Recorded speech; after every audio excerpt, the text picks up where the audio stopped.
Smoking gelato right now, you know what I'm talking about? Xavier, Jordan. One love the blunt. I wanna be the richest nigga in the room. Got it out the mud, ain't hear no silver spoon. The really nigga in the room.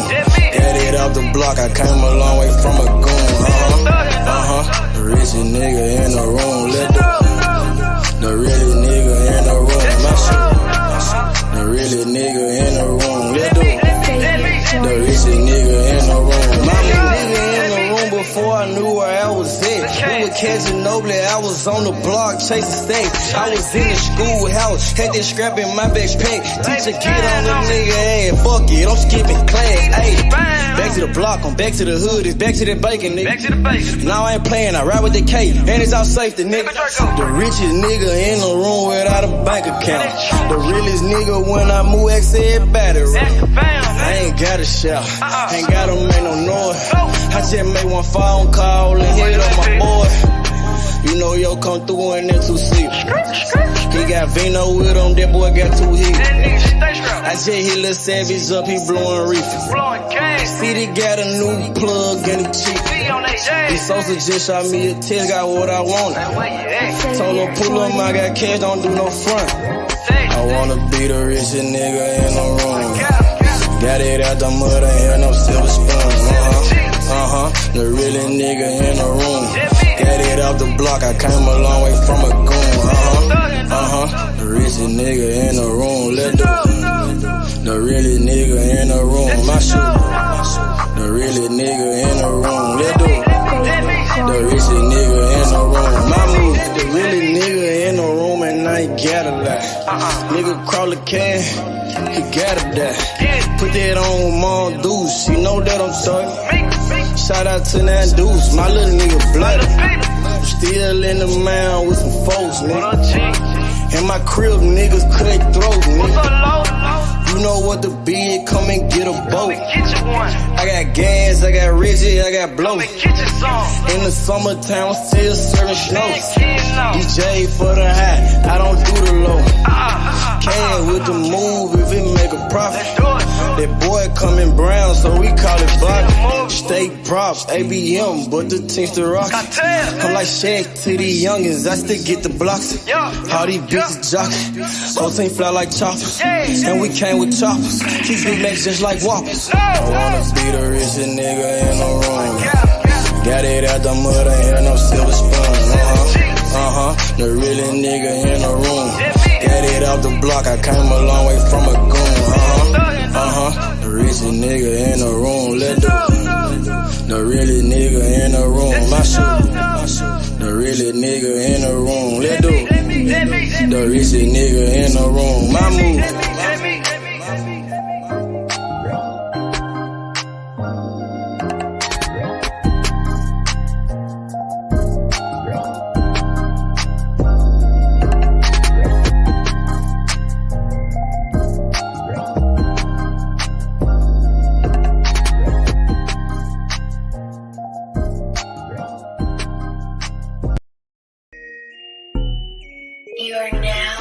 All the way down with you, man. You understand me, you know what I'm saying? Never going broke, man, you know what I'm saying? We gon' hustle all the way to the tippy motherfucking top, man. You did. Yummy. Hustle, don't stop, take time. Probably come up to the top. I'ma hustle to the top. Watch me hustle to the top. I just made a play. Damn, it was all good yesterday. Woke up and smoke a blunt and take a piss.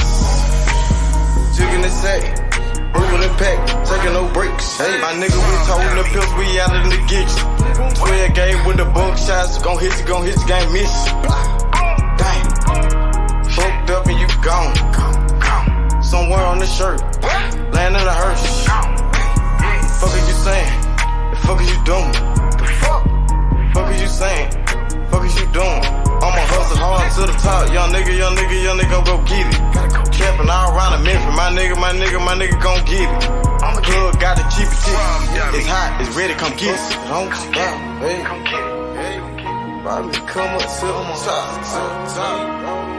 I'ma hustle to the top, top, way to the top. Watch me hustle to the top. Hustle, don't stop, wait, grind, don't stop. Watch me come up to the top, all the way to the top. I'ma hustle to the top, top, way to the top. Watch me hustle to the top, all the way to the top. From the block to the top, get the money, fuck the cops. Pull up in them drops, nigga bout the block. Fucking with Simo, money like the Tino. Nigga got Zeno, like that Marino. Catch me in Miami, nigga chillin' at nigga Grammys. Said I do this for my family. Nigga ballin' like Kimmy. Gotta get off your ass and go get it. Hustle to the top, the whole team with it. Hey, gotta hustle to the top, all the way. You gotta hustle to the top, go get it. Hustle, don't stop, hey, don't stop.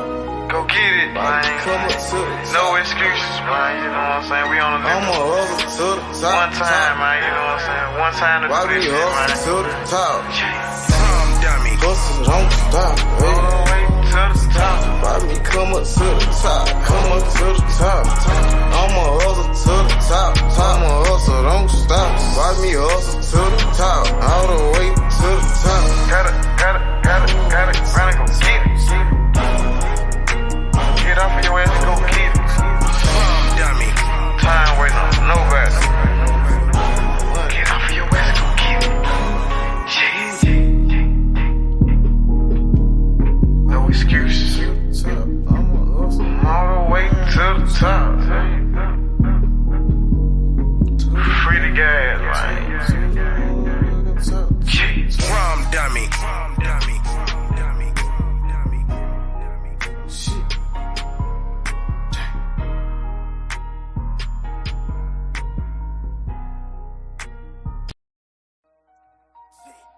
See, sometimes you gotta make decisions. Which one you gonna do? C-Mo the Sometimes you motherfucking gotta make done. the good You did. and the bad. I be like, I Fuck might what a nigga just say. this. Watch what he do. I might just do that. Either he is a yank. Make your best move, your next move. You Free did. C-Mo. I might just do me a sec. I might just get this shit gone. I might just fuck on your beat real quick and send it back home. I might just call up the plug. You know what if it ain't about money, it ain't no love. I might just pull me a move. I just might mask up and told me a truth. I just might call up the plug. You know if it ain't about money, it ain't no love. I might just shot you a 10. I might just shot you a gram. I might just show you the plug to show you who I am. Fucked her soon as I met her.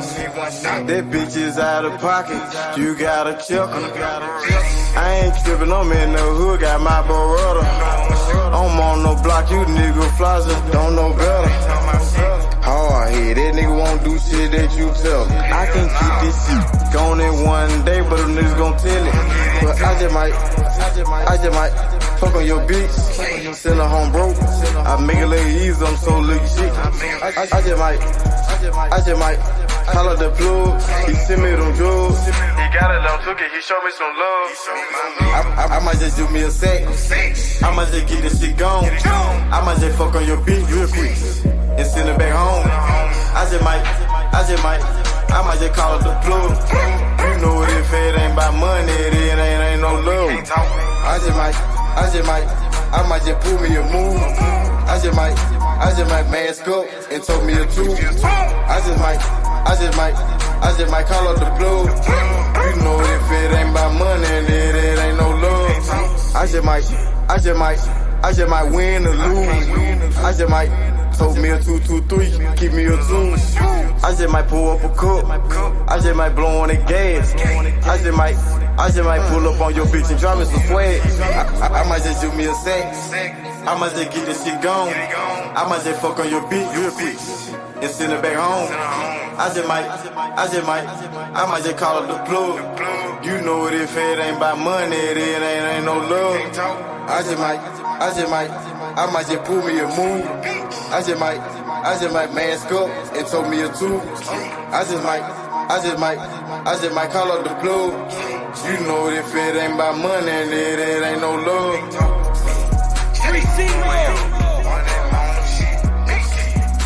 Shout out to Walker Home.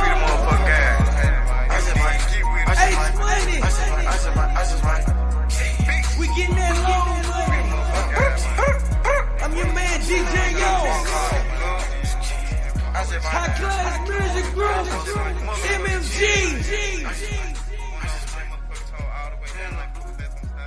Free C-Mo, nigga.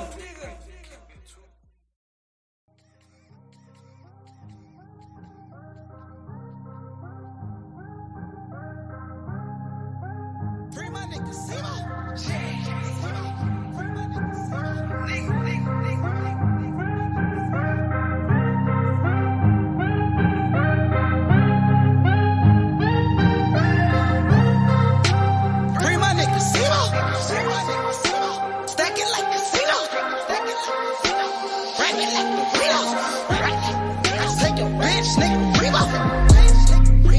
Money in cash, I'm serving the gas.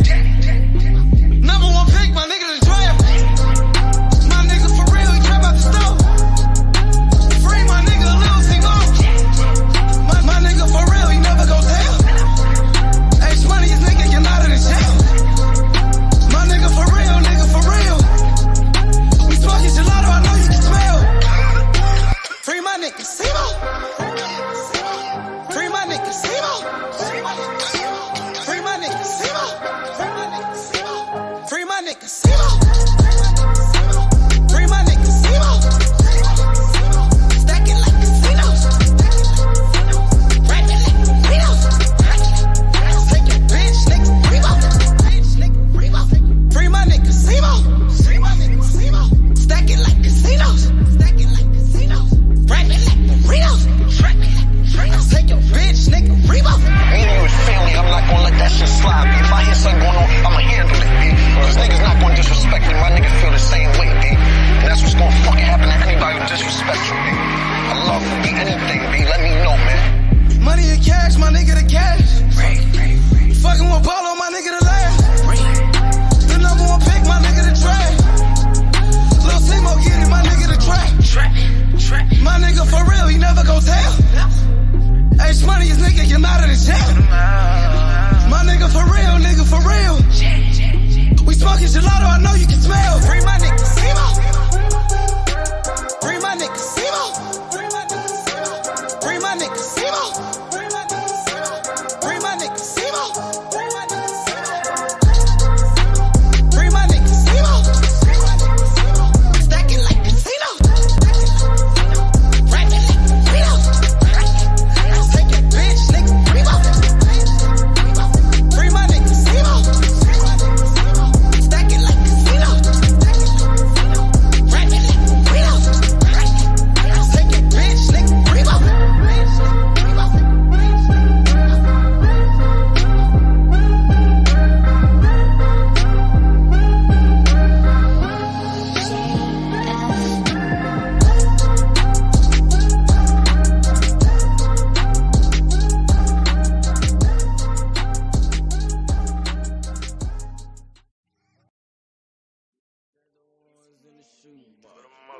I used to buy a gun, now I got two. Had to change location, feel hit the spot.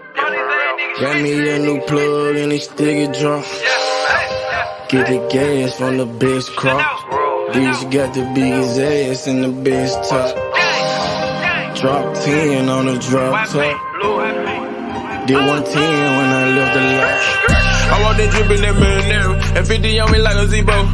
Try to put it so good, but don't wanna fuck it, don't come with the Dito. Got rid of my old plug, hopped on the plane, we got me another one. Night about full of ones, overflooded, gotta go get me another one.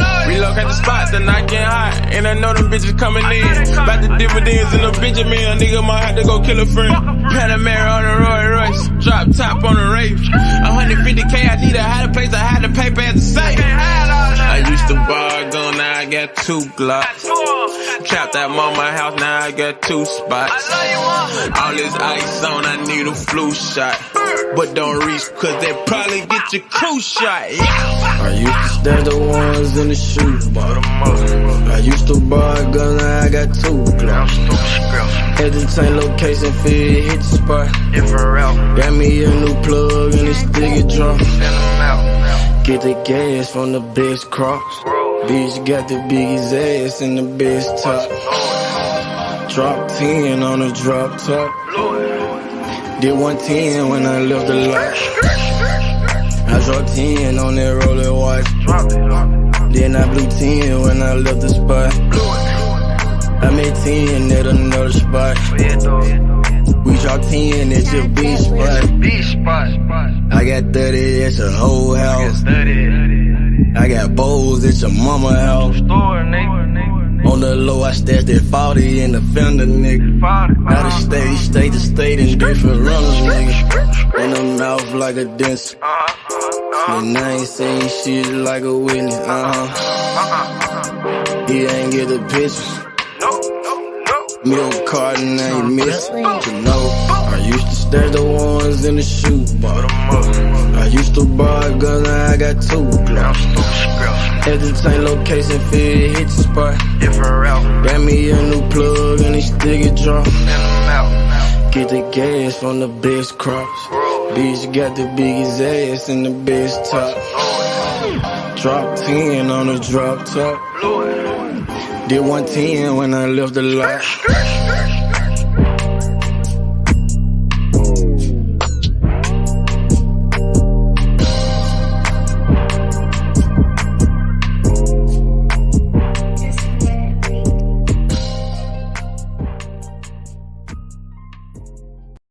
Stop a nigga like me, nigga.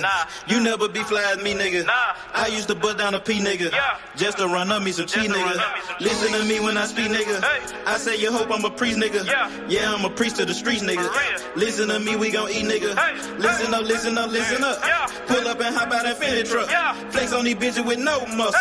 You know it blood on my Fendi buckle. Drips on my nigga, codeine in my liver. I'm smoking that fruit in my pedal like Skittles. Bonding you niggas won't pick up my drip. Bust down the bell like school dismissal. Just caught a bum, no missile. Nigga try to Jew me, I'm healer. You know I ain't lying, no symbol. Money with bitches that simple. Bowls in the kitchen, no dishes. All about bread like Jiffy. Clumsy with the weed, I'm tripping. Try to got it for the low, let's get it. Get in the guapa. Nigga, we pass it like Rondo. OJ in that Bronco. We smoking gelato. We smoking that game. The bitch with the ass. She ride like 6 flames. We counting the cash. Nigga, I fuck him, you love him. My nigga, I'm a hustler. Get cake like a muffin. Hot in the oven. Ace money got brains. Nigga, we popping them tabs. Nigga, pull up in that chain. She in love with the swag. Thank God for the blessing. Blue sheets, salad dressing. Juggy finessing. Fucked her in second. Don't shit stop a nigga like me, nigga. You never be fly as me, nigga. I used to bust down a P, nigga. Just to run up me some cheese, nigga. Listen to me when I speak, nigga. I say you hope I'm a priest, nigga. Yeah, I'm a priest to the streets, nigga. Listen to me, we gon' eat, nigga. Listen up, listen up, listen up. Pull up and hop out that Fendi truck. Flex on these bitches with no muscle. You know it blood on my Fendi buckle. Let's get it, let's get it, let's get it. Hey, I look like I'm worth about $1 million. I'm loaded, my sweat through the ceiling. I got this shit off a drug dealer. Rats all on me like I came out the bank. We turned up, he just broke out of paint. Told my engineer don't turn it down. Toss it to blue, told him break it down. Back to back rolling up out of pound. Got some little gangs to come out the mound. Shoot around me when I'm out of town. Soon as I hit him, it got around. Fuck all these niggas who doubted us. Bitch, I went 4 years without a fuck. I do not give a fuck, no nigga killing us. I know you broke, you ain't feeling us. My life expensive, I live it up. These niggas witching, I give it up. Still the same shit, I can't switch it up. These niggas bitches, they switching up. Gucci the lure, I switch it up. Racks, packs, switch it up. Run it up, run it up. Your life ain't worth shit but $100. 4-0 don't pull up without it. No limit, we bout it. Strong, got it, clouded. Nigga, come through in the outed. Don't shit stop a nigga like me, nigga. You never be fly as me, nigga. I used to butt down a P, nigga. Just to run up me some cheese, nigga. Listen to me when I speak, nigga. I say you hope I'm a priest, nigga. Yeah, I'm a priest to the streets, nigga. Listen to me, we gon' eat, nigga. Listen up, listen up, listen up. Pull up and hop out in Fendi truck. Flex on these bitches with no muscle. You know with blood on my Fendi buckle. Let's get it, let's get it, let's get it. I look like I'm worth about $1 million. I'm loaded my sweat through the ceiling. I got this shit off of drug dealing.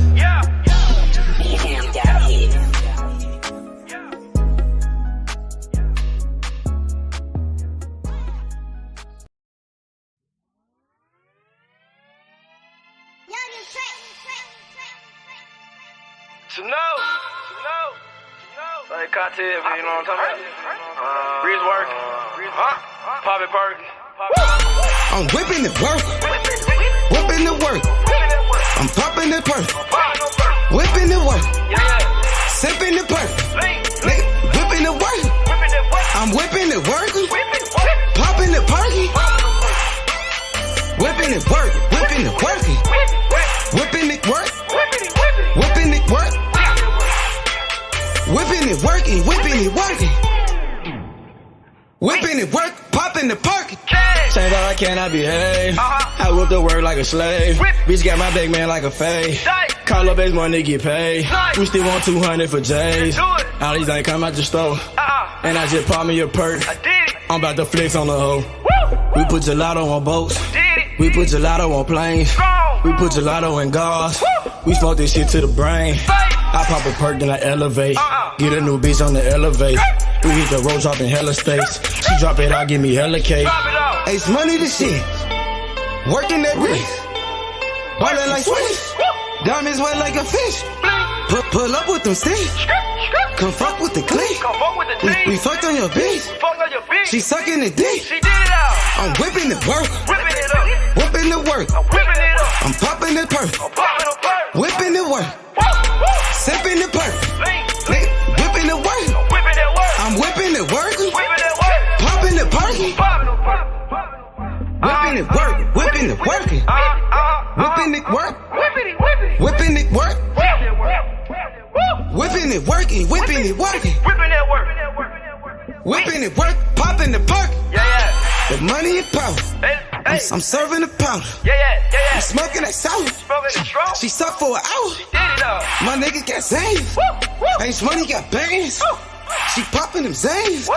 She fucking for cash. Whipping it, whipping it working. I'm popping it perky. Nigga the purple. I'm fucking with Bono. Smoking gelato.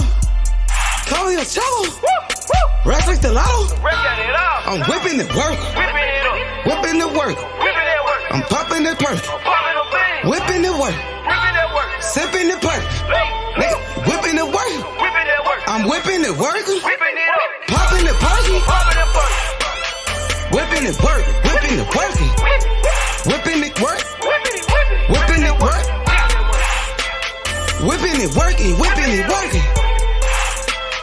Whipping it work. Popping the perk. Yeah.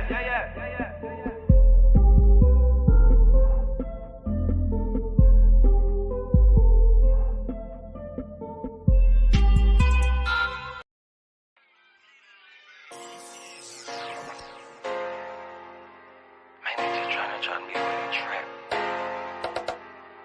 Trippin', see, all of my niggas been trippin'.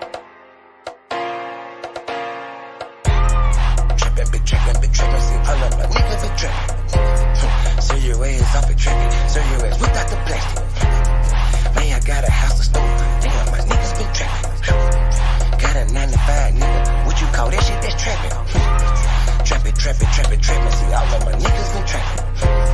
So your ass off it trappin', so your ass without the plastic, damn. If you got a 9-to-5, what you call that shit, that's trappin'. Nigga about to body off the beat, this shit need a gas. Came from the corner, nigga. Bustin' pounds of marijuana, nigga. I just came from Arizona, nigga. Went went to Denver, ran across a plug. Way back in 10, I was selling drugs. I'm a street nigga, get plenty love. Fucked out some rats with my Fendi plug. Still trying to run up a Bentley truck. Back in the day, I was getting it up. Now every day, nigga, live it up. I ain't make shit off this rap shit. I'm in the trap with the lemon squeeze. Bitch, I came up off of selling pee. I know some niggas who copping keys. I know some niggas that were trapping, nigga. Now they locked up and they copping pleas. Bustin' jug while I'm in. Little Penny, what's up, bro? What's going on, Little Penny? Hey, can you hear me? Yeah, I'm gonna take the picture down. I can see you. Okay. I can see you. I'm about to put it right here. What's good, Little Penny? How you feeling, bro? Yeah, good, man. Hold on, I'm just gonna increase your volume, dude. I can hardly hear you. It's on my end, though. Okay, what's going on, Little Penny? What's the word, bro? Hey, dude, the Haney Kambosos fight is official. Yes, I saw the press conference, man. I heard George Kambosos making excuses why he lost the fight. It's like George Kambosos is a changed man because in the first fight, he said Devin Haney was a snitch. He was a rat. I don't hear him talking like that no more, Little Penny. Hey, man, he got humbled, dude. He probably went to church, the Eastern Orthodox priest probably told him, to be humble. So, because the press conference, dude, he sounded like Manny Pacquiao in there, rather than like Floyd Mayweather in the first fight. Like Floyd is, you know how Floyd is, and then Manny's very humble type guy, like So it was a completely different press conference. Did you notice that? I mean, you're right about that. That's what happens when you get your ass beat. I noticed that Canelo, he got his ass beat by Bivol, but he didn't change. He's still like the same Canelo. He's still cocky, still arrogant. Yeah, because H, he was the pound for pound number one. Kambosos was never in a pound for pound. But he was on the pound for pound list. Some people had George Kambosos on the top 10 pound for pound. It was on DAZN. DAZN's pound for pound list. I seen Kambosos on there because he beat Tio. And Tio was on the pound for pound list, right? And some people were saying Kambosos was undisputed, even though he really wasn't. Hey, dude, H, because this fight will be at Rod Laver Arena, which is where they have Australian Open in tennis? Yes. Mm-hmm. Yeah, so it's an arena. It's not a stadium. So the atmosphere will be a lot better. So when you watch it on ESPN, right, that you will hear the crowd noise more because it's got a closed roof as well, and it's a lot tighter. It's like the MGM Grand. You know what I mean?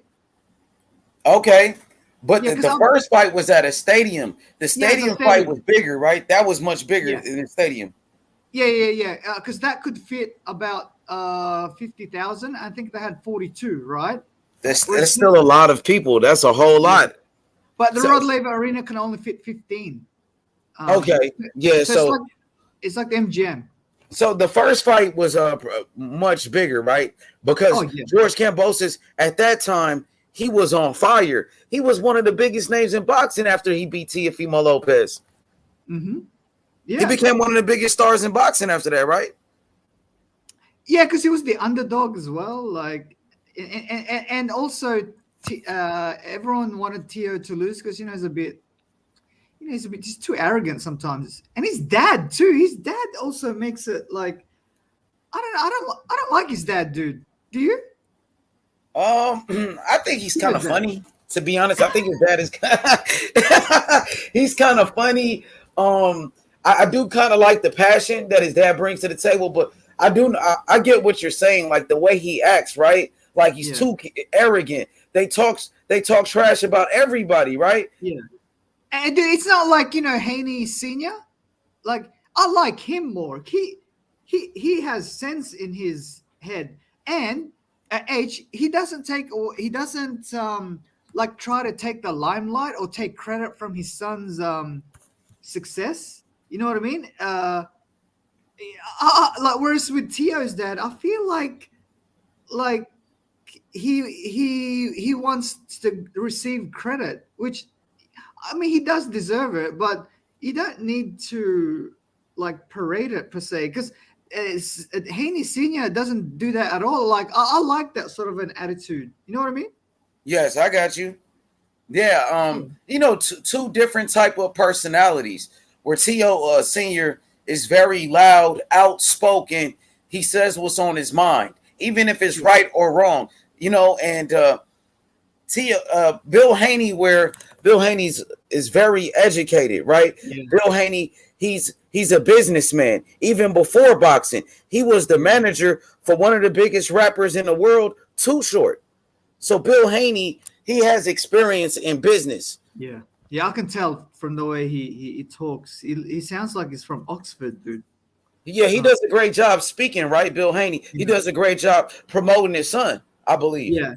But H, like, you know, guys like Tio's dad and Robert Guerrero's dad and Danny Swift Garcia's dad, we need those in boxing, right? Just to even out the playing field, because we don't want because if we have Bill Haney fathers who train their sons, it'll be a boring kind of like it'll be like a boring place.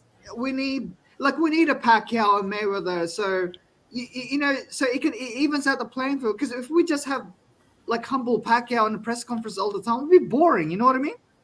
Yeah, I feel like there's a lot of father-son duos in boxing. You have Demetrius Andrade and his father, Paul Andrade. You have Ryan Garcia and his dad, right? You have Devin Haney and Bill Haney, Teofimo Lopez Sr., and, you know, Jaron Ennis and Bozy Ennis, right? What you think about Jaron Ennis, brother? Hey, H, you know, with hopefully Boots is watching this, right? Because we're at the start. Hey, Boots, man, I don't want you to be like Demetrius Andrade. Like 3 years from now, you're still in the same position. Boots, man, take risks. What I'm saying by take risk is fight, what's his name, Thurman, and give him the money. Do a 90-10 deal or something. Because, dude, if you don't, you're going to end up like Demetrius Andrade.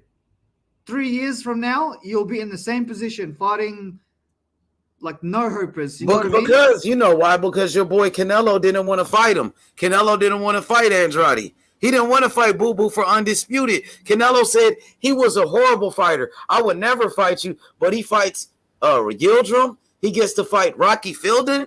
Come on, little Penny. But wasn't that at 168? That fight? Who was the last guy you said?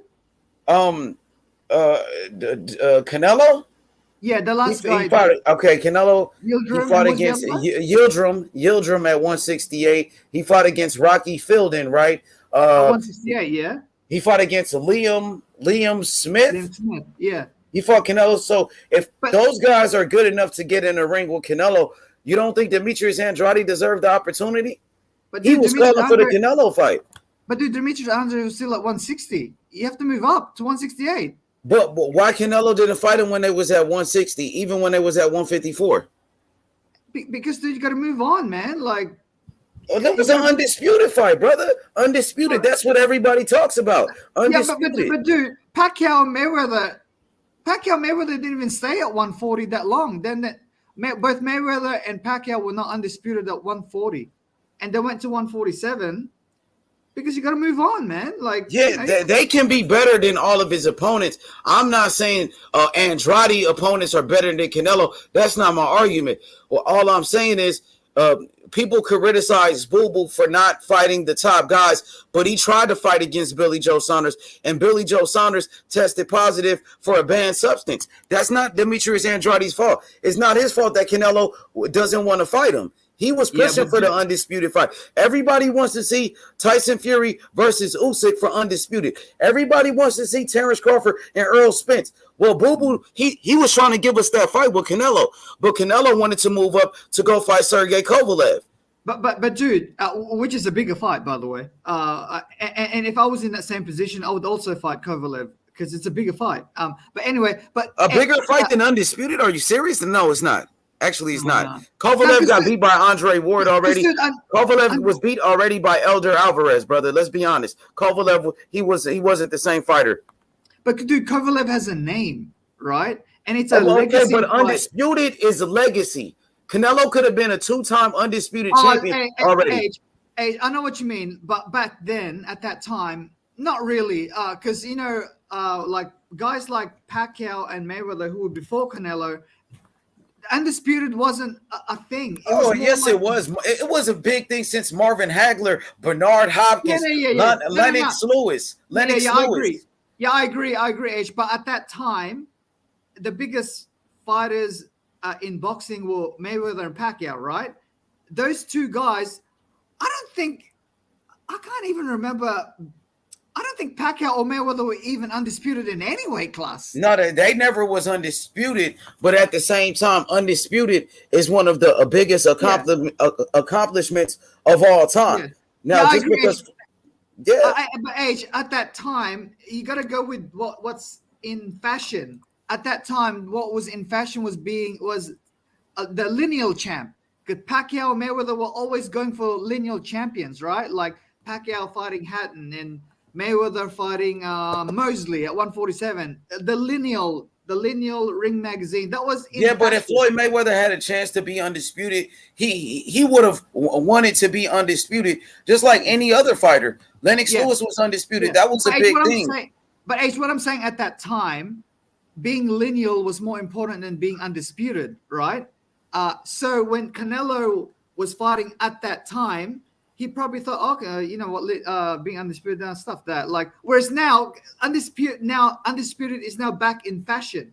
You know, where everyone wants to be undisputed. It always been in fashion. It was always a big deal being an undisputed champion. When Winky Wright became undisputed at 154, that was a big deal. When Evander Holyfield and Mike Tyson was undisputed and Riddick Bowe, it was always a big deal. Just because Canelo didn't want undisputed, because Andrade had the belt and Canelo didn't want that smoke with Boo Boo. You know, that's why they try to downplay the undisputed. The same way they try to downplay undisputed right now, that Devin Haney is the undisputed champion, and now they say the belts don't matter.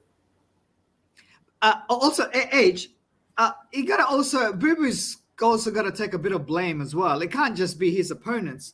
Like, for example, didn't he had a fight against Charlo, right? And didn't he he got out of that fight in the last minute or something? Yeah, that was a fight with Jermell Charlo. I guess they signed up for a fight, and then Demetrius Andrade was advised by his team to pull out of that fight because he was getting a low ball offer, and that's what he did. He was advised by his management to do it. He doesn't call the shots for his career. He has somebody in control of his career, and that's what he did. But after that, he's been calling out Jermall Charlo for years, and Jermall Charlo said he don't want to fight him. We know with these low ball deals, right? This is what I'm saying to Boots, dude. You got to do it. Like, you know, stuff like like when Manny Pacquiao fought Barrera. Fucking Pacquiao probably, I think from memory, he only got like $800,000 for that fight, right? And Barrera, God knows, he probably got $3 million, right? That's a low ball deal. You know what I mean? Yeah, but you comparing Boots to Demetrius Andrade. Jaron Ennis is only 24 years old, 25. Demetrius Andrade is a 3-time world champion in 2 different weight classes.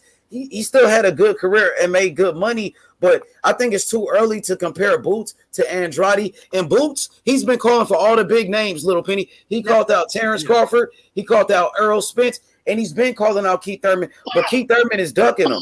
Keith Thurman is ducking Boots. What I'm saying is I'm not comparing him to Andrade. What I'm saying is he might turn out that way 3 years from now if he doesn't take risks, especially financially. Like, you know, Keith Thurman said, I'll fight Bruce, but you have to give me the money, right? Or he might turn out like the next Roy Jones Jr., like I think. He might be the next Floyd Mayweather, or maybe the next Sugar Ray Leonard, like how I think of Boots. That's what I think of him. But you got to get the fights to do that, right? How is he going to get the fights, Little Penny, if people are avoiding them and ducking them? No.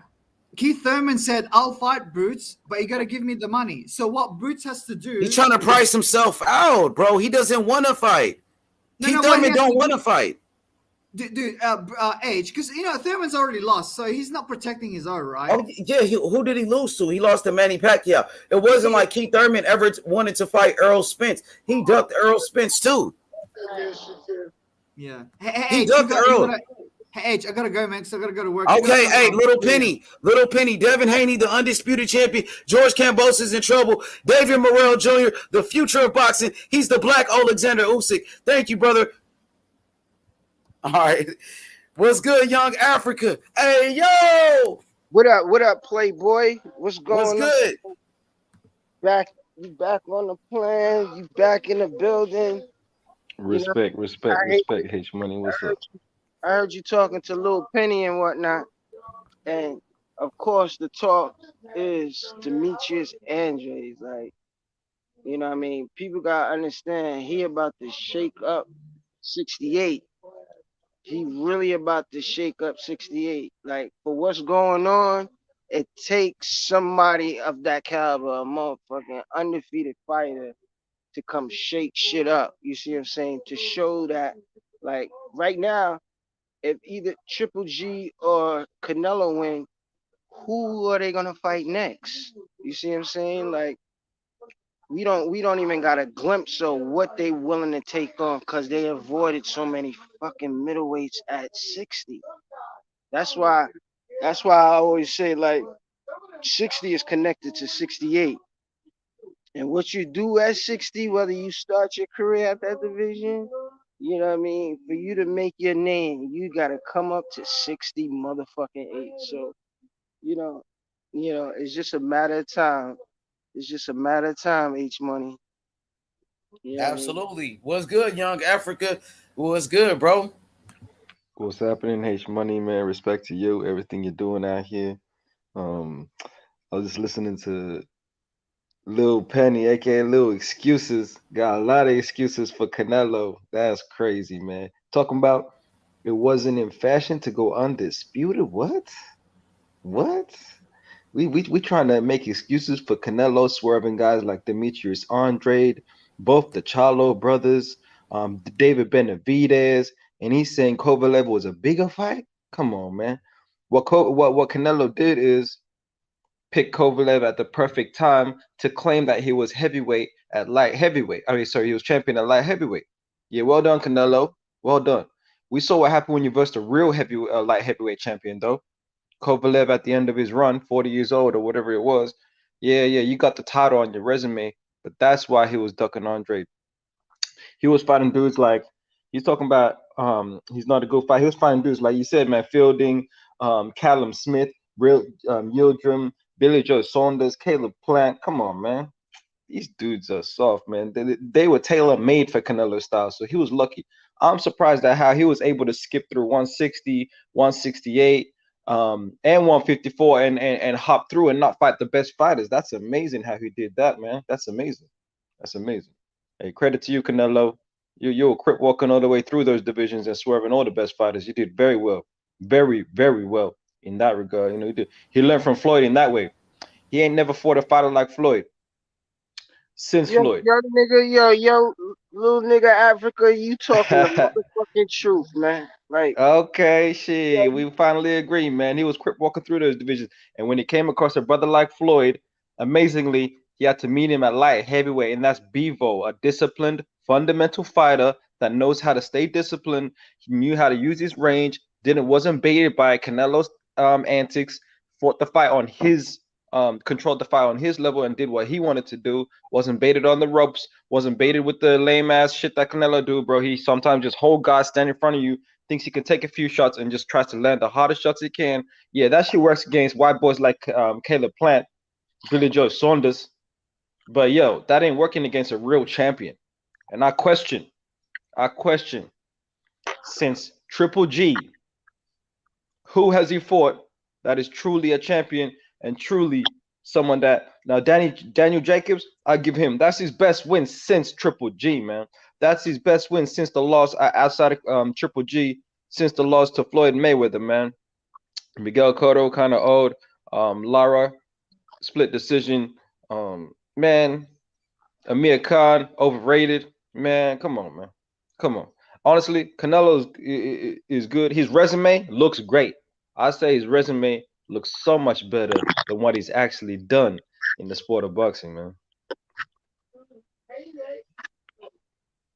I'm telling you, young man, I like I like how you top that shit off, man. No homo, man. Cause what? I like how you mentioned that Amir Khan, and he Yeah, bro. started his career similar to that. You know what I mean? With the narrative that, you know what I mean, he can disrespect and destroy any legend in the game. You know what I mean? No matter where he was at in the game. No matter that he was just, you know, the utmost amount of potential. You know what I mean? And I agree with you there. I can't front. I can't. You know what I mean? And it don't make sense to say, oh, why would you entertain a Demetrius Andre fight? Like, if he's insignificant, and usually when you got three of the crowns already, usually that outside champion, you should be rushing to go get that, make that Especially if opportunity. it's an easy fight. If that's an easy fight, oh, that's easy undisputed, man. That's easy work. Easy work.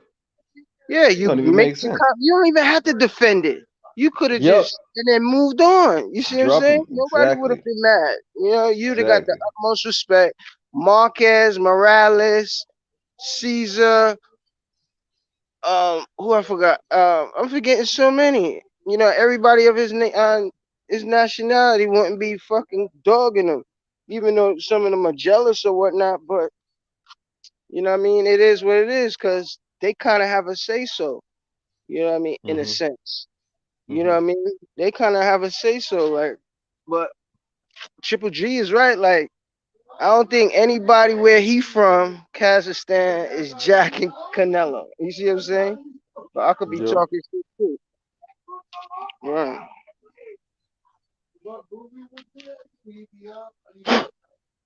So what y'all think? You know what I mean? The shit coming down closer.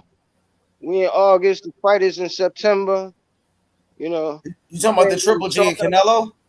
Yeah, nobody really talking about it. We ain't Yeah, seeing nobody nothing. really gives a fuck about that fight. Because we know Yeah. what's gonna happen. We know Canelo's gonna beat his old ass. So what's next? So Oh, if after that, shit.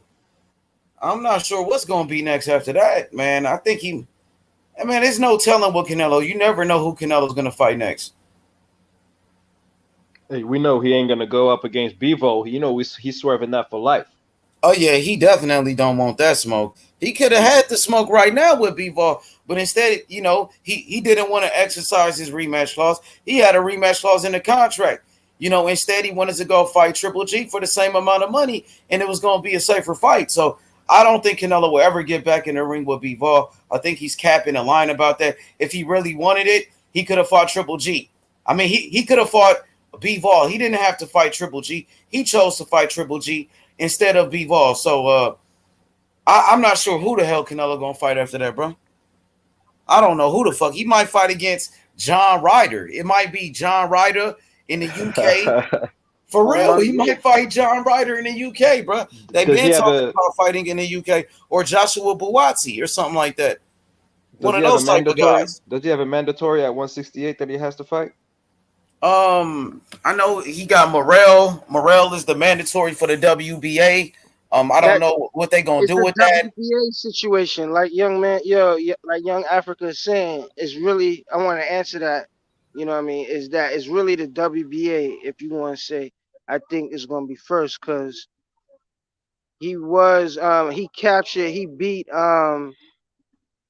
what's her face, like I really know his name, but when he defeated him, the WBC threw their vacant title in there. So um I would believe that maybe, like how H said, if John Ryder wins, you know what I mean? Of course, that kind of matches up well, for one of them kind of sucker fights that we ain't asked for, but hopefully Munguia, knocks his head off like he do everything else that's in front of him. So, Oh, Mungi is fighting John Ryder. yeah, Is it that is official? all. Have they announced it? Or are they I talking think, about it? Just rumors. I think they're gonna lock it in. You know what I mean? Just, you know what I mean? I think it's gonna get locked in. You know what I mean? Because what is John Ryder avoiding? You see what I'm saying? This is the opportunity, and Munguia looking at him like, oh, this is a good fight. He's full. He in my way. Maybe, you know what I mean? Get him a step closer to Canelo, because this shit is a real fucking mystery. Like, like, like, but the way I size it up right now, Canelo ain't. he ain't gonna be honoring no rematches, after this fucking Triple G fight. I don't even think he gonna be getting what he want. Yeah, because he already got beat, so that was a tough fight, the Bivol fight. So now we come back with Triple G, which still is a big fight, but it's not that hard. It's not a hard fight. I think Canelo beats him easy. Triple G, I feel like Triple G is not the same fighter. He's 40 years old, and he gets tired now, so I got Canelo beating his ass. Maybe a Joshua Buatsi fight then. If it's not going to be John Ryder, I can see Canelo versus Joshua Buatsi in the UK. Let's fight Morrell next. Benavidez next. Because Benavidez is the interim champion. Hold on, simple as that? You talking about simple as that? No, that's not going to happen next. Canelo got a 3-fight deal with DAZN. He got another fight with DAZN. Benavidez fights on PBC. That's not going to happen next. And Benavidez said it's because he's the interim champion, so he's I understand. Ryan Garcia was the interim champion, and he didn't fight the champion Devin Haney. It doesn't matter. It doesn't mean just because you're the interim champion, you're going to fight the champion. Right? And Benavidez said that he wants to fight Caleb Plant. That was 100% duck. Benavidez said he wanted to fight Caleb Plant before Canelo anyway. So he said he's not ready for Canelo now. He'd rather fight Caleb Plant first, then Canelo. So it's not going to be Benavidez. I think it's going to, I think it's going to be Joshua Buatsi or, maybe the winner of John Ryder and Munguia. Which I think about Benavidez going to fight next? Because Plant's already Benavidez, they said he might fight Damon Nicholson. The fuck is that? The guy that exactly. He's the guy that fought against Edgar Berlanga. The first guy that went 10 rounds with Berlanga. The first guy that went the distance with Berlanga. Because that guy got dropped 4 times. Yep, that's the guy. Yep. Hey, because Benavidez can activate, since he's a regular champion, he can activate the mandatory at any time he wants to, right? Anytime. He can activate the mandatory to Canelo anytime. Yeah, that's what I was saying. Yeah, because Ryan never activated. Yeah, Ryan Garcia was ducking, never activated that shit. Exactly, just like Tank is ducking and not activating his. So whoa. Oh yeah. You Tank fans can get salty, but that's just the facts, my brother. That's just hey man. Yes, he talking about Ali the greatest and this and that. Boy, you better stop talking crazy, man. You know the greatest fucking heavyweight to ever walk the motherfucking earth was Vitaly Klitschko, and second is Vladimir Klitschko. That's a lie. Second is Vladimir Klitschko. Muhammad Ali, the greatest. And the third is the prime Deontay Wilder. I don't. You put some respect on that. Ali beat George Foreman. He beat Joe Frazier 2 times. He beat Ken Norton 2 times. He beat Sonny Liston 2 times. Who the fuck did Vladimir Klitschko beat? Let me finish. Number 1 is Vitaly. 2 is Wilder. 3 is a prime Deontay Wilder. 3 is a prime Deontay Wilder. Why you talking about Deontay Wilder like he's one of the greatest? He ain't one of the greatest, bro. Hold on. And then you talking about they not even the greatest fighters of all time. The greatest fighters of all time, the 2 greatest specimens, athletically gifted fighters we ever see is Teofimo Lopez and Gervonta Tate. Put some respect on their names. Why are you trolling? Why he get his ass whooped by Ken Boston? Oh, he left. He trolled and left. Don't run after you say some dumb shit like that. Who the fuck did Vladimir Klitschko beat? I know he had a bunch of title defenses. He was a long-reigning champion, but he ain't never beat no Sonny Liston, George Foreman, Joe Frazier, and Ron Lyle, Ernie Shavers. You know what I'm saying? He didn't beat fucking Bob Foster, Archie Moore, like Muhammad Ali and Floyd Patterson, right? So stop capping. Teofimo Lopez got his ass beat by George Kambosos, nigga. Yeah. Fuck out of here. Oh shit, my guy trolling. Gotta remind him. Yeah, man. He said Vitaly too. He didn't even say Vladimir. He said Vitaly Klitschko, bro. That guy trash. He said that he was out though. He said that and left quick, bro. He knows. He don't want that smoke. He knows. He knows, man. But hey, when you talk about Canelo, not fighting Benavidez. I'm telling the truth. Nah, you trolling, nigga. Muhammad Ali beat George Foreman. Muhammad Ali knocked out George Foreman. Who beat Joe Frazier 2 times? He knocked out Sonny Liston 2 times. Get that cap out of here, man. Get that cap out of here. I'm fucking around, Niche. I'm fucking around, bro. Yeah, we don't know that. We don't know that. Shit. Hey, let me get some debates going on. What up, Armando? You heard what Young Africa was saying about Canelo. We got GOAT on the panel. Let's talk about it. Let's do it. Let's debate. I don't really like Canelo, but I do have like 5 losses, bro. I don't give a fuck. Triple G beat him 2 times, and fucking Lara beat him. And plus, Bivol beat him, and fucking Triple G. I ain't gonna lie, he whooped his ass. Especially the second time, Canelo beat his ass, bro. Nah, man, I had that 7-5 Triple G. Hell no! Did you see Triple G's face after the fight? Canelo's face was fucked up too, and Canelo barely does. Canelo doesn't swell, bro. Canelo had 2 big ass bumps on top of his motherfucking head, bro. That was against Bivol, not against Triple G. And then the first fight, he looked like fucking Two-Face. One side of his face was perfect, and the other side was like fucked up. In the first fight, the first Triple G fight. Nah, I don't think so. Especially that the second fight, because Canelo wasn't marked up. Triple G face was fucked up.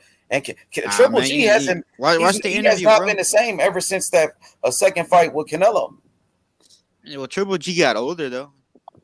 I mean, he was already old when he fought Canelo.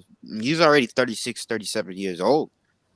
So what you think Triple about G the was third calling fight? him out. Triple G, like prime Triple G, was when he was 26 to like 34 years old.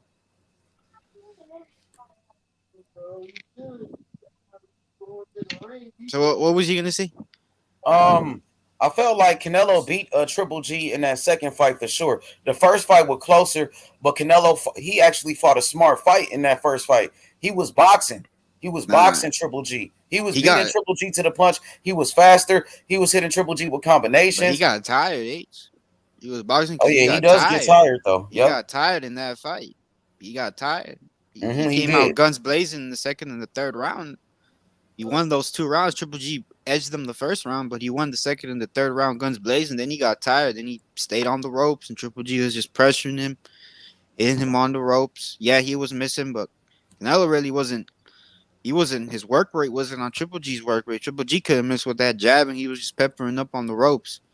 I mean, I had that fight 9-3 for fucking Triple G. I only gave him that one, and in the 12th round, Canelo came out strong. He landed like that, I think it was like a 12-punch, 13-punch combination. He landed on Triple G, and then Triple G came back with a 9-punch combination. That was a crazy round, but Canelo closed that 12th round out.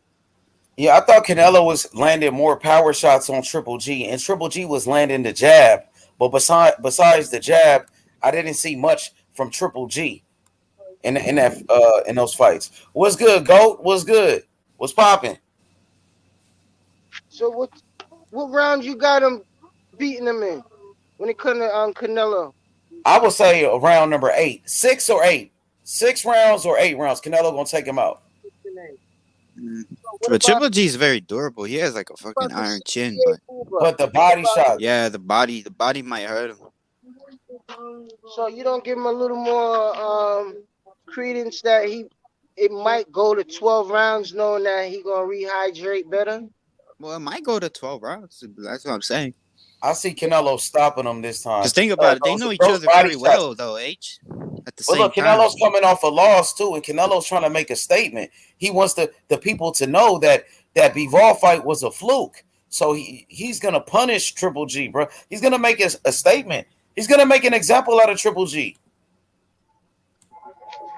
Triple G is a fucking sacrificial lamb. We'll have to see. Come fight night. Yeah, I think it'll be competitive early, but like Triple G's gonna get tired and he's gonna get beat up at the end. Who's gonna get tired? Triple G. Yeah. Fuck Canelo. Canelo gasses more than Triple G, bro. But at this age, at 40 years old, smoke. A nigga beat me up. I'm not just gonna give up. I want my rematch. If he's considered a great, all the greats got their get back. He need a tune up because Bivol turned this check engine light on. Straight up. Facts. Facts. They don't want to hear it, but that's facts.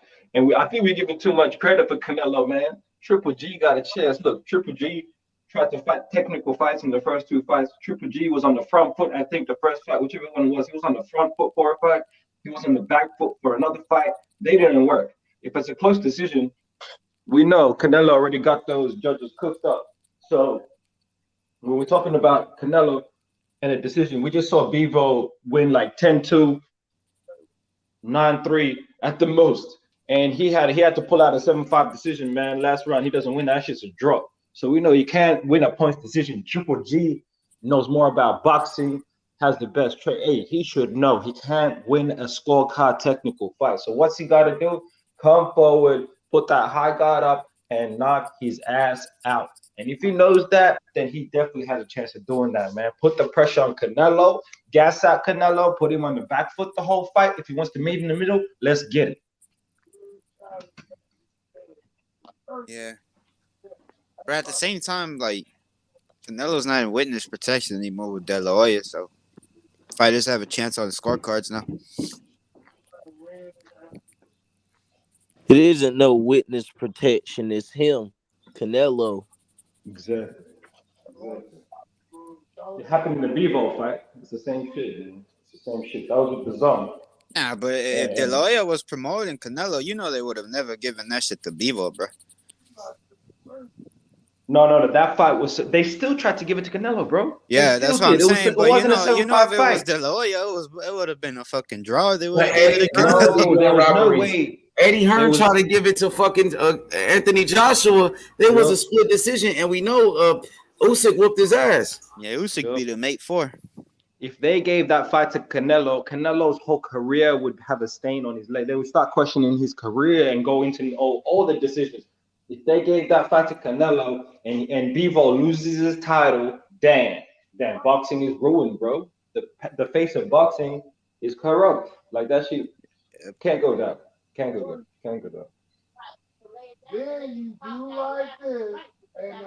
And you'll still have people who say he won that fight, even if they gave it to him. Those fucking delusional fanboys. Yeah, I don't know how you can say that, bro. I don't know what he did to get that fight. What did he do, man? What did he do? Hey, so what do you think about the Robert Helenius versus Deontay Wilder? Deontay should win that fight. Just really depends on the time off. You don't know how time off affects a fighter. You don't know how the KO affects a fighter because he got hurt bad in the last fight. You know about that's the first time he's ever been knocked out, and he got knocked out cold. Yeah, he got knocked down a few times, so he got some damage. He took a lot of damage in those fights with Fury. So. Both fights, he took a shit ton of damage. But I just hope he's looking slimmer. I hope he's lost some weight because I don't like him being that big. I like him around when he's like around 212 or like 229, around that range. Nothing around 230. Yeah, 212. Yeah, that's real light for a heavyweight, man. That's why he came in the first fight with Tyson Fury, 212. Yeah. With the confidence, undefeated confidence. I understand that, man. But that's why I think he got tired in that last fight, because the last fight with Tyson Fury is the biggest he ever came. He was like what, 238 or 240? Yeah, he was 240 in the last fight. He looked like a bodybuilder in the last fight. I know, man. He has like some fucking. He has like sticks for legs, man. That thing was not gonna work. He got tired the first round. Yeah, because a lot of the boxing is in your legs, man. Stamina, your balance, how you carry that weight. It's all legs, man. He looked like he was just doing bicep curls the whole training camp, man. Yeah, he just went out. He threw the jab to the body. He was looking good throwing that jab to the body. He was actually backing Tyson Fury up, but then that dude just got tired off the first round right off the bat. I was like, damn. Yeah. That's about Dillian White. But he should not. Huh? Were you talking about Dillian White getting tired out in the first round? No, Deontay. Oh. Yeah, against Fury, the last fight. Yeah, the second fight. Yeah. Bro.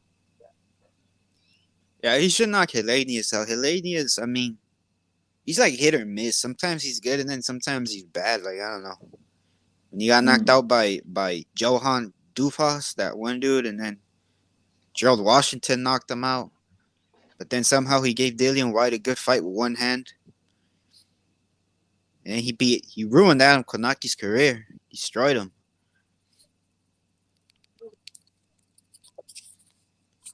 Yeah, there ain't a lot there. Styles make fights, but like you said, he's inconsistent, and that's what Wilder needs, where he get a fighter that's gonna mix it up a little, you know, where he's not even consistent. So it's always gonna be an opportunity for Wilder to, you know, come across, you know what I mean, or hook off on him and knock him out. Yeah. Knock him out. And then we got Ortiz versus Ruiz. That's a pretty good fight. I don't know. That's a dope. That's a dope fight. That's I one just of didn't the like Ortiz's last performance, man. He looked like an old man. He was getting dropped. He was losing the whole fight, but you know he has power. You know he knocked him out like a Hail Mary knockout in the 6th round. She came out of nowhere. But Ruiz looked terrible too, man. He got dropped. The first, he only lost about 3 rounds, but then he was looking good at the end. He was going to the body. He was doing shit I've never seen him do before. Yeah, we gotta expect when we talking about the heavyweight division, everybody's tank is what? Everybody's tank is, you see what I'm saying? It's only gonna be a few, you know, or that elite guy that's considered that, you know, his stamina's on like Usyk, you know what I mean? Where he's not gonna get tired as, you know, the super heavyweights. You see what I'm saying? So Also, Fury doesn't get tired too. For a big guy, that guy just keeps throwing and throwing and throwing. that's not. I mean, why would he show that he could make a motherfucker like that tired? If he's not in shape, if he's too overweight, you know, but because he got so much skills, and which is skills, you know what I mean, is beyond technique. Like he could do other things to, you know, help him defend you off. You know what I mean? Even if he ain't doing much, you know what I mean? There's rounds where he just take off and he's just, you know what I mean? It's just shoulder movement, you know, dipping, sliding, you know what I mean? So he's a showman, you know what I mean? So I gotta respect that with him. Yeah. Hope they make that fight, that Usyk and that Fury fight.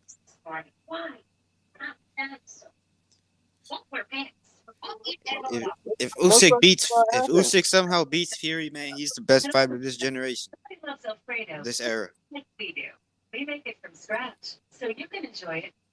What's up, everybody? What up? I just seen a report, man. What's up, man? I just seen a report, man, that they dropped Devin off the pound for pound list now that Lomachenko is back, and put Lomachenko on the ESPN. Put Lomachenko back on. No, man. Put Lomachenko back on the pound for pound list and drop Devin Haney. That's some bullshit. ESPN, I mean, yo, you trying to but they always have Loma right 7. This is nothing. This shit is nothing new. I mean, they done the same fucking shit. They've done the same shit with fucking Lomachenko. They fucking erased the loss off fucking Lomachenko. They called fucking Teofimo Lopez undisputed. They fucking called George Kambosos undisputed, and they posted it on fucking TV. They're fucking corrupt as fuck. Fuck them. Fuck ESPN. ESPN. I said it before. I said it right here on H Money channel. ESPN should not be in boxing. They should not be in boxing. Period. They get on TV and outright lie.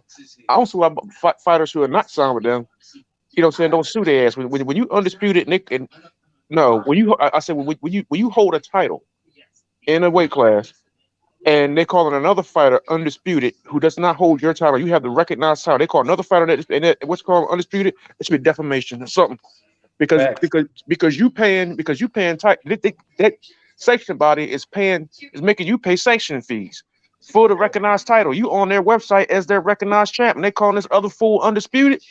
No, that's in dispute, nigga. Shit.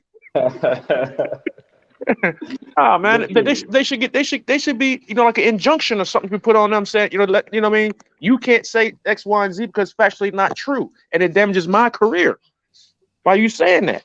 So yeah, man, them cats, man, they should be dealt with, man.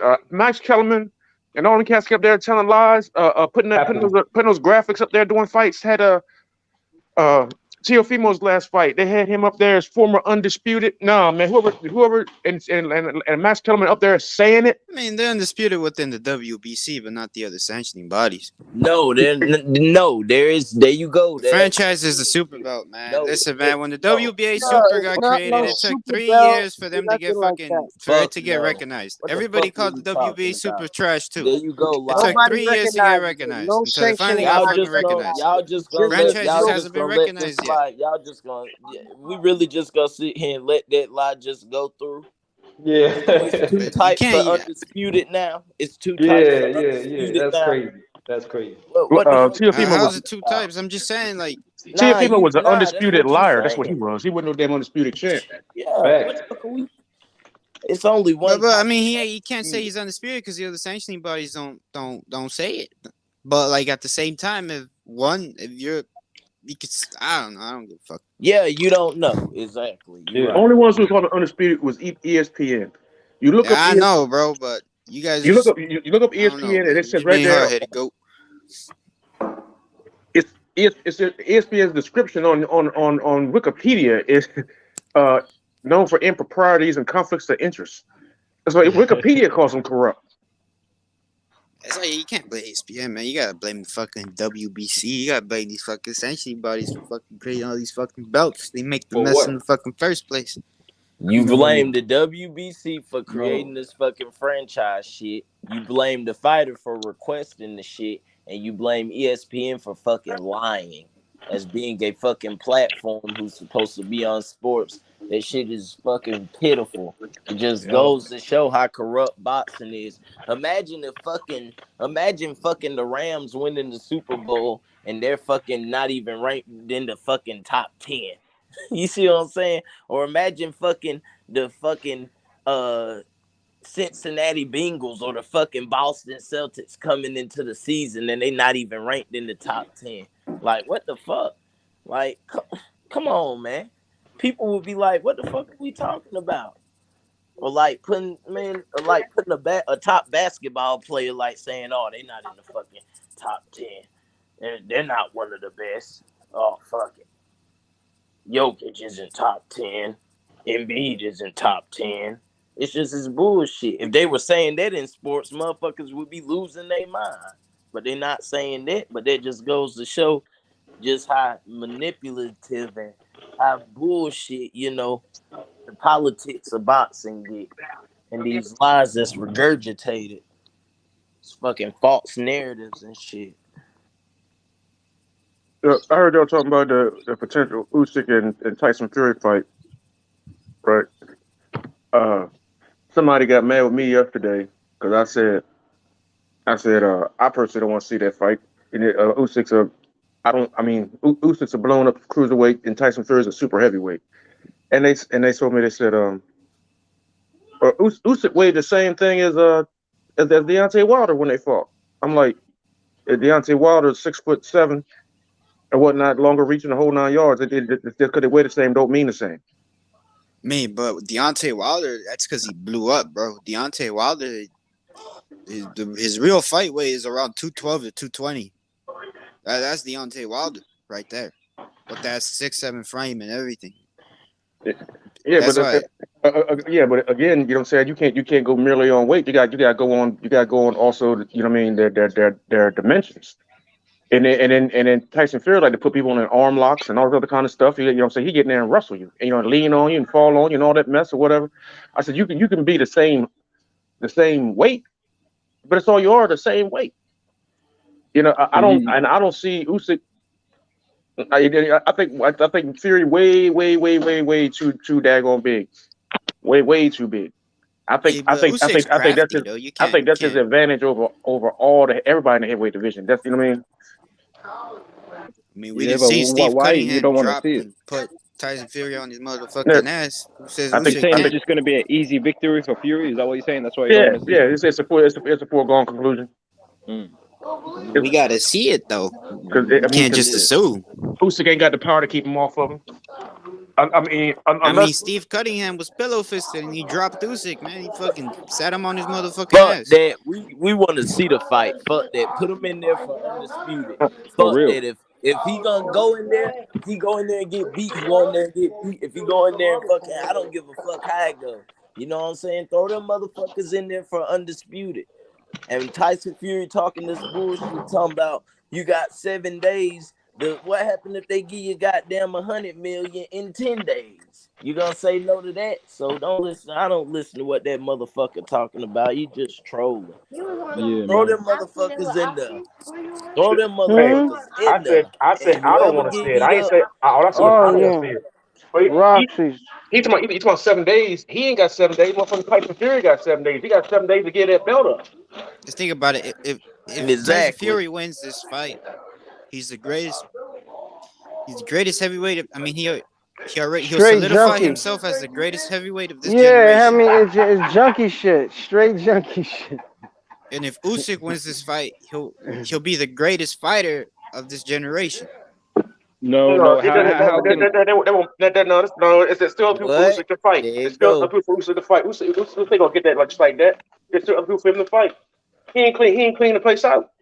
You can't it's no, too, no, no, it's hold too on, hold early on. to say that. If Usyk goes 2 division undisputed, he is the best generation of this era for sure, for sure. Yeah, he's for already sure. a 2 He is division the best 9-time fighter of world this era. champion. Yeah. Because of the resume, because of the accomplishments. Now, if you say he needs to fight Joshua, he needs to fight Wilder to certify that. That's fair enough. But if he beats Fury, who beat those guys, who beat Wilder, who But you can't at and the same time. You can't really say that because Fury never fought AJ. yeah. So why Fury you fought saying? So Wilder. why you Damn, saying if he's the you best do, if you And do, if Usyk you heavyweight? fought top, Joshua, so if they you beat the cheat, guys the that were supposed to motherfucker fight each cheated. other, but they never Man, did all those that nigga years. cheated. Now That they're the nigga, names of the face. They're the names of the fucking franchise now. So now we the call fans him. want to see them fight. You know? They got to fight that individual. You can't go on that triangle theory like, well, he beat the man. No, he got to go beat that man too. Nah, man, dude, he's undisputed, man. We want to see undisputed. We want to see who gets the titles, man. Wilder and AJ can fight each other. Yo, young man, he's not no 9-time champion. That's not how that shit goes, all right? That's not how that goes. Who's saying Ring that? Just because Magazine, Lenio, is a he world captured title. titles that were unified, You, so you, that's you, you. one. If you guys don't It's want to count all the a pair. IBO, you guys don't have to count it, but I count the IBO. No, it's all a pair. Everything, WBC, anything in WBA. Those are all Yeah, individual that's world all titles. counted as one time though. If you unify at the same time, that's one time. That's not like individual times, bro. No, it sure ain't. fucking 9 times. What the 9 fuck are you times. talking about? It's like 9 Who world is he? titles. So Triple I G don't. and shit. I got 13 and 15 motherfucking title defenses. like how they try to claim? Nah, that's I not was world Yeah, sick that's of titles. That's the, totally I'm sick of different. the That's bullshit. a totally I different. don't give a damn if he beat him. When you talk about generation, nigga, do you know the definition of generation? That's every 30 years. You see what I'm saying? oh, is Every it? 30, Oh, so okay. he's better than Oh, my Floyd. bad, He my doesn't bad. know. You know What what I I'm meant saying? by that was like a decade. My bad. Yeah, it's an outside bath, man. Damn, that sounds like some ESPN shit. 9-time champion. Yeah. That's you sure they ain't Max Kellerman? Bro, if I had all Yeah. those belts, I'd be saying I'm a 9-time world champion, man. I don't give a fuck. Yeah, you be capping to the 9-time. people, man. Put the graphic up. Hey, H-Money, put the graphic up. So people at Bitches home can are. see it. We got the IBO, the Ring Magazine, the WBC. No. The IBF, the WBA. WBO. Those are all world titles. And he beat one person per belt. What you saying? He had all he fought every person he fought. All of them had one belt. None of them had 2 belts. At which weight class? What are you talking about? When? So basically, Usyk, what you guys are saying is that Usyk is a 3-time world champion? There you go. That makes better sense. No. 4-time. My bad. Because Single. remember, Yeah. he won the WBC. No, he won the WBO first, right? And then he unified against Breedis. So he claimed another Yeah, one. that's a So that would be unification. 2. Hey, why are you calling him times? The way I understand being 3-time, right, is like Joshua. He's a 2-time heavyweight champion. He lost his belt, regained his belt. That means you're the champion the second time. Usyk is undefeated, so he's just a champion. Like he's just unified champions, undisputed at cruiserweight, and he's unified champion at heavyweight. All this 3-time, 8-time, 9-time, nah, man. I don't know how that makes sense, man. You have to lose the title to become that shit. You have to become a non-champion, become champion again. Exactly. I don't know, Go bro, to because these another are weight all class and individual then come world back. titles. You don't have to lose. There's no such thing you gotta lose. So Oh, you gotta at least put the belts down, for example. Yeah, Like become a Fury. non-champion. Like a Come Fury, back as a yeah, challenger like as a non-champion and become Yep. champ again. Yep. So either you drop the belts or you lose the belts or you're stripped, like Yep. Benavidez. Yep. Because it's hard to come back and become a champion. You got to fight a mandatory, most likely. Then you got to go and hold fight on, the hold champion. on. Say Canelo too. Canelo been stripped every which way. You see what I'm saying? He about to get stripped at 68. Yeah, he don't want no smoke at 68, man. Yeah. Wait, is he gonna retire? Because it's gonna be more embarrassing. Mark my words. How many fights he got in his contract? I don't know if he just bounces and loses his contract. I want to see Bivol come down to 68 and fight him. I want to see that. Hey, he said he would. He said I he know. would. That's what I said. I want to see it. And Yeah, Bivol beat him. Bivol beat him. Exactly. Bivol beat him again. But Bivol showed the holes in Canelo game. How Canelo, it's like he be throwing power shots to try to hurt and get you up out of there, and very little boxing. Bivol, Bivol showed him out. He exposed him bad. Yep. Now, a waste of time fight is that next fight that Canelo got, him and Triple G. Fight the 40-year-old Triple G. Man, he gonna hurt that boy. Triple G didn't look all that great his last fight. Stop being mean. It's really not about it. And when you talk about age, when you get up in age, you get another. You're not losing power. You see what I'm saying? Reflexes and The coordination. You secret see that last is fight? that's what? He loses reflexes and coordination. You see that last fight? He didn't look too hot. He didn't look like Triple G. When has it ever looked hot? Like, what are you talking about? Like, Shit, I'm 47. Believe me, I know. He didn't like he didn't that last fight. He did not look like he belonged in the ring with no Canelo. That's a fact. You could blame that on some ring rust. Ring rust, you know what I mean? You can say, but like he only lost about the 3 first rounds fight in was a that draw, fight. right? Yep. No. Was the first 2 rounds? No. At most. But I mean, The first he fight ended was up a beating draw? Murata up at the end. So He got the W, but like I said, it wasn't a typical Triple G fight. Murata was the champion, so. And he went overseas to Japan over there, so. I think it's going to be a much tougher fight than people be talking about. It's going to be a tough fight for Canelo. Coming off a Triple loss. G is he'll always be a one of the greats of the middleweights that we've seen thus far. Yep. And since he's older, 168 helps him out. He doesn't have to cut weight as much. He's never fought at 168, but I'm assuming he walks around it even heavier than that. So I feel like it's set up for Triple G to do something surprising, man. Surprising, low key. I think it's going to be a hard fight anyway, which way it goes. But low key, Triple G could do something surprising, man. Drop Canelo, do something crazy out here that will surprise the world. Don't be surprised.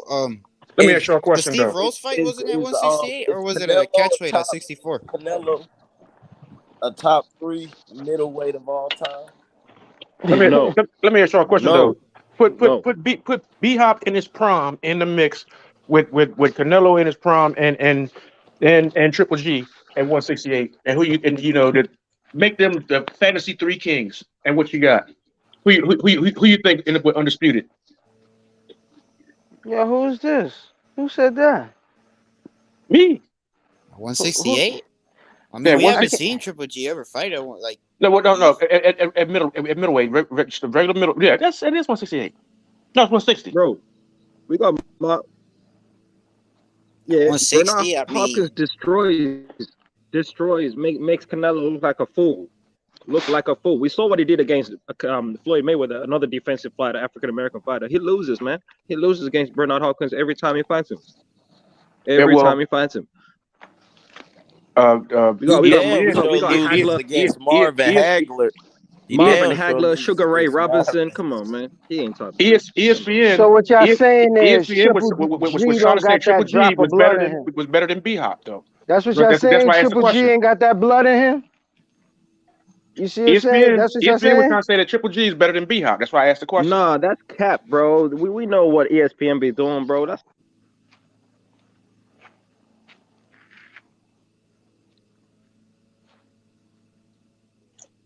That's bullshit. Ain't none of them beat B Hop or Roy Jones in that weight class. Roy Jones was a different breed, bro. But I mean, I don't know, man. Prime Triple G is a fucking nightmare for anybody, bro. That dude has one of the best jabs I've ever fucking seen. That dude does not miss with his fucking jab, and it's like a power punch. That's it, just bop, bop, bop, bop. He's hitting you with that, peppering you with that, and then he sets you up with those big shots. I mean, A middleweight Roy Jones kills Canelo. destroys Canelo, man. Dang. Canelo gets knocked out. Dang. Canelo gets knocked out. Yeah, bro. Come on. Yeah, see, Hey, it's a Canelo ain't even lie. top It's a 5. lie. Canelo ain't Hey, even you top 5. know, hey, listen. I'm just listening to y'all. I'm just slowly calling them out. I'm just listening. Yeah. Matter of fact, Floyd said when he fought Canelo, if he was younger, if he was pretty boy Floyd, he said he would have knocked him out. Yep, that's facts. That's facts. he was snapping Canelo's head back. He was man. He I beat realized Canelo up Floyd was easy. like 30 in his late 30s when he fought Canelo. He was 37, I believe. Then what he said? He said, "Man, I was damn near 40 when I caught that dude." Yeah, man.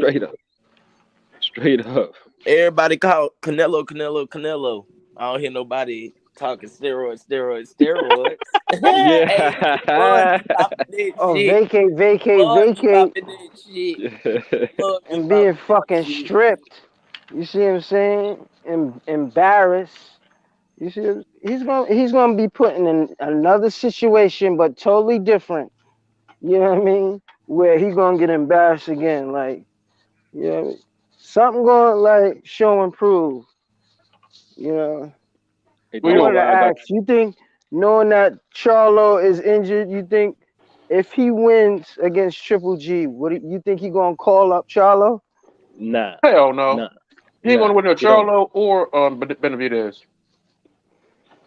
Hey, Canelo beat the fuck out of Jamal Charlo, man. You got No, come Charlo on, ain't man. Y'all gonna need to Charlo stop gonna with stand in that front of him. Charlo stuff, man. Y'all need to stop with that Charlo stuff. That dude ain't fighting nobody. That dude fucking fighting Selecki and these other mother. Y'all talking shit about Canelo's resume, man. Fucking look at that Hey, shit, bro. Charlo's resume is weak. That's true. Y'all gotta But look at that shit, man. one of the Y'all gotta reasons why stop with it's that weak is Charlo because shit. he could have fought him at 160. Swerve that. That's why it's weak, man. Andre could have fought him at 160. All these brothers been waiting for Canelo, man. Been waiting for him, man. Hey, what Canelo say? Hey, why don't y'all fight each other? Yeah. Why didn't you show me how to beat y'all? Is what he's really saying. Yeah. How about one of y'all beat one of the other guys to show me how to beat an African American fighter in his prime? That's what he's really saying. No. What he gonna do? He let them fight, and the one that lose, he tell him, "Oh, you're a horrible fighter. I don't want to fight you. You lose. You lost. You horrible." Man, I don't know, bro. Hey, one thing that Charlo should have done though is fight Andre, man. He should have done that by now. That's ridiculous too. Hey, but Charlo called Andrade a horrible fighter too, just like Canelo called him. All right, youngins, hold he up. was piggybacking off All right, Canelo, youngins. so Let's take away Demetrius Andre. All right, let's focus on Canelo for a minute, right? If he beats Triple G, which this will be the third fucking fight, and we ain't gonna want to see no rubber match, whether we see a draw or not, right? Because we're not supposed to expect a fourth fight, right? Hell no. So hell no. So what's fucking next? He got all type of opportunities. He got Bibble next. to redeem That's what he himself said. with the ideal fights, because sometimes we get in fights that most of the fights we get we ain't really asking for, and half of them shits be real fucking good, and a little more than half. Let me not shit on a little more than half. You see what I'm saying? Like For example, Ortiz and Ruiz. That shit gonna be dope. You see what I'm saying? Everybody's saying, oh, old man, old man, old man. You know what I mean? Old man still is a part of history. You know what I mean? Old men usually make motherfucking history and legacies for the new ones, the youngins to come up to fucking look up to try to break. So we can't discount a man, an older man, and in the fight game. It's not just a young man sport. You know what I mean? You know what I mean? Like when it comes to basketball or football and shit. This is world class boxing, world class fighting. So who the fuck is Canelo gonna fight? Like really? Who the fuck like? And the way it's looking like if Charlo fights in September, he fights this year, he would be part of that schedule still for May. Because can we say that, you know, most likely, you know, fucking Nelo's gonna fight in May, right? Next year, right? Yeah, Safe to say. May and September are his dates. Depends on Canelo's PED cycles, bro. Depends on that. It depends on that. You said the PED what? The steroid He always cycles. fights in May and September. Steroid cycles. You know, you need to get that shit out of his system before the USADA come through. Shit. I don't know, but hey, it's looking like Canelo That nigga has said fucking B-Ball, so I'm Yeah. gonna hold him to his fucking word. He already lied. He said he was gonna rematch him off the rip, right off that he lost. We seen how that went. I'm holding everybody accountable the same way we hold everybody else accountable. So whenever he done, he need to fight B-Ball and get beat up again, and that's it. After this fight here, this fight he got going now, Bivol need to be next. But it's not necessary it's gonna be B-Ball. That's what I want. He said that. I'm just going off what the man said. Yo, the WBA want to mix this shit up. Yo, is long due. Zerto got 50 fucking wins. Munguia got 49, 69 fucking wins. Yo, Bivol got to fight Sordo next, so he's gonna fight Sordo. I got Bivol winning that fight, but like the only thing that scares me is that the lawyer's promoting him. I don't want him to rob Bivol. Alright, respect. No problem, man. Because the lawyer's trying to promote Sordo heavy. He's trying to he's gonna break Floyd Mayweather's record, this and that. I just don't want Bivol to get robbed. You feel me? But like, yo, he dethroned I think Bivol wins that fight handily, but I'm just scared of that. Like, I just don't want him to get robbed because I don't know. I don't like that lawyer, man. Fuck that lawyer. Yeah, he's in a real good, dangerous He's fight. a crackhead. Who's a crackhead? The lawyer.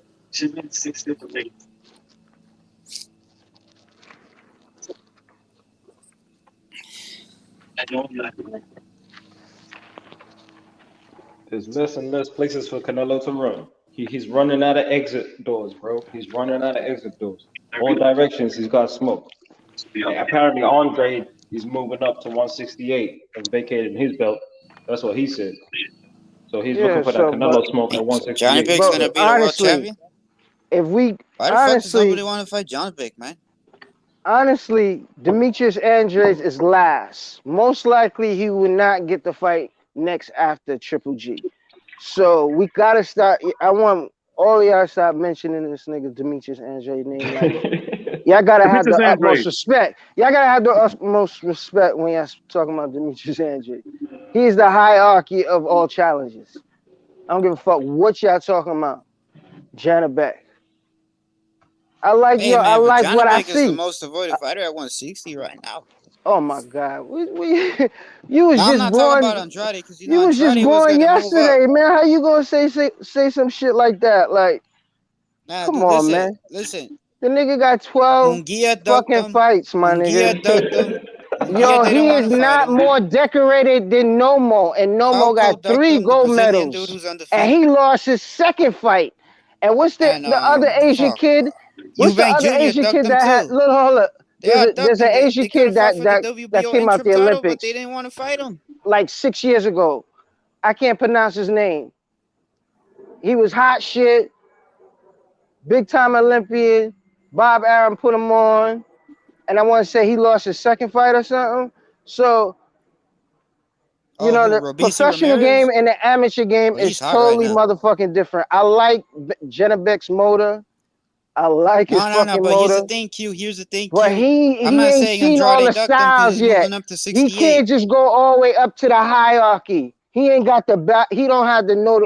He doesn't have anything. That's a waste of time. Like, you see what I'm But saying? hey, I'd he's rather gonna be see the him world fight champion if they Canelo. If he vacate. could get So fucking Canelo, then let him get Canelo.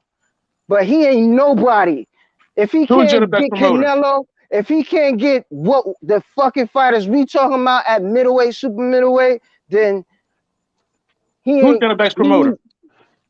I don't give a fuck who his promoter is. If his promoter Bob Arum, that motherfucker can get a championship fight by 8 o'clock tonight. That motherfucker. I ain't gonna well, disagree with that. if I'm not Andrade gonna vacates, disagree with Janabek that. will be the world champion because he's the interim. He's the interim champion. He will be I ain't elevated. gonna disagree with that. Honestly, I'm not gonna disagree with that. But I'm saying this is Munguia could have fought him for the interim title. Also, Falco. Falco is the Brazilian dude who's undefeated. He's like 29-0. He's a silver medalist. And Eubank Jr. could have fought him for the interim title. They all ducked him. They didn't want to fight him. So that's why he had to fight that one dude, that undefeated British dude that he blasted out in 2 rounds. Yeah, it's the time. Yeah, them fools' time is up. Yeah, you know, I feel for you guys. Yeah. Pound for pound king, Canelo. He got stripped. He got robbed. You know what I mean? His You face see what I'm got saying? He robbed got. of all feeling from that damn 1-2. Bivol was putting in that motherfucker. Oh man. It receded his hairline, bro. You saw his fucking forehead? That fourth God round. dang. That Well, fourth hey, round. he got real. Hell, He got robbed like a motherfucker. He got his whole face stolen. that fourth round. That fourth round. That's that Bivol was DMV loading talk up. right there. He got his whole face stolen. Hey, Bivol was loading up on his ass against the ropes in the fourth round. I Hell mean, yeah. up. Yo, that was proof. That might have been a little bit of proof, man. That Canelo was picking his opponents, because every time, the 2 times he lost, when he lose, that motherfucker lose. You know what I'm saying? When them picks go wrong, Hey, he lose like a hey, motherfucker, it boy. was His face is still in that arena. Bivol was loading up on his ass so bad, like you could hear the commentators. They were saying, "Oh, Canelo." That shit was a fucking roller coaster. He had everybody on a roller coaster that night. Hey, You who's see what I'm his saying? You trainer? see how that motherfucking Canelo was on his bike, boy? Like he was in the circus, backpedaling on that cycle wheel. Yeah, that motherfucker was in a goddamn Michael Jackson music video. But he did very good though, backpedaling. We never That was a seen moonwalk. Canelo. We gotta give Canelo credit for his backpedal game. We gotta give him credit. You see what I'm saying? We gotta give him credit. His next ring walk should be motherfucking should be goddamn Dirty Diana. You know, he put up a decent fight. No, it should Everybody be expectations think Annie, are that you okay and shit. yeah, people's expectation was too high for him to be you know what I mean, to actually show that he can be still an exciting fighter against a style that he has the utmost amount of trouble with. And Hey if man, but it's all anybody, about the ring walks too, man. That shit is dope to me. the who? The ring walks. And that's when fighters get hyped, when they get animated. But you know, sometimes they don't go out so well. Remember Wilder came in like he was the fucking final boss of fucking in that second fight with Tyson Fury. He came in fucking looking crazy, and damn, wish he would have won that fight, but and then Broner, when he came out with Lil Durk when he fought Maidana. He had the nicest gear I've ever seen. That red and gold trunks. That dude was dripped out, man, just to get fucking beat. Yo, you know who I blame for that? I blame Mayweather for that, cause he be a sucker like that. He let somebody else step up first, and he be like, "Yo, what was it like?" You see what I'm saying? And then he go in. You know, like, but it Hold is up, what it hold up, is. hold He up. the We greatest. saying Floyd a sucker now? That what we saying?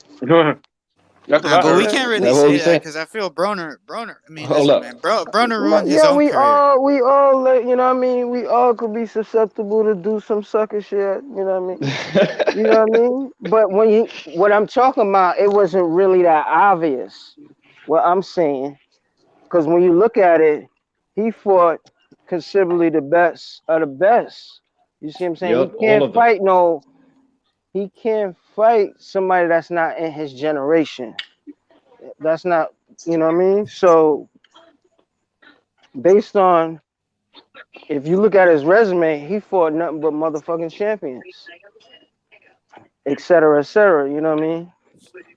So, but my comment on that is, I mean, like, the he thing knew that what was going on. Like, he knew that was something that Broner shouldn't have, you know, that wasn't a good fight for Man, Broner. fuck Broner, Man, fuck his man, fat ass. He came in against the Figueroa fight, damn one chicken wing away from middleweight.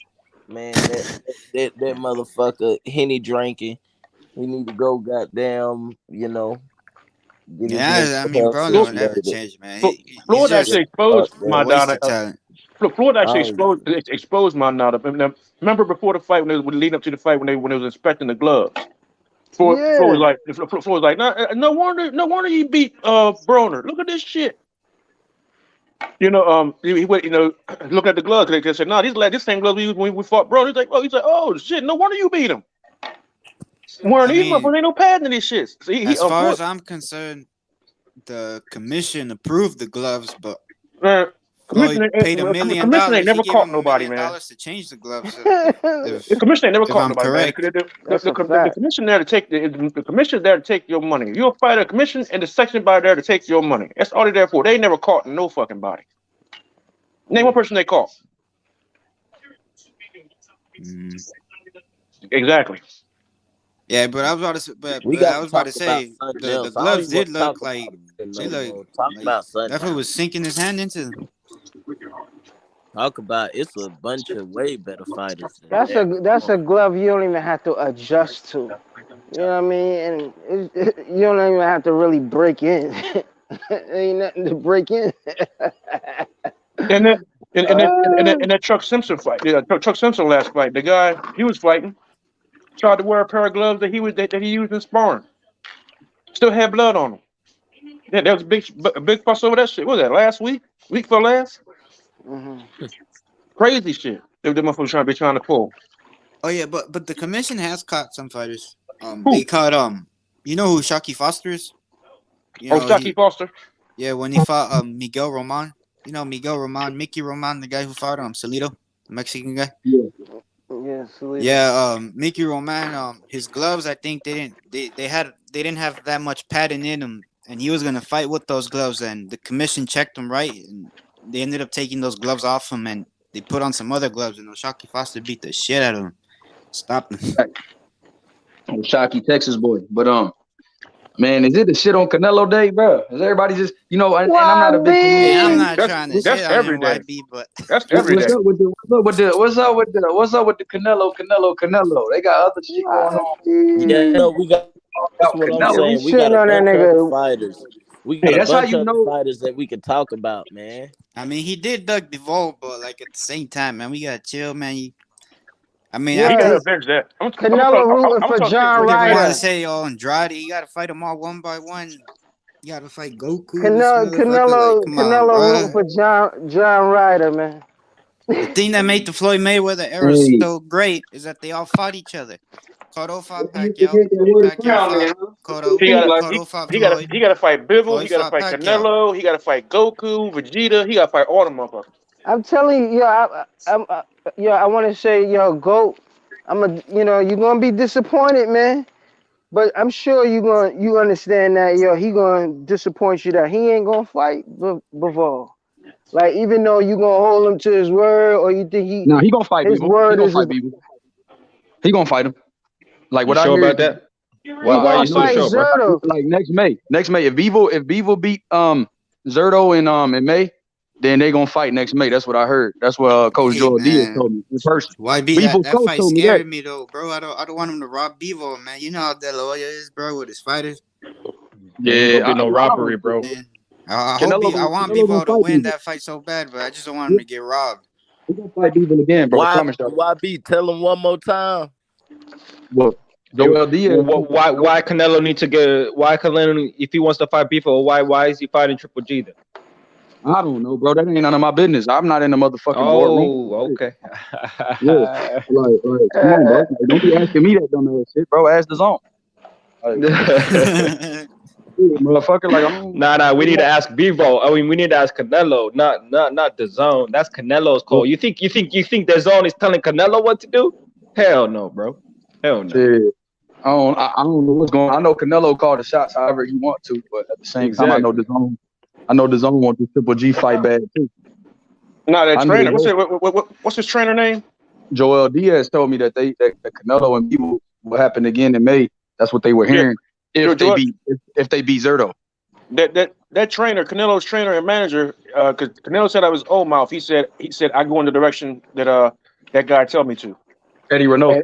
Eddie Reynoso. And Eddie Reynoso is the one that said, they was talking about the African American fighter and all that kind of stuff, whatever. Which Canelo don't really fool with. He don't fight them fights. The zone ain't telling him shit. The zone is there. The zone is in it for the promotion and the money, but they ain't making no decisions. That's how many?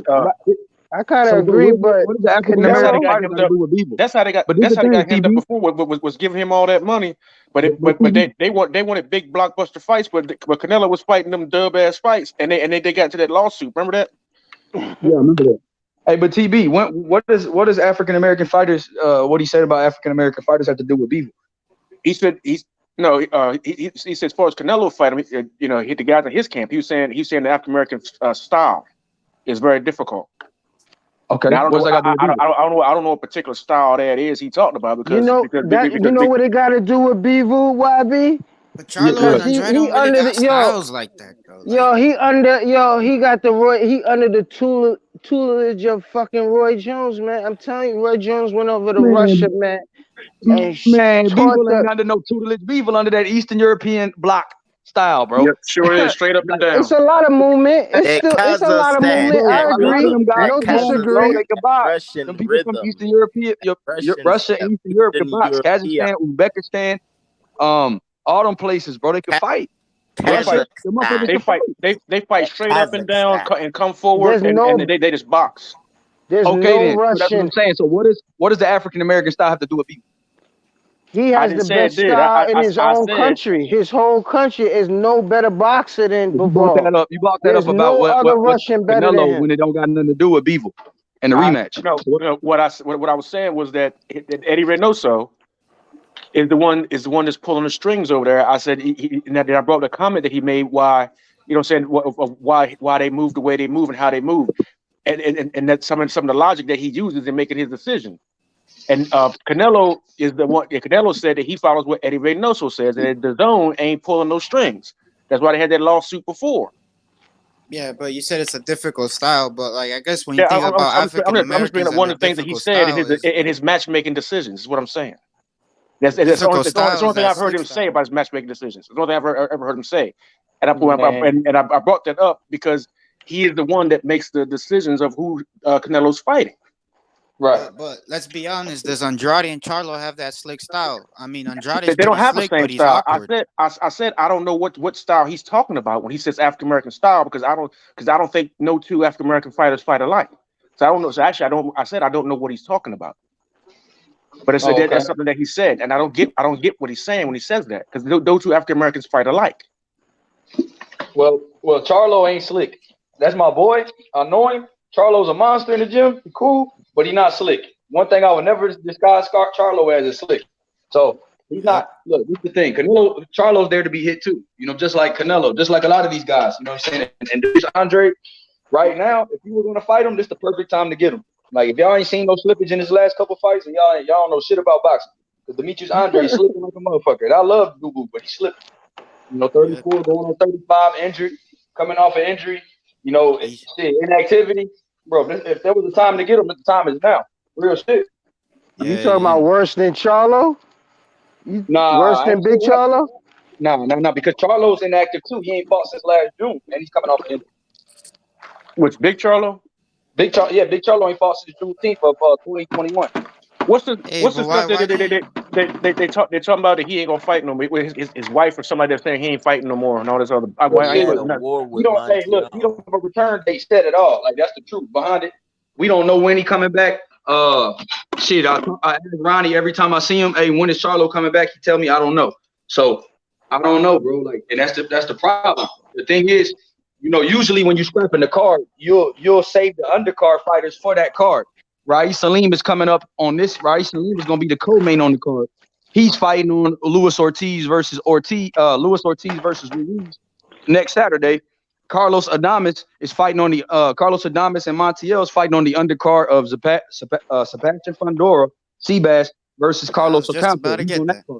Yeah, so the card is YB. Was Charlo and Adames ever in talks of fighting? Because Adames is the number one contender. But hold on, Armando. He was going to be on the card, bro. And that's the thing. He was going to be on that undercard, and they were probably going to make a fight where if Charlo couldn't get Munguia or somebody like that next, Carlos Adames would probably be the next opponent. But the fact that they scrapped that whole card and Charlo doesn't have a comeback date shows me that Charlo's not coming back no time soon. That's what I was trying to say. Oh, we don't know. Why is old lady say all that other crazy shit? Man, okay, fuck that. Hey, put that man business out there like that, though. Enough for Canelo. I just, we're gonna shift. That's his wife. Probably his manager too. Terence Crawford. Yeah, but damn, gonna tell everybody the man about to lose his house and shit. But that's women for you. You see what I'm saying? Man, fuck that's her, that's the deciding factor right there. Beyond what she was saying, it's not professional. You see what I'm saying? Hey, so man, fuck her. Like Charlo, Lil Charlo said, I don't know why you married a bitch. But anyway, listen. Hey, and that's listen. Hey, look, she got put in jail too, though. What y'all think about Terence Crawford on the Porterway podcast? I didn't like it, bro. I didn't like it, but I just want to know. I want to know what y'all think. I didn't like it all the way, but I'm glad he said I'm going to be undisputed. Like that's one thing I liked. One thing I didn't like was when he said, "Is it a fight you got to have?" He said, "Nah, not really." I didn't like that part, but I also like when he said it's personal for him, and that he wants to win because all the people keep heckling him about Spence, even on his kids' pictures and all that shit. He said they talking about Spence. So because the fans want to see it, he said he's still going to do it. But he said it's not a fight that he has to have. Well, that's not making sense. That don't make sense. It's like I need it, I don't need it, I need it, I don't need it, I need it, I don't need it. It's like I'm horny, but I can't get my dick up. Now I don't want it. You know what I'm saying? What the fuck? Damn. I'm gonna be honest with y'all. That's what he said. I'm not lying either. That shit on the Porterway podcast. Shout out to Barbara Choice. He sent me the video, and so when he said yeah. So Porter said, "Hey man, there was fights in my career I just had to have. Like is Errol Spence a fight that you just have to have?" He said, "No, not really. That ain't a fight I have to have." But then in the same breath he said, because of the fans and the people that love boxing, it's something that they want to see. And he also said because it's for personal reasons, because he never had a rival where people were talking as much as they talking for Spence. I don't know, bro. It was just like, the more that nigga talk, he exposes himself. The more he talk, the more he exposes. It's just, that nigga should just be that hermit that he is, man. Fire that chef as a trainer. You know what I mean? Man, and, cool step people, your man. fucking management game up. Like, his education with this boxing shit, his negotiation game is trash, man. I've always said it. What I'm saying? I've always said it. This shit is trash. I ain't been talking about this shit in a minute, man. I can tell you straight up, man. His negotiations ain't trash. I tell you why. Remember when Bob Arum said that he could buy a mansion for the money he lost on Terence Crawford? The reason why he said that shit is because Bo Mack and Terence Crawford and them tore his ass up in the contract in the renewing of the contract when it was with Bob with Top Rank. When they re-upped their contract, Bo Mack lit Bob Arum ass up, and Bob Arum ended up having to pay out more money than what he wanted to pay. And then they had some clause in there that if they didn't get the Spence fight, they had to pay him a certain amount of money, which they tried to get out of paying. And then there was some other, then there was some other shit they was doing for some other fighters that they wasn't doing for Terence. That they fucked around and caused that lawsuit. But then I heard some shit about it wasn't them. It wasn't even them that filed the lawsuit. It was actually Daniel Kinahan. But I don't know. Bo Mack didn't tell me. Bo Mack didn't say that to me, so I really don't believe the shit. But with the shit that's stalling this shit out right here from the interview I did with Bo Mack is basically Bo Mack is using the fact that Errol wants to be undisputed and he needs that belt, and so they're using that as leverage. But a lot of the other shit is personal. It's personal and not business. They got a personal thing with Errol. And that's How is it personal? When I don't know. He didn't tell me what the personal shit was. But you know what I'm saying. But you know, I don't know what happened. But it's something personal. They go get like beef numbers right now. You mean like personal beef? Right yeah, beef. You mean? Yeah, personal beef. It's some personal beef or some shit or whatever. Like Bo Mack called him a drunk and I said no, it's other kind of shit. And I was like, this was last year, last winter, 2021. You know what I'm saying? And yeah, Bo Mack guarantees a knockout. Now this is during the time when Sean Porter was going back and forth to top rank officer trying to force the fight with Terence. Because Bo Mack said on the show, he said as far as he knows, Sean had been up to top rank officers 2 times in the last month, trying to get that fight. Which at times, remember, Terence did not want that fight. Sean forced that fight. So yeah, they were guaranteeing a knockout of Spence back then. And call and the name calling and all that shit and whatnot. And I think Earl was like keeping a low profile, not saying much. You know what I'm saying? Just like Team Crawford was doing all the talking. But so now, I mean, like I said, it's something. It's from what I got out of the interview, you can go back and look at it and see what you get out of it. Hey, well, I saw the interview. What I saw out of the interview, I don't like how Crawford be talking about Spence's career like he needs that body and he needs to be undisputed. When I could ask the same question to Terence Bud Crawford, who's that Hall of Famer body on your record? You also don't have the legacy fight, and the difference between you and Spence, one, is that Spence is 32 years old and you 35, and 2, you're the top pound for pound fighter in the world. So you're meant to get these legacy fights. You're meant to be getting legacy fights for the last couple years, and you ain't got none. So when you talk about legacy, the pressure is on Bud Crawford, not Spence. Spence is young, and on top of that, Spence is not an all-time great, nor is he even the best fighter in his division. So, like, that's a question. Even I got Spence in the fight, personally. I got Spence in the fight, but that's not even the point. The point is Bud is the more decorated fighter. Bud has more accomplishments. One could say that Bud has more skills, but when we talk about legacy, nah, Bud, your legacy is in question. When we measure your resume up to the all-time greats, when you have the skills to be an all-time great and you don't have the resume even close to an all-time great, my brother. Let me say something to that, though. Shout out to Uncle Jay. Shout out to my boy. Shout out to Method coming on. We got other people that want to speak on it. But I will say Errol Spence doesn't have – look, I pick Errol Spence to win too, but look, come on, man. Bud Crawford has already done something that Errol is trying to do, and which is why he has the leverage. See, this is Bud's second time trying to going for undisputed in another weight. Undisputed. Thank you. You get what I'm saying? So Errol Spence needs this fight just as much, if not more, than Bud Crawford, in my opinion, to solidify himself as a great. You get what I'm saying? Because if he beats Bud Crawford and becomes undisputed, he will solidify himself as a great welterweight. Bud Crawford's already, like he said yesterday, he's already a Hall of Famer because he's already done the thing that Errol Spence is trying to do now. Bud is just trying to repeat as undisputed champ in another division, which is he'll be the first guy in the 4-belt era to do that.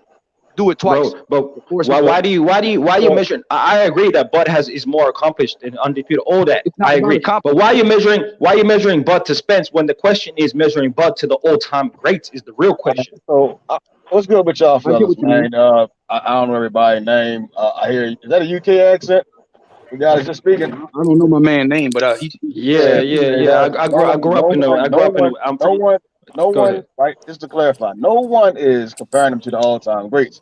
A statement is that he's Hall of Fame. You get what I'm Right. saying? Same as Tyson Fury.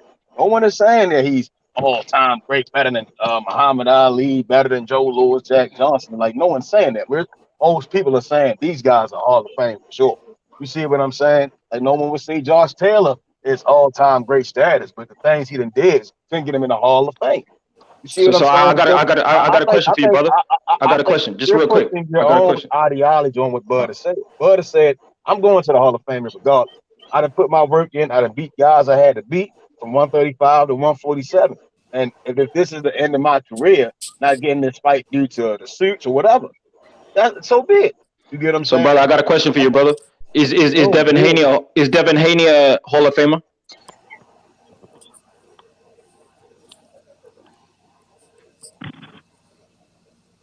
Damn, we got quiet. Yeah. Yo, my brother, do you hear that question? I don't know who was talking. It's kind of, it's a vague question. It's a No, question, it's a but clear question. That's a it's a clear clear question. I don't know. question, but the man is so young. But yeah, ideally, No. I want to talk because to the man who was talking about. Yeah, go ahead. If he got Go ahead. undefeated, if it goes for Terence Crawford, it goes for Devin Haney. That's what I'm trying to say. But I think it's early to say it for Devin. But I'm trying to say if undisputed is all you need, then Devin is a Hall of Famer. Oh, my bad. Because that's all Bud Crawford got undisputed. No, right. He ain't got the bodies though. He ain't got the bodies. Go ahead. My Wi-Fi went out, but you're right. I quit the last bit. You can't even compare Devin Haney, who's just getting his feet wet in boxing, bro. No. Wow. Undisputed. It's not What has Bud done that Devin hasn't done? It's not just the. See what I'm saying? You're putting your own ideology onto it, right? Terence Crawford is a 3-division champion, former undisputed 140 champion, 135 champion, 140 undisputed, lineal, Ring Magazine champion. This man has accomplished so much in boxing, bro. That's what makes him Hall of Fame. Again, what you're saying is your ideology. It's not clicking with you. But once you sit down and you look at the overall work, the body of work that Terence Crawford has done, that's Hall of Fame. Hey, let me ask you a question, bro. Okay, But is that you mentioned Josh Taylor? Terence Crawford was at the Hall of Fame inductee ceremony, and they casted him. Pacquiao wasn't there getting casted. Why? You think that's right? Huh? Say that again. I said Crawford was at the Hall of Fame ceremonies, and they casted him. They did the bust of his fist, and he's still an active fighter, not even on the ballot. Manny Pacquiao is way more accomplished, even though he was never undisputed, but he's a multi-division, way more weight classes champion than Terence Crawford. Terence Crawford was seeking him out for a fight, trying to make his legacy with a fight with him, but he wasn't there, getting all that praise and sitting up on the panel with the other guys, with the guys who are actually being inducted like Terence was. What's up with that? I mean, that's obviously he was invited to come to the Hall of Fame, and they wanted to cast his hands, have his hands wet. That's something that they chose to do, right? They put light and put some honor and respect on Terence Crawford. You don't find him a little fishy, and that's completely obvious. He wasn't inducted to the Hall of Fame. He was given some honor. Oh, we want you here. We have a seat for you. Julian Jackson didn't get in the Hall of Fame, but he was there getting some respect and honor. And not Manny. That's Manny's probably going to get his own day when he gets inducted to the Hall of Fame. Again, he's getting ready to be inducted very soon. So the argument is kind of flawed. You get what I'm saying? They wanted the guys that represent the sport very well at that time, and Manny Pacquiao is going to have his day when he's inducted because he just retired. Sound like to me they want a majority of guys who represented top rank at one point in time, or they were in good graces. Manny Pacquiao was not. But he's way more in top rank, good graces. I mean, Floyd was there. Floyd sued him. Pacquiao left because Bob Arum wasn't holding up was it holding up his business That has deals? nothing to do with the Hall of Fame. That has nothing to do with the Hall of You Fame. didn't notice that majority of those fighters that was there giving their picks and stuff like that for the Terence Crawford Errol Spence fight were top ranked fighters, and the majority of, you didn't notice that? That has nothing to do with people picking picks, making their predictions. That's predictions. I mean, the same people most people that picked Errol Spence are people that's from the South that or just like Errol Spence, or they just don't like Terence Crawford. Go check the footage. And, I mean, you'll see the majority of the ones, except for one. There was only one and that was Mayweather. Right. I mean, Floyd Mayweather picks Terence Crawford to beat Errol Spence. I'm saying there was only one. I'm saying there was only one person who was interviewed who was not top ranked, and that was Mayweather. I'm not saying who he picked. I'm saying I'm just saying. I mean, it's been many interviews on any platform anywhere. I mean, it depends what you were watching as far as in regards to the Hall of Fame. You see what I'm saying? Sean Porter had his own podcast going on at the Hall of Fame. Sean Porter does now that he's doing his podcast thing, he interviews a lot of people. People always get their own different perspectives and their predictions. I'm not understanding what you're saying. I'm neutral, but that stuff all the stuff I seen was real suspect. The thing about it, what y'all saying, Bernard Hopkins was never with top ranking. He picked Terence Crawford too to beat Errol Spence. Same thing with James Toney. A lot of them guys maybe early in their career may have started with top rank, but as their career manifested and went on, it wasn't with the company anymore. And a lot of them picked Terence Crawford. It's just an opinion. Yeah. Yeah, got my spidey sense of statement. Something ain't right. I ain't picking either one. And I also think, my bad, bro. I also think a lot of them guys didn't really like how the way he was moving, Spence. But like I said, that's neither here nor there. Because I know a lot of legends didn't like the way he was moving. But I mean, that don't mean Bud gonna win the fight just because everybody picking him and shit like that. And it's just vice versa. Hey, did Josh Taylor win the World Super Series? Yeah. What happened? Yeah, absolutely. Yeah, he won. He beat Regis Prograis for the title. Yeah, it's a lot of accolades. It's a lot of accolades behind. It's more stuff to it. But when Josh Taylor's done, he's going to the Hall of Fame. That's kind of what I was saying earlier. Devin's still kind of wet. Like the Cambosis thing doesn't mean much right now. It sounds good as far as in conversation, right? Whoa. When we overall look at what? You gotta stop right there. Boxing is bigger than YouTube talking points. Hey, right? Bud beating Ndongo. Hey, Bud beating Ndongo's valid, but Devin Haney beating Cambosis ain't. Come on, man. Let me finish what I'm going to say again. All right. Those are good YouTube talking points when you want to argue with someone, right? But I'm just asking you the question. Prograis, he beat a post-star. He beat so many guys back to back in a very short time. You get what I'm saying? He didn't have to go to Mexico. He didn't have to go do anything, right? He just went straight to the smoke. He won the World Super Series and beat the top guys in that media time. Like, that's a body of work, and that's going to be sat down and thought about. Like, that's some Hall of Fame shit. You see what I'm saying? Whereas with Devin, to take away from him, he still has more to do. You see what I'm saying? More to do. Like Danny Garcia right now has done some things that could qualify him to go in the Hall of Fame. Depending on how you look at it. If he become a champion at 154, that really seals the deal. Because They're going to split Danny here to the white meat at 154. Wow. Hey, man, I mean, if Jamal Charlo drops himself, I can see Danny probably getting a title. I don't know about that. How old was 154? How old was Josh Taylor when he beat Regis? Was he 29 or was he 30? I think he was 28. I mean, that's a good point. That's a good point. The age thing, right? Progress is old, isn't he? Like 34 right now? Progress should be 34. 33, 30. Yeah. Devin and Progress going to be a good. The question that needs to be asked. The question that needs to be asked is the Hall of Fame. What is your criteria for getting a fighter inducted after he's retired? What is your criteria? What status he has to be? What he has to have on his resume? That's the question the Hall of Fame needs to confirm us with as fans. It's like, okay, this guy retired and stuff like that.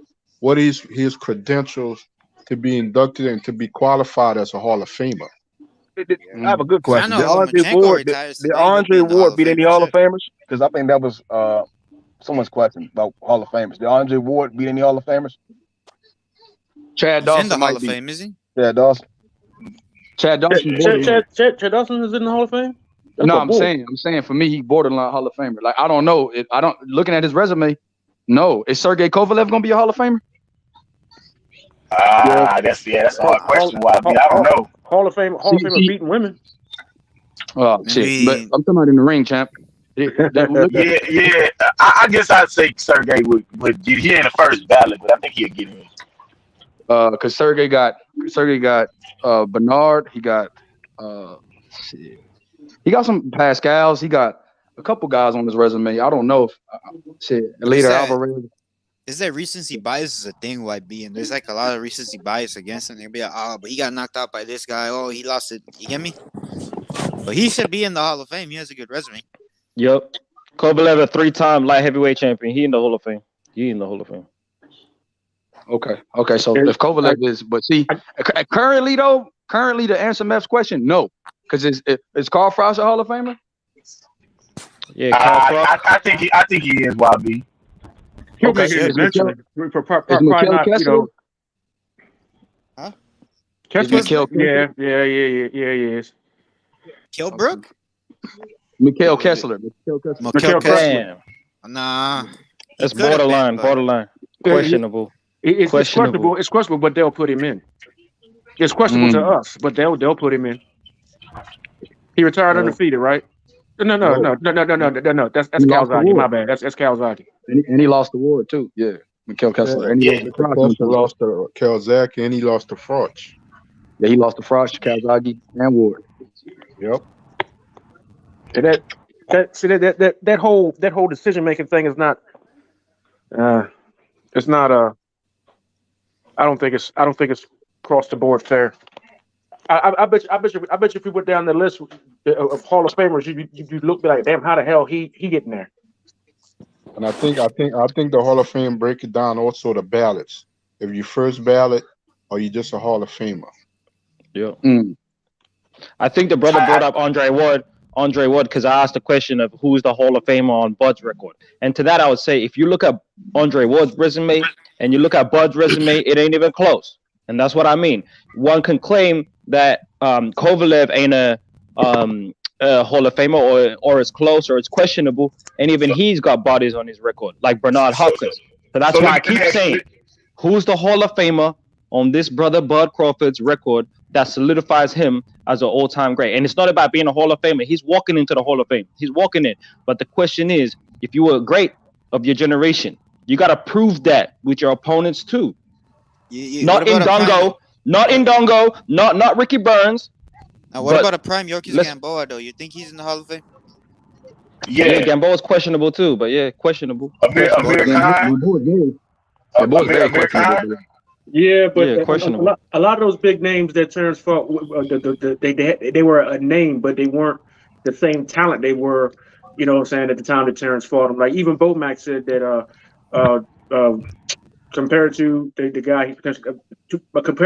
guy he's potentially about to fight, he doesn't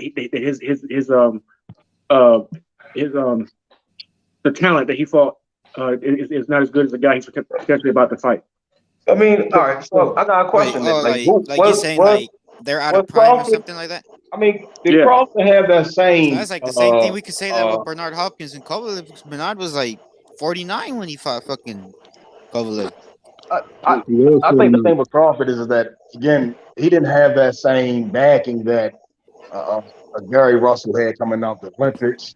Same with Shakur Stevenson. So again, when we using this with hindsight, like we at the back end of his career, I'm like no one expected Crawford to do half the shit he's done, any of the shit he did. You get what I'm saying? So that's something that goes into account. Like he literally got called up. Hey, we need you to fight this guy. Staying ready. He stayed ready. Got in there and beat this guy. That's the Crawford wasn't an Olympian. Because of Tim Bradley as well too. I thought Crawford was an Olympian. He's not an Olympian? No, he wasn't. Nah, he's not an Olympian. He got kicked out. Oh, damn. Yeah, so he was an alternate then. I don't think he was an alternate. I think Danny Garcia had beat him for that spot. Nah, he just didn't make it, man. Saddam Ali made it, not him, bro. That's just what happened. He just didn't make it. All right, nigga. So what? Like, young Adam, just chill out, bro. Because Yo, what's up, man? Hey, don't be mad at the facts, bro. Don't be mad at the facts. Come on, that's just the facts, man. That's not my opinion. You steady trying to shit on the man. I don't know. Yeah, you steady trying to shit on the man, accolades and shit. Not shitting, just asking the questions, man. That's what we do to all-time greats. We analyze what they've done, my brother. It is a big gap after That ain't he no Baltimore won twang. That's a undisputed. Maryland twang. After he beat Ndongo, he never defended them titles, and he never became the linear welterweight. But I think Ndongo's in the Hall of Fame. What? Come on, bro. Come on, man. Look at the cap, bro. If Ndongo gets in, everyone's getting in the Hall of Fame, bro. Everyone's getting in. If Ndongo gets into the Hall of Fame, man, I'm never watching boxing again. Yeah. And I'm African. And I'm trying to say that ain't happening for my Namibian brother. Come on. Yeah, he'll go in the Hall of Fame where he from in Africa. Yeah, in Namibia for sure. Namibian Hall of Fame. You can't take that away from him. He'll go now. No doubt. They'll put on an international level. They'll put a statue of him up in his village of him. Yeah, he deserved that. Yeah, for sure.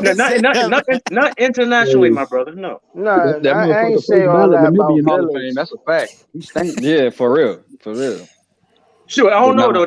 They got damn Sylvester Stallone in there. Shit, I might as well get in there. I'm going to go here and punch a couple pigs and kick a couple dogs and record that shit and send it to the goddamn the committee. Shit, damn Sylvester Stallone, damn crooked lip ass in that bitch. Let me in there. I'll go ahead and slap shit out something. Video and take a video of it. How an actor get in there though, man? So back to what y'all was saying though, bro, about the Hall of Famers on Bud's resume or Andre Ward. I don't know how to analyze that.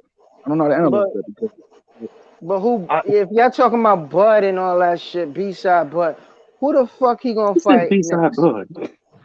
Damn, B-side Bud. At first it was A-side. Months ago, I was like, yo, he on his A-side shit. He on his A-side shit, but that shit ain't really working. Yeah, that's that hustle he had with By Aram, he should have known better not to come across the street with that shit. Cause he peaked at that. You see what I'm saying? Just because you was getting, you was getting a good salary and whatnot at your old job, you know what I mean? That don't mean we gotta pay you the same thing if, you know what I mean, the quality of work you was doing ain't even you see what I'm saying? It's still questionable. I get you on the trolling, man. I hear the trolling right now, man. I hear that shit. No. When I came through, I was saying if TC would have came in and exposed Keith, if he would have took the time to expose motherfucking Keith and put the pressure and say, yo, give me him first. You see what I'm saying? Because ideally, he's in the fucking way. And I'm telling you, Keith. What do you mean by that? Oh, what do you mean? Yeah, because I heard they offered Keith Thurman the fight. Yeah, Keith wanted $10 million. You know, Keith on that shit right now. You know what I'm saying? He's smoking that shit. But Keith Thurman wanted 10, bro. That's a fact. He wanted $10 million. He wanted $10 million to fight Terence Crawford. Who the hell gonna pay him that? Man, he need to stop playing the damn ukulele in the motherfucking poppy field and shit. Ain't nothing wrong with that. Yeah, it ain't nothing wrong with that. But yo, we gonna split that 10 and then, you know what I mean, whatever the case might be, but you can get that on the back end. That's not even an issue. I don't think that shit is an issue. Yo, I think you're telling Bud short with the B-side Bud shit, though. I mean, what's going on here? Yo, the tactics of putting the pressure on Heyman and them, yo, the shit ain't gonna work. They gonna be like, yo, kick rocks. Yo, we see you next year. You know what I mean? And it happens all the time. Hey, it's like you come Floyd back said, to the bro. table. You come back to the table the second time, but hopefully the second time, hopefully you're coming more conservative. More conservative and not being so, freelancing. You know what I mean? And as a business, right? As a business, right? Showtime that had about 3-4 fights fall through this shit, right? This is one of the fights that they have to make. If that makes any sense as a business, right? Let's say when you giving out product, right, and the product again is getting mixed reviews. Some things people are like okay, and then this is the one thing that fans are clamoring for. That's something that Terence Crawford mentioned in the interview that I was talking about earlier. Is that it's for the fans, but the fans clamoring for this. This is something Showtime has to deliver. When you done had Jamal Charlo fight fall through, you done had what's this guy's name? Jake Paul, a fight that they fighter or whatever he is, they've been banking on to come through. That don't happen either. You see what I'm saying? There's a couple other things that happen. You do have the return of the it's the retribution where we see Yo, fam, you breaking up they crazily. got people. Yo, that's meth. I get the B side shit and all the other shit, but then as far as the fight gonna get beat. Man, I was optimistic a couple weeks ago, but I'm back on my pessimistic shit again. Like, man, this shit it don't have like the powers to be gonna be like, man, this shit ain't even popping anyway. They looking at the numbers, like people talk about it, people in the industry, you know what I mean? And it's just no matter what nationality, no matter if they're a can't prove publicist, a fucking manager, or a trainer, etc. People will talk about it, like, you know what I mean? And I know fighters ain't talking about the numbers. The fighters ain't, biased. They never gonna talk about the numbers, but everybody else, you know what I mean? They can reflect and say, oh, this is, you see what I'm saying? But Bud is making the negotiations harder than what it's supposed to be. You see what I'm saying? And for the man that he is and the plateau he's on, because he is a number one welterweight. You see what I'm saying? A1 / you see what I'm saying? But you know what I mean? It is on him. Like, you know what I mean? He could have, the way he could negotiate, he could get better advantages. You see what I'm saying? Like, even though, like, I don't even want to harp on it, but I just want to pass. You know what I mean? Like, Hey, did you trademark that B-side, Bud? I'm gonna write that shit down. Take that. Tonight, she'll surprise you. Go ahead. Yeah, he was A-side. He A-side, right? Water if you need to, and if you get Undisputed champion at super lightweight. Undefeated at 47, but there's another welterweight that got more defenses at welterweight than you, who's been at welterweight longer than you, and he's unfucking defeated. You know what I mean? Man, that stuff about so and so need me more than I need them and all kind of shit, all that shit is cap. They need each other. You know what I'm saying? They both undefeated champions. You know what I'm saying? Just if you feel like, I mean, I like Team Crawford whatnot, but I'm gonna say this: if you feel like that you done all you need to do because you did it at the lower weight class, then why'd you move up? You know what I'm saying? And what's the point of you moving up? If you feel like you've done all you need to do to get where you need to get, retire. Don't hold. You know what I'm saying? Don't hold up the game. It was like name, what the fuck was the name? Keith Thurman was unified champion. Sitting there holding on to the belt, talking about, I heard this, I heard that. Oh, my pinky toe hurt. And they said I can't fight for this reason, that reason. They went on, stripped his ass, but that shit went on too fucking long. And then I'll tell you another one.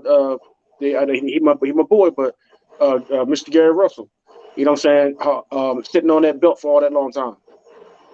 You know what I'm saying? Fighting once a year, if that. You know what I mean? Now, granted, yeah, people was ducking him. But shit, I mean, there's somebody out there hungry to fight you when you can't get the fight you want. You know what I'm saying? Just to stay active. You know what I mean? Keep grease on the axle. You know what I mean? But don't hold the game up. You know what I mean? They sitting there playing spades. You got that nigga don't know what the hell he want to throw out and running his mouth and shit. Hold up the whole damn game. It's like, I mean, that's what it seems like.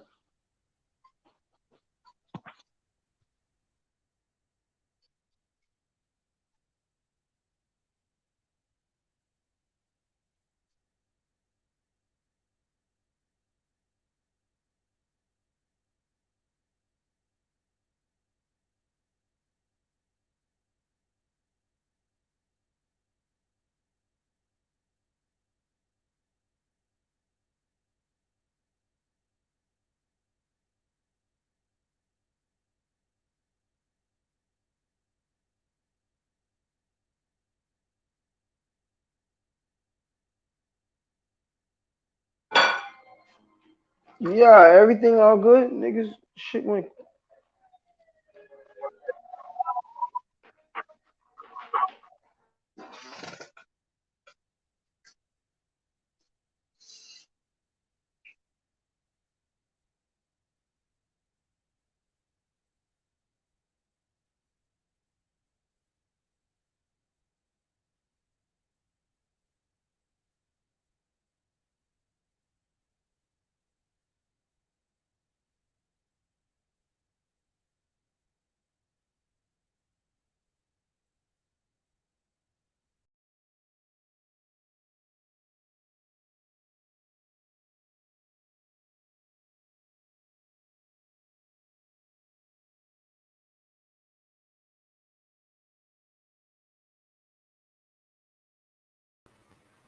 Anybody on?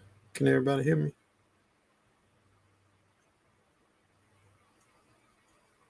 Hello. Hello. I heard something. Can you hear me? Yeah, I can hear you. Yeah. All right. I was watching another broadcast last week or something, and really,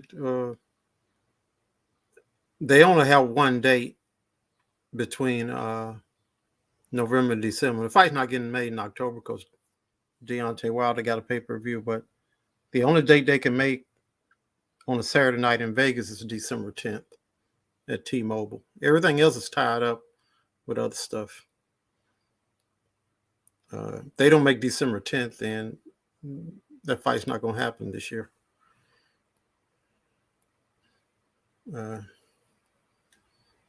Maybe it shouldn't happen. You know, these two been dragging on for years, man. I'm tired of it. What you talking about? The Spence fight? Yeah. The only date in November and December that those arenas are available is T-Mobile on December 10th. Every other Saturday night is tied up. You know, hockey season starts, so they got some other stuff like concerts. They got wrestling. December 10th is the only open night, and that's at T-Mobile, and it seats 20,000. Now you're not gonna have it at the football stadium because you know the Raiders got that tied up in the fall. Plus, you won't make the gate like you would because you'd be charging, you know, nosebleed prices. So without December 10th, you don't get a fight this year.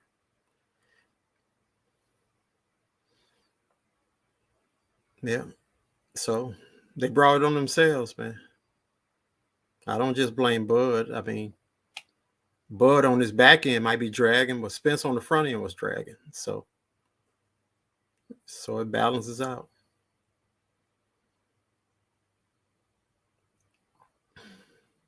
And I also think that the IBF might get sick and tired of dragging this on. I don't think if they got a fight, I don't think if they negotiate a fight by end of September, you might get the IBF enforcing that boost mandatory with Errol. Because you think about it. Absolutely, because you know, I'm sure, especially if Boots don't get a scheduled fight, you know what I mean? If he don't get a scheduled fight in a decent, right? If you think about it, Errol hasn't made an IBF mandatory since Ocampo. What else? 4 years ago? And they're supposed to be the strictest. So I think the IBF, keep your eye on the IBF in the next month. You see what I'm saying? Actually get. Yeah, keep your eye on the IBF in the next month if they drag this on. I mean,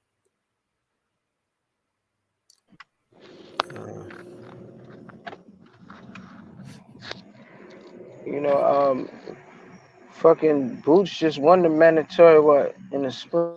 Yeah, and he's holding out. He's only had one fight this year. He normally fights 3 times a year. It's the next calendar year. Yeah. So this is what happens when you wait on PBC fighters, man. You end up with one fight a year. So You know, But that needs it's not even just PVC. You know, everything. You know, you're breaking up, bro. You're breaking up. You got bad. Your reception is breaking up.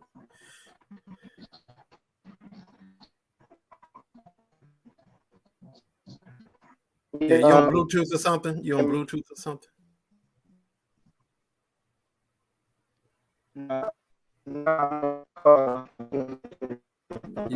You got a bad signal.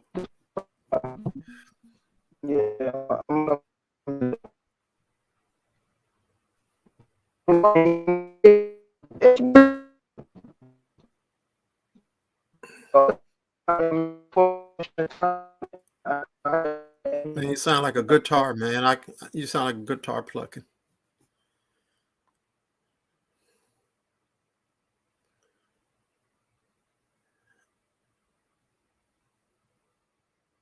All right, I'm out.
Yo. Money. Yo, what's good?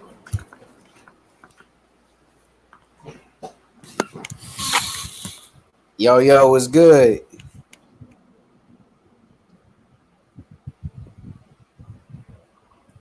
You're breaking up. Yo, you can hear me? Hello. There we go.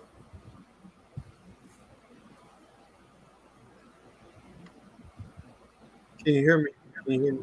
Yo. Yo, what's up, Yeah, I can hear you. Yo. Yeah, we can hear you. What's good? Yeah, let's go what? Nothing. We were talking about that mandatory with IBF and Spence. If Bud and Errol don't fight soon. Yo, Danny the Great, what's good, my boy? Danny. Man, you know, same old, man. Yo, Danny the Great, what's been going on, bruh?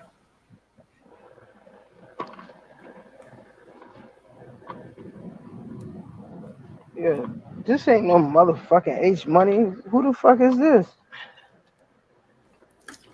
Who's his brother? Oh.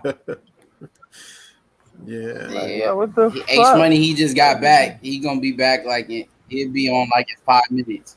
Oh, okay. Oh, that's what's up.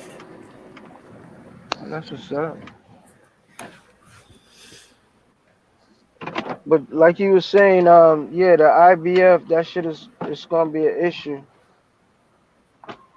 You know, and I don't think Heyman and them worrying about it because um,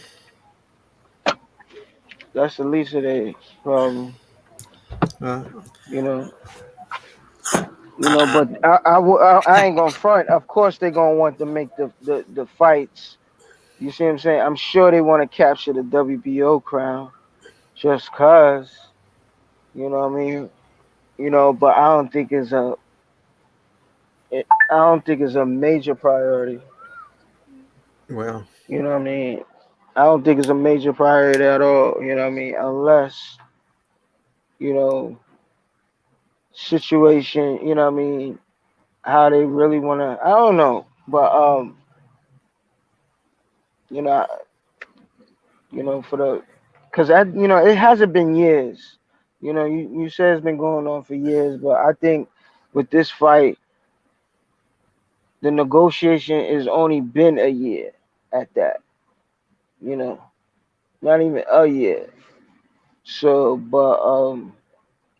it, but we got to consider, like the typical fight fan don't understand, like, Spence is a huge welterweight. You know what I mean? He's bigger than Crawford. He's been at the weight longer than Crawford. Crawford is a three division fighter, 3 division champion, undefeated champion. Spence this is his first division. So yeah, I think that's overrated though. I mean, how long Bud been at welterweight now? no, but what I'm saying is a big difference. It's a difference. It's not a big difference though. Even Crawford said, "Oh, you better hurry up and make the fight now, because you can't say your weight is gonna be an issue." You know what I mean? When you take the L. Crawford was saying that to Errol about weight being an issue because Errol is going to have a hard time making 147, not because Crawford to make the fight this year, y'all better get your ducks in order, or whatever catch slogan he said, or but he was, this is how he negotiating, you know what I mean, that this fight should happen this year. I think what I mean, and it makes sense because Spence, yeah. I want he's the young guys to go to the next division. Just like how Crawford came from 35. I want the young guys to start getting a shot. I really do. I'm tired of Keith. I'm tired of Ugas. I want the young guys like Ortiz and Boost start getting their shot. I mean, we said they're young. What? Wait a minute. Ortiz could have stepped up. Let me make my point. If you're gonna interrupt me, I'll stop talking. I mean, 25 and 26 and 24. It's not young in boxing historically. Sugar Ray won at 23. Ali won at 22. Hearns won at 20. Tyson won at 20. I mean, so you're not really young once you get in your mid 20s in boxing, especially if you've been boxing 3 and 4 years. So both Bud and Errol, they're on the north side of 30. So one of these guys is going to get their shot. That's my point. If the guys at the top are dragging, then the sanctioning bodies should start enforcing mandatories. That's my view. Yeah, and there ain't no doubt about it. IBF don't fucking play that shit. You know what I mean? And I hold them in high regards and shit for whatever it's worth. And like I see this comment, Dan Tan said, "Oh, Spence had about 12 fights at 54 or 60." Even if that's true, and if that's to be true, that means it shows that he started his career as a welterweight. Go down. You supposed to go down to your lightest weight and campaign for your first. You know what I mean? Whether it could be your best division of your career. You see what I'm saying? No matter your potential. So you supposed to dominate and do what you can do in your division in that first, weight class. So that just go to show time for him to move up. If he have fights at 54 and 60, that means he squeezed down to 40, 46 and fight at, a championship level, like a world class level. So, you know what I mean? It's, I wouldn't be, because if the fight don't happen this year, and because even Crawford want, he want out. He want a different outlook. He looking at 54 or retiring, and this is grown man business, and beyond that, it's a kill sport. So, like, I respect the game. Errol has never had a professional fight at 160. That's not true. 154 years, not 160. And even that's what I'm saying. But he was gonna fight Canelo. He's projected. Based on his physique. Like the length of his arms. Just because you're a certain height, your arm length based on your actual skills and wherever you performing. His length. I want to say his arm length is probably the wingspan probably of somebody that's like 6'9", like a No, 6'9". no, that's not So true. you know what I mean, like what I mean, and maybe it's a little exaggerated, but I'm just saying he will ideally fill up into a higher weight class and perform better. You know what I mean? And some people gonna perform better, like in so many ways. Like Spence gonna perform so many better ways. He gonna be quicker. He gonna be more strong. You know what I mean? Some people not. Some people gonna peak at certain weight classes. Like Danny Garcia ain't ideal for 60, but 54, yeah. Because the benefit of him being at 54, he'll be more comfortable and he'll be more quicker because he wasn't a quick guy Yeah. at 40 or 47. And you Yeah. gotta have speed to survive.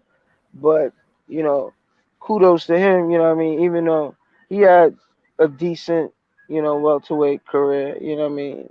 And I wouldn't say he's a survivor, but he's more than that. But he's decent, and he can have a little few. He can have a few more fights. You see what I'm saying? And become a champion, not Danny? necessarily a unified champion. Yeah, Danny. You know what I mean? If so happen to be that the belts get, like it gets vacated, Jamal go to 60. You see what I'm saying? And woo shit. Like if that was the case, you know what I mean? Danny You can't know beat what I mean? Earl though. He can't beat Earl. Danny can't beat Earl. I ain't Even say at he could be 150. Earl, but if the belts get split up, that means there's multiple journeys. You see what I'm What saying? if they To don't become get a champ. split? What if they don't get split? Can he beat Jamel? Can he beat Jamel right now at 154? Okay, let's look at the reality. The reality, Jamel said he's not moving up anytime soon. So But that's why we have to have patience. You see what I'm saying? Just like how you said, oh, the young guys. yeah. You know what I mean? But everything as is at a hierarchy. 35, 40, 40. You know what I mean? 40 kind of. Josh Taylor kind of, because he's a big fucking super lightweight. Who? Bigger than fucking Devin Haney. People say Devin Haney's big, but Josh Taylor is a real. You know what I mean? I don't even know what weight class he going. But let's just keep it a buck though. Danny didn't hit any home runs at 147. So Danny's a good fighter. Danny's not a great fighter. I think he shined at 140.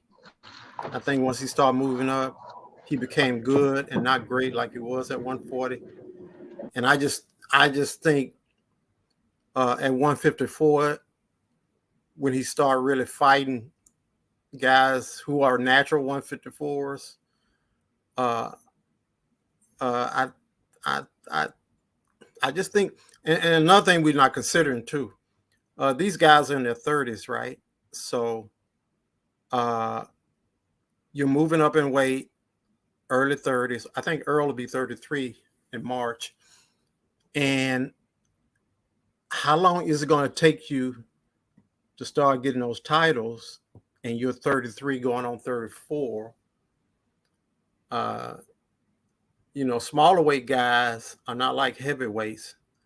Mid 30s, you start to hit the wall a little bit. So these are not 20-year-olds we're talking about. We're talking even Bud. Bud is what, older than Earl. He's mid 30s. These guys don't have a 5-year window.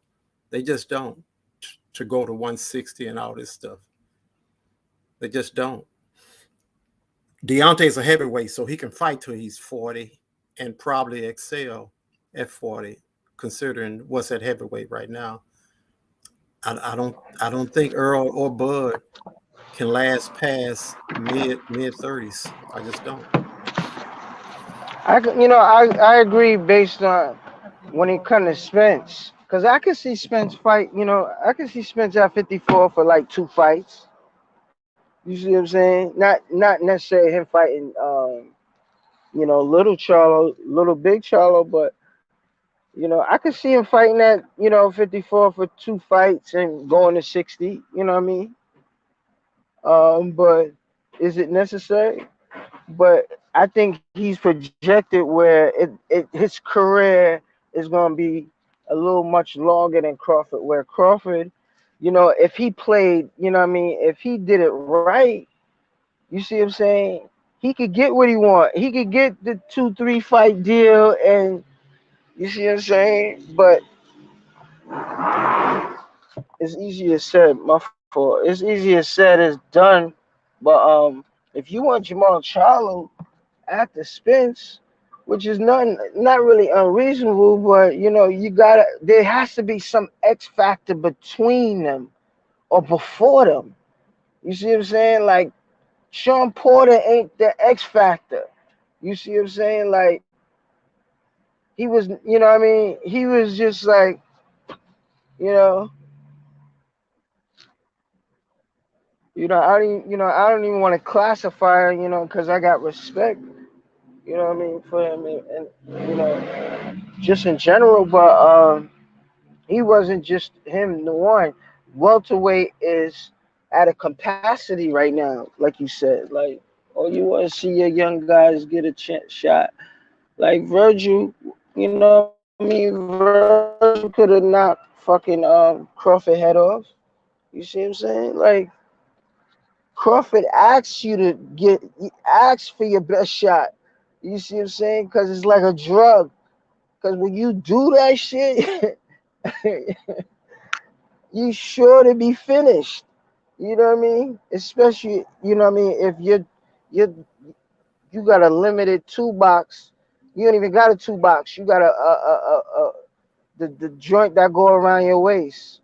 And not the real, you see what I'm saying, the real leather suede joint that carry heavy tools. I'm talking about the shit that's like a fanny pack. Like you talking about Ortiz knocking Crawford head off?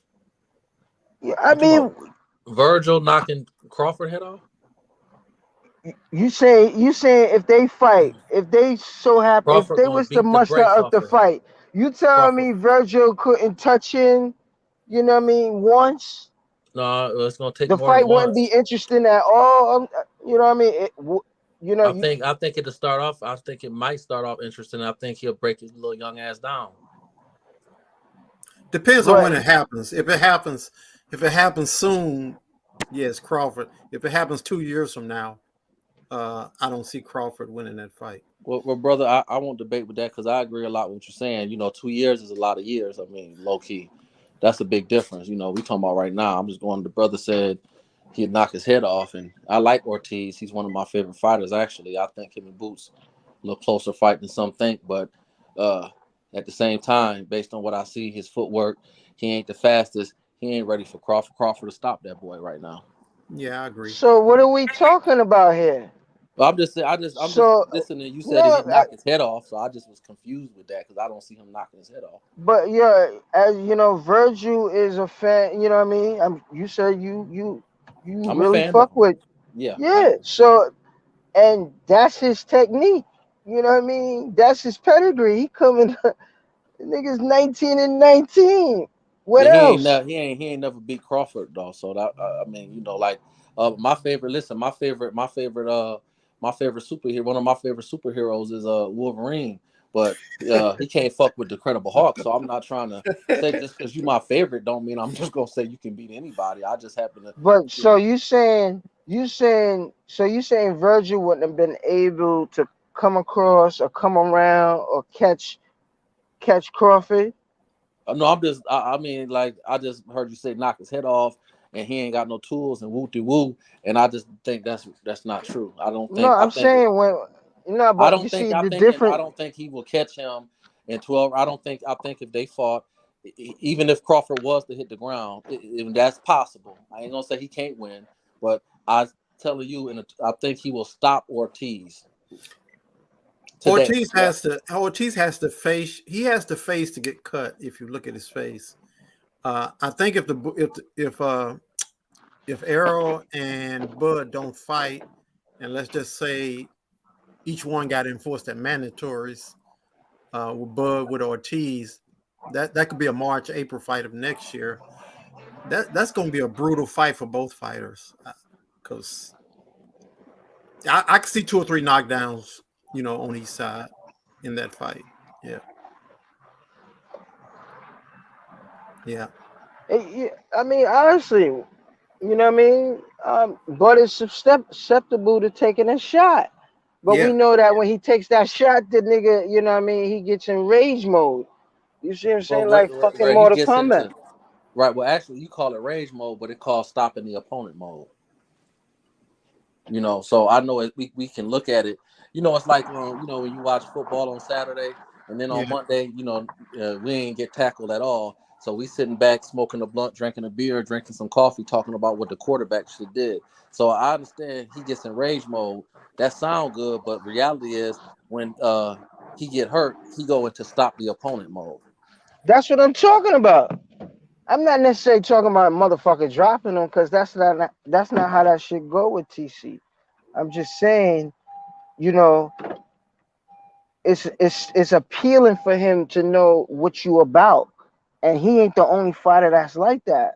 You gotta have a love for what you're doing. You're gonna get hit, but the way he go about it is, remarkable and classic. And that's coming back. That's going back from older, and we don't see that no more. He is unique and original.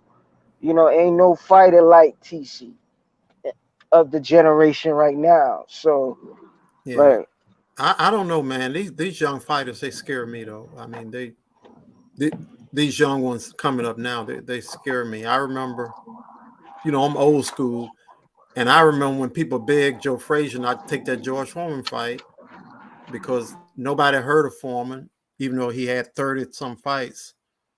And we see what happened. I mean, you on any given night, a young guy could just pop you. I mean, you just don't know as time goes by, especially somebody with some pop. And these two guys, Boots and Ortiz, I mean, they got some pop.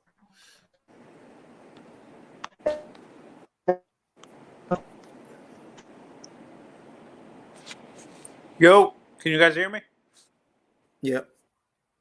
For me, I think Earl's a better matchup style wise for Virgil than Terence. I think Terence is a better style matchup for Boots in terms of the fighting styles. To be honest, that's why it's kind of. Yeah, the problem is that fight won't happen though. So the interim until it becomes full, or they'll wait for the the champion to get stripped, because it's a heavy, it's a burden that to be unified champion. The majority, not just 2, but the 3, the majority. So it comes with responsibility. So like, but so I you think guys think Virgil is waiting for better? WBC. I Think think the he's gonna better? go to WBC route. So you guys think the fight is more realistic for Boots or Virgil or Stanionis? No. Stanionis, he's Al Heyman, and he's WBA. Boots will probably end up fighting Stanionis. Virgil Ortiz, Oscar De La Hoya is not going to take that fight. It won't happen. I mean, it just won't happen. So you think Virgil is not, because of Oscar? You don't think Virgil is going to find anybody? Oh, he's going to fight somebody, but the names you just gave, Spence and Stanionis, that won't happen. What about Flair? You think he'll end up fighting Flair? Blair? Well, let me say this. No, hold on. Virgil's going to destroy that man. Hold on a second. Hold on. Now, I ain't finna co-sign for the man or nothing like that, but you can make an argument that, he had an impressive out in his last fight. Now we can break it down and expose that, but he's not going to sign to fight Virgil Ortiz. That fight won't happen. Think so? No. Okay. No. All right. No. And what about how about Conor Benn versus Virgil? After what's his name? I don't think he's gonna get past Eubanks though. You think he loses against Eubanks? I do. I think he does. I think it's a good fight. I'm gonna watch it. I think Eubanks is too big. Eubanks too big for him. I don't think. Yeah. I respect him for doing it, and I respect him for doing it. He's another one I enjoy watching. I just think unless there's some bullshit going on behind the scenes, I just think Eubanks is too big for him. And I'm not saying Eubanks is a great fighter or all this, but Eubanks is a solid fighter. He's not a bum at all. And I just don't think he's gonna get by Eubanks. Yeah, and I said for me, Eubanks, when I look at Chris, he looks like he walks around a cruiserweight, in my honest opinion. Like, that's how big that guy is. Do you see that? Sports. What weight is he? 147? No. Eubanks like 160, 160, like 160. Oh, okay. Yeah. Are they fighting at 160? Are they fighting each other at 160? Well, no, he coming down. It's a catch weight. It's a stupid catch weight. It's like 155, 156 or something like that. He's gonna be drained, and they gotta Nah, rehydrate. not no 155, not no 156. It's 158.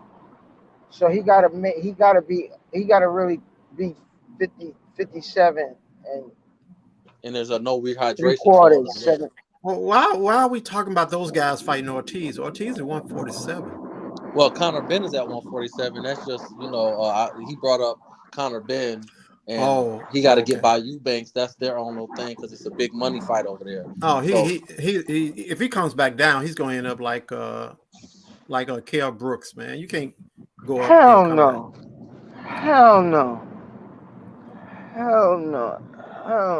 No, I'm saying if he fights Ortiz after being up and then coming back down to 147, Ortiz might kill him. Nah, not even. Man. Okay, all right. Yo, that kind of big kid is gonna do something. Yeah, that shit gonna be a big deal when he defeats Eubank.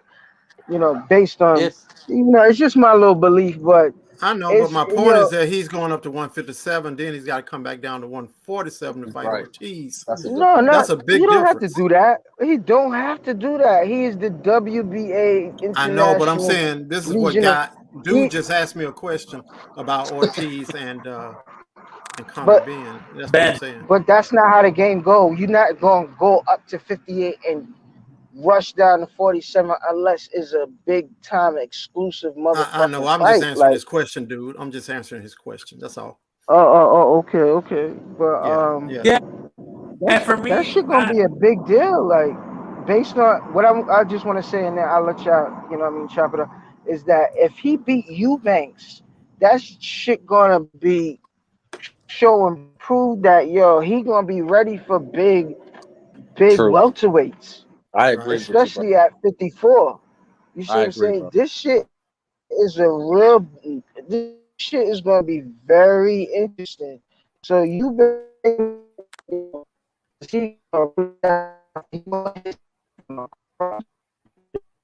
and out.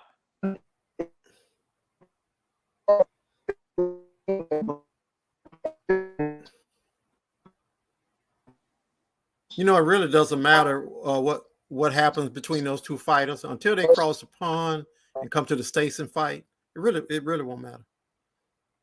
They got to come across the water. You got to come across the water. Yeah. Yeah, you're right. When you get down to the nitty gritty of it, Yeah. you're right. You got to come across this water. And Eddie Herman sort of, I'm assuming he's a promoter. He's been sort of hesitant about bringing his boys over here to fight top-notch guys. So it'll be a good fight, but until they cross the water, then it really much to do about nothing.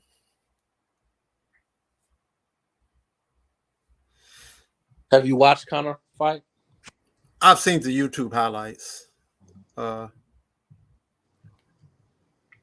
You know, I'm so, like I said, I'm old school, so I'm looking at what fights can be made.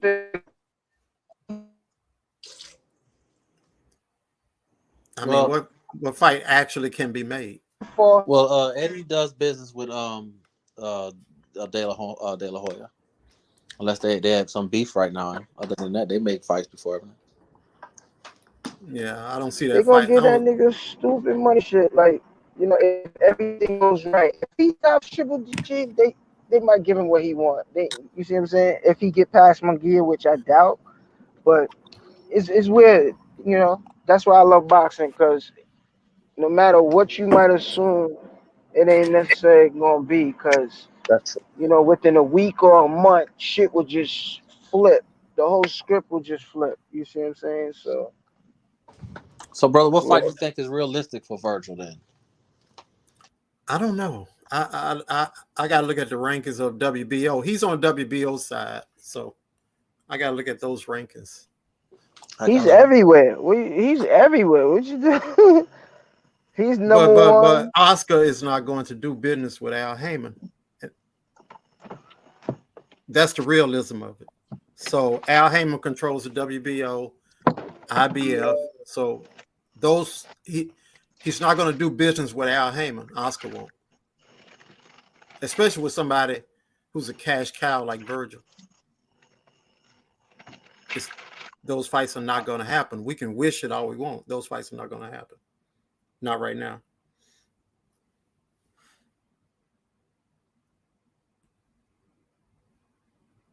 Why not? That must be Oscar's fault.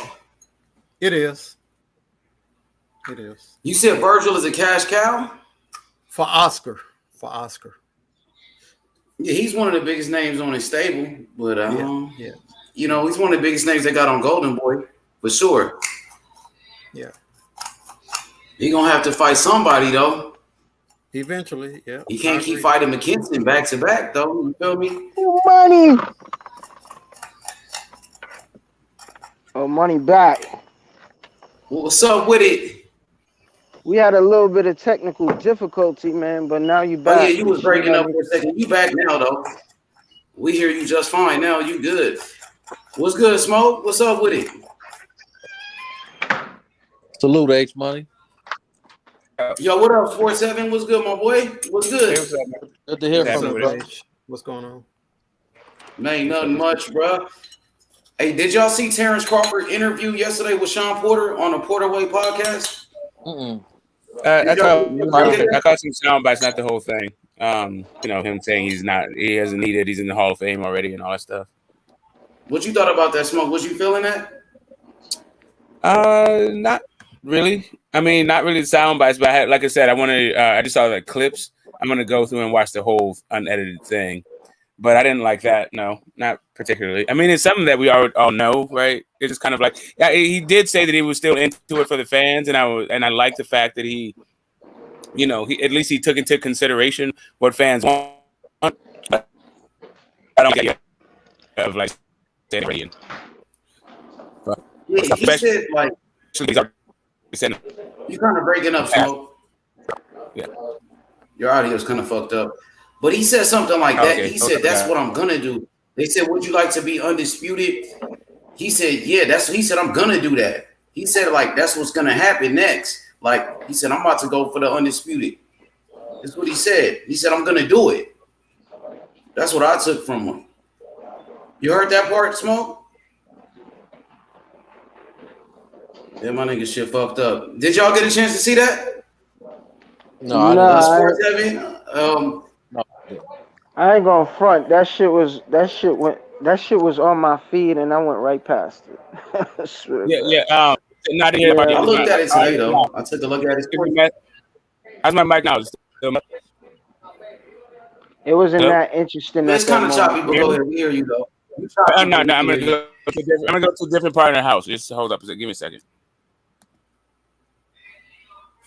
But hey, yo, did you take a look at that interview with Terence Crawford and Sean Porter yesterday?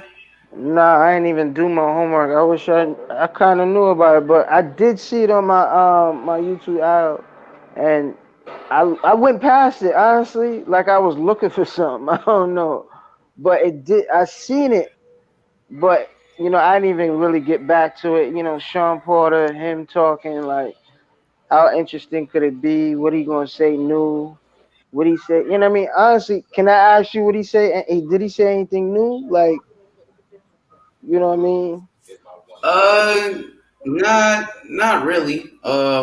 He said some shit like how, he's gonna do it. Like he's gonna fight Spence for undisputed. He said that's something that he's gonna do. So I like when he said that. Like he said he's gonna do it. It's gonna happen. You know what I mean? So nothing else that was really new and shit.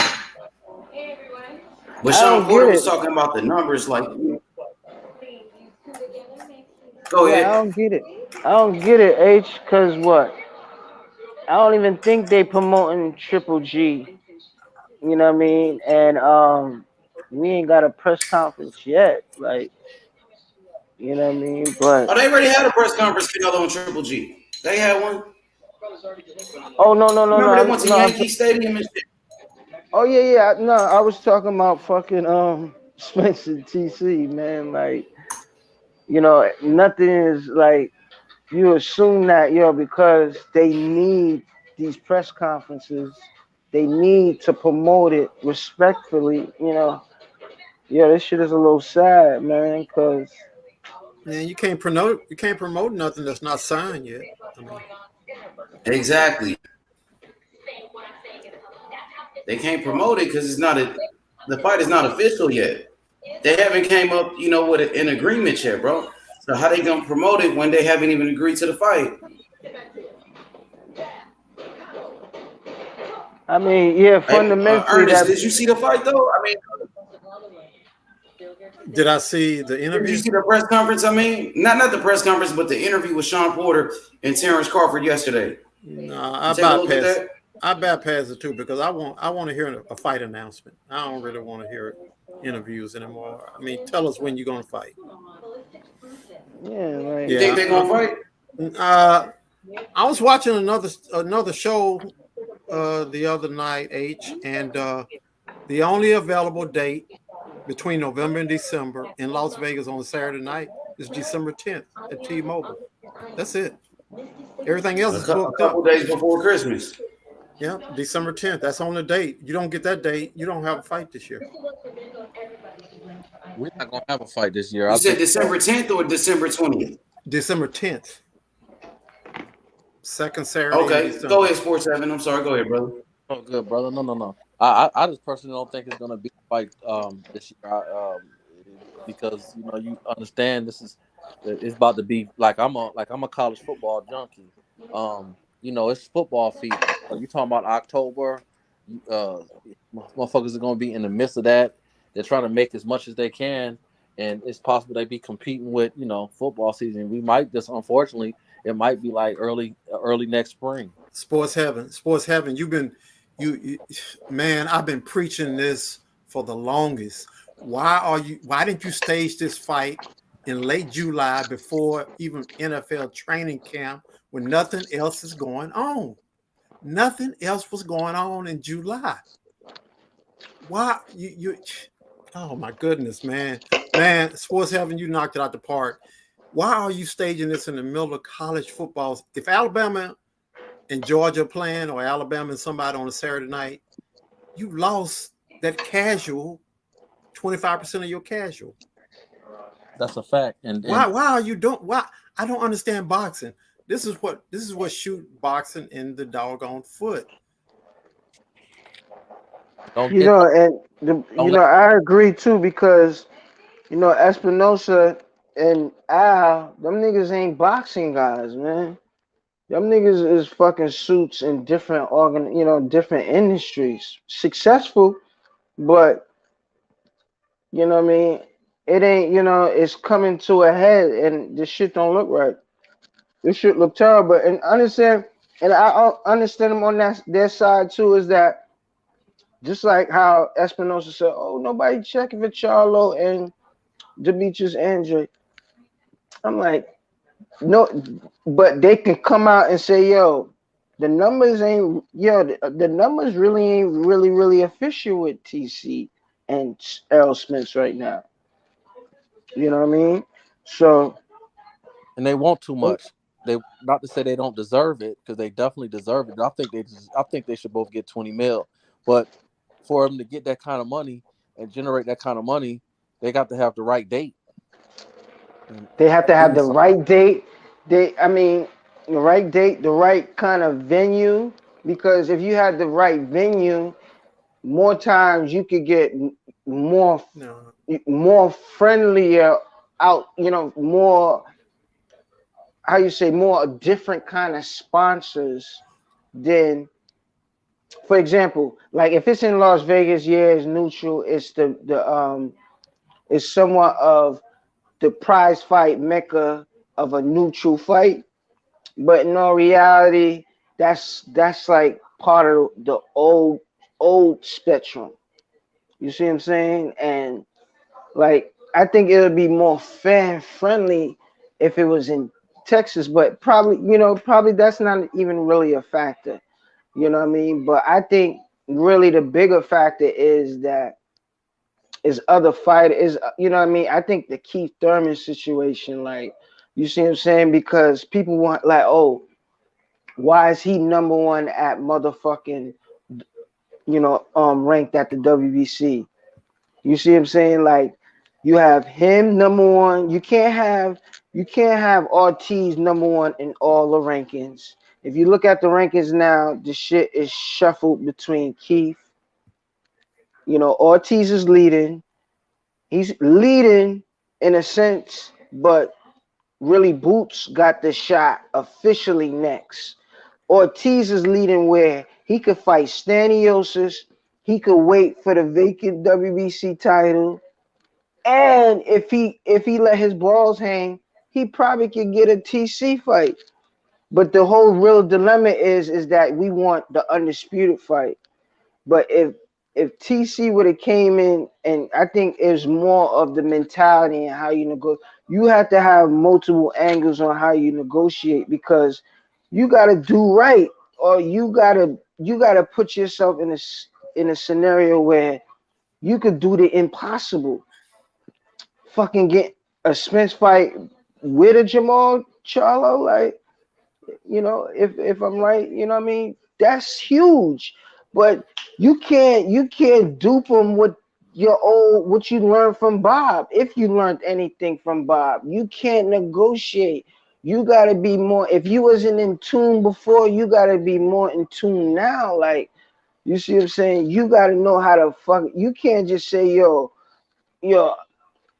high stakes, this is my guarantee, I need my guarantee, this, like, you gotta kind of fucking flex with the organization, like, you see what I'm saying? Like, whether you the A side or not, like, you gotta. No, he ain't You got got. that. Then he gotta retire. You see what I'm saying? Because it looked like the outlook is that, you ain't got nobody to motherfucking fight. Or nobody want to fight you, and then the Hall of Fame is calling you and say, yo, you ain't got nothing else to prove. You gonna be first ballot. You gonna be first and up. You damn near triple crown. You damn near officially undisputed triple crown champion. So what Like, about Mayweather never done that. You see what I'm saying? But he will be put in on a pedestal that, no matter what, whenever this ceremony ever take place again, you on it. So, like, the industry don't care whether they get a big fight out of him and Spence. You see what I'm saying? I don't even think they care. I don't even think, because they probably satisfied. Yo, your accolades is good. I'm sure you made enough money. Yo, your businesses are established. You're gonna be well off compared to other people. So, and you know, he's highly respected. He get my utmost respect. But Is and Spence a Hall of Famer? Nah, but he's a Hall of Famer. If he beat motherfucking Bud, and Look, you see what I'm saying? so Like if what I'm he saying beat Bud, he's gonna be promising to go in the Hall of Fame because he's gonna go in the next division. And if he becomes a 2-time champion, you see what I'm saying? He's right there. You see, you could bubble in. You might not bubble him in the A section, like, you know what I mean, like Smoke will say or whatnot. You know, there's, you know, he might get bubbled in the. You see what I'm saying? There's levels to it, but I could say that he's creeping in. Like Haney, he's there. You see what I'm saying? Everything is at a pinnacle right now. Like, well, hold on, brother. That's his back. timing is, yeah. Let's backtrack, brother.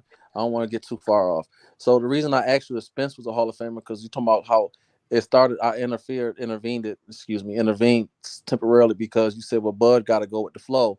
Spence need to fight just as bad as Bud need to fight, maybe even more. And he ain't got too much more time at 147. And while everybody's thinking he got forever to fight, you know, the brother, we really don't know how many more fights he got left in him on the low,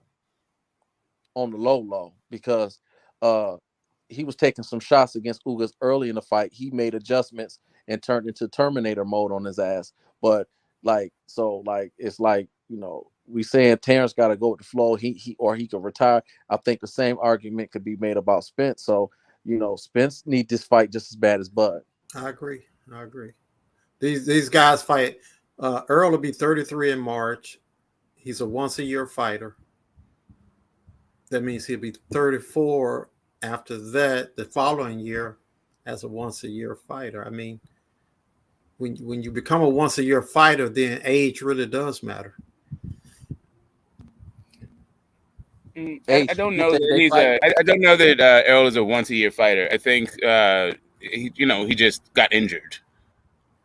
Is really what it is. He's not typically a once-a-year fighter. H, if you still there, do you think the fight gonna happen this year? Smoke, do you think the fight gonna happen this year? I'm not really so married to the calendar. I just think it's gonna happen next. I don't think they're gonna fight somebody in between.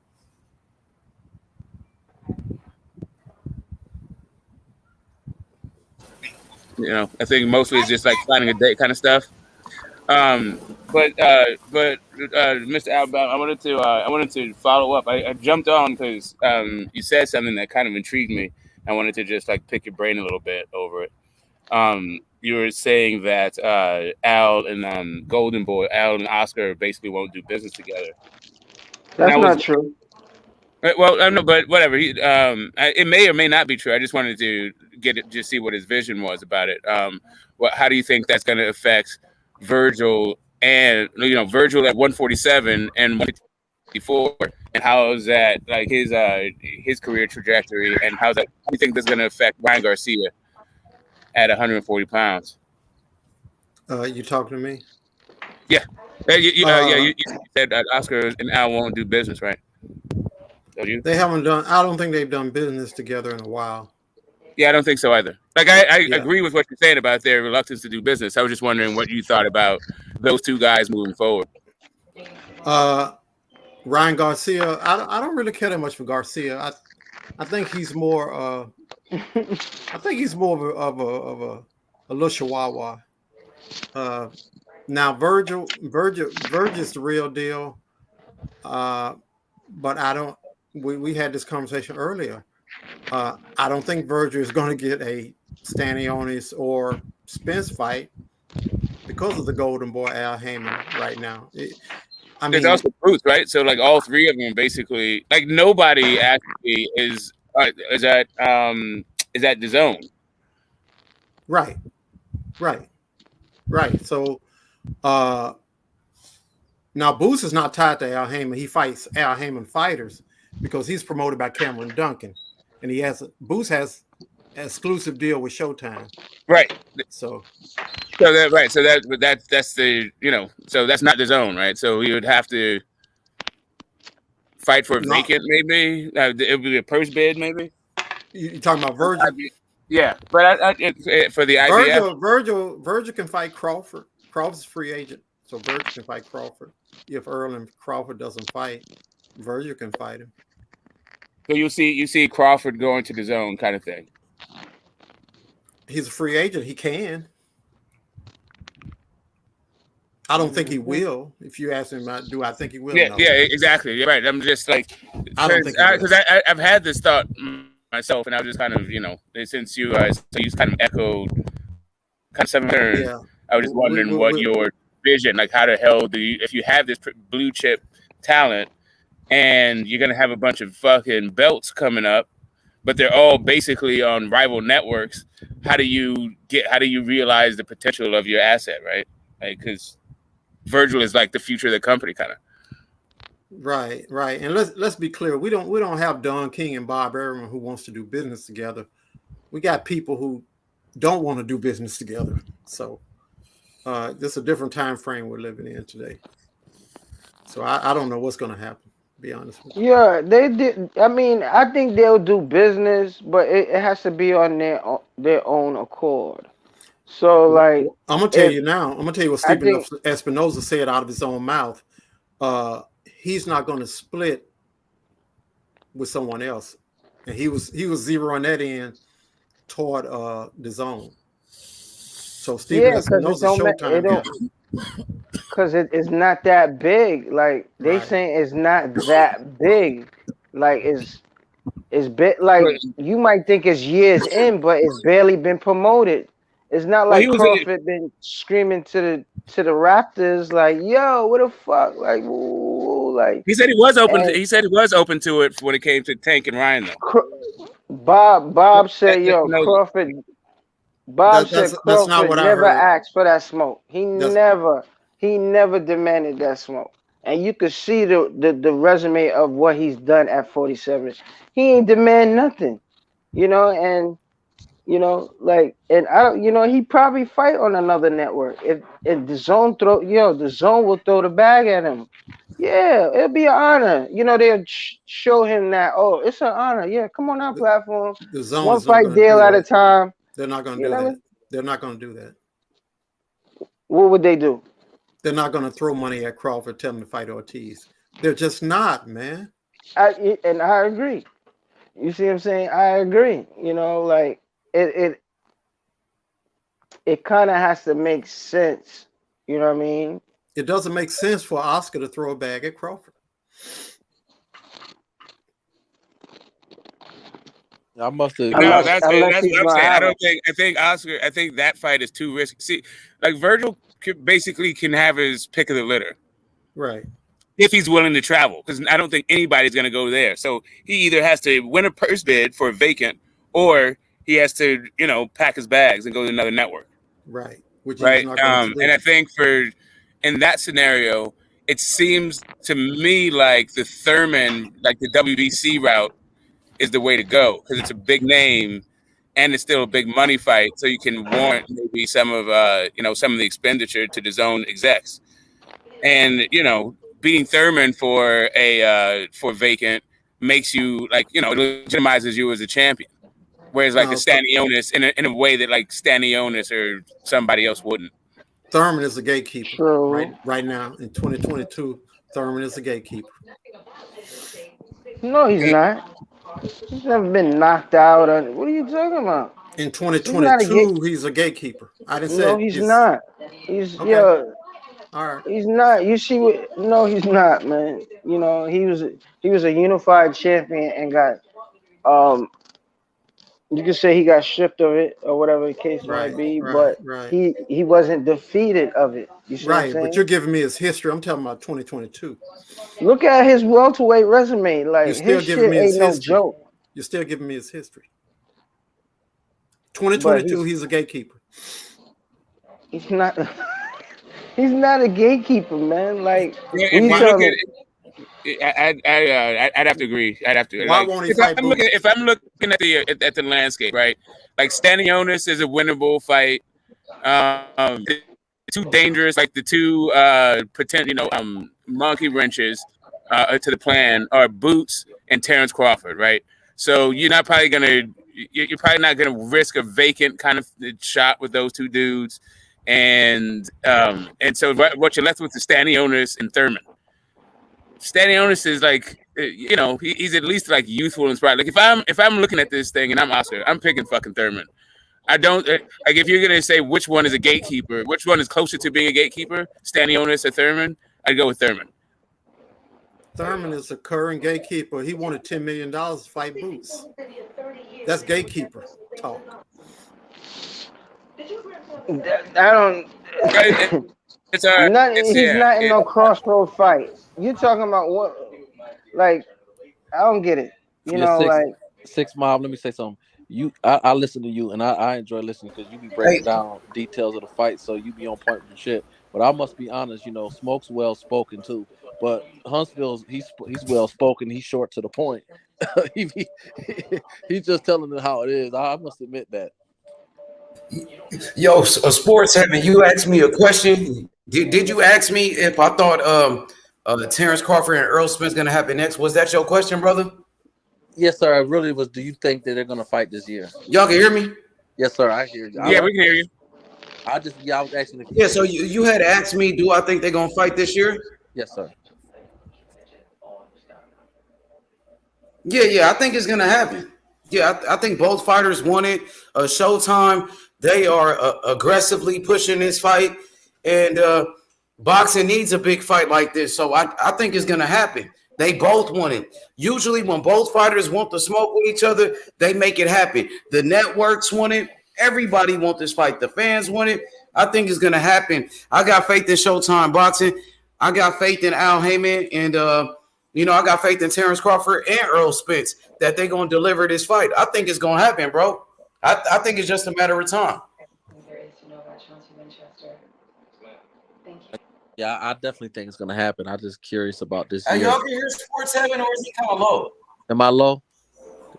No, we can y'all hear me? Yeah, that's better. You better. Closer to the mic. Yeah, closer to the mic. Yeah, definitely. I do. I agree. I think it's gonna happen. I don't question if it's just happened. I just was curious. I don't think it's gonna happen this year, but I was just curious if you thought it would happen this year.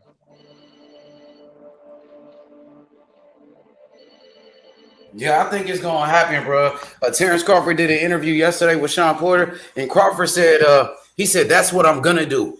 I'm going to be undisputed at 147. He said, that's what I'm going to do. So, that leads me to believe that the fight is going to happen.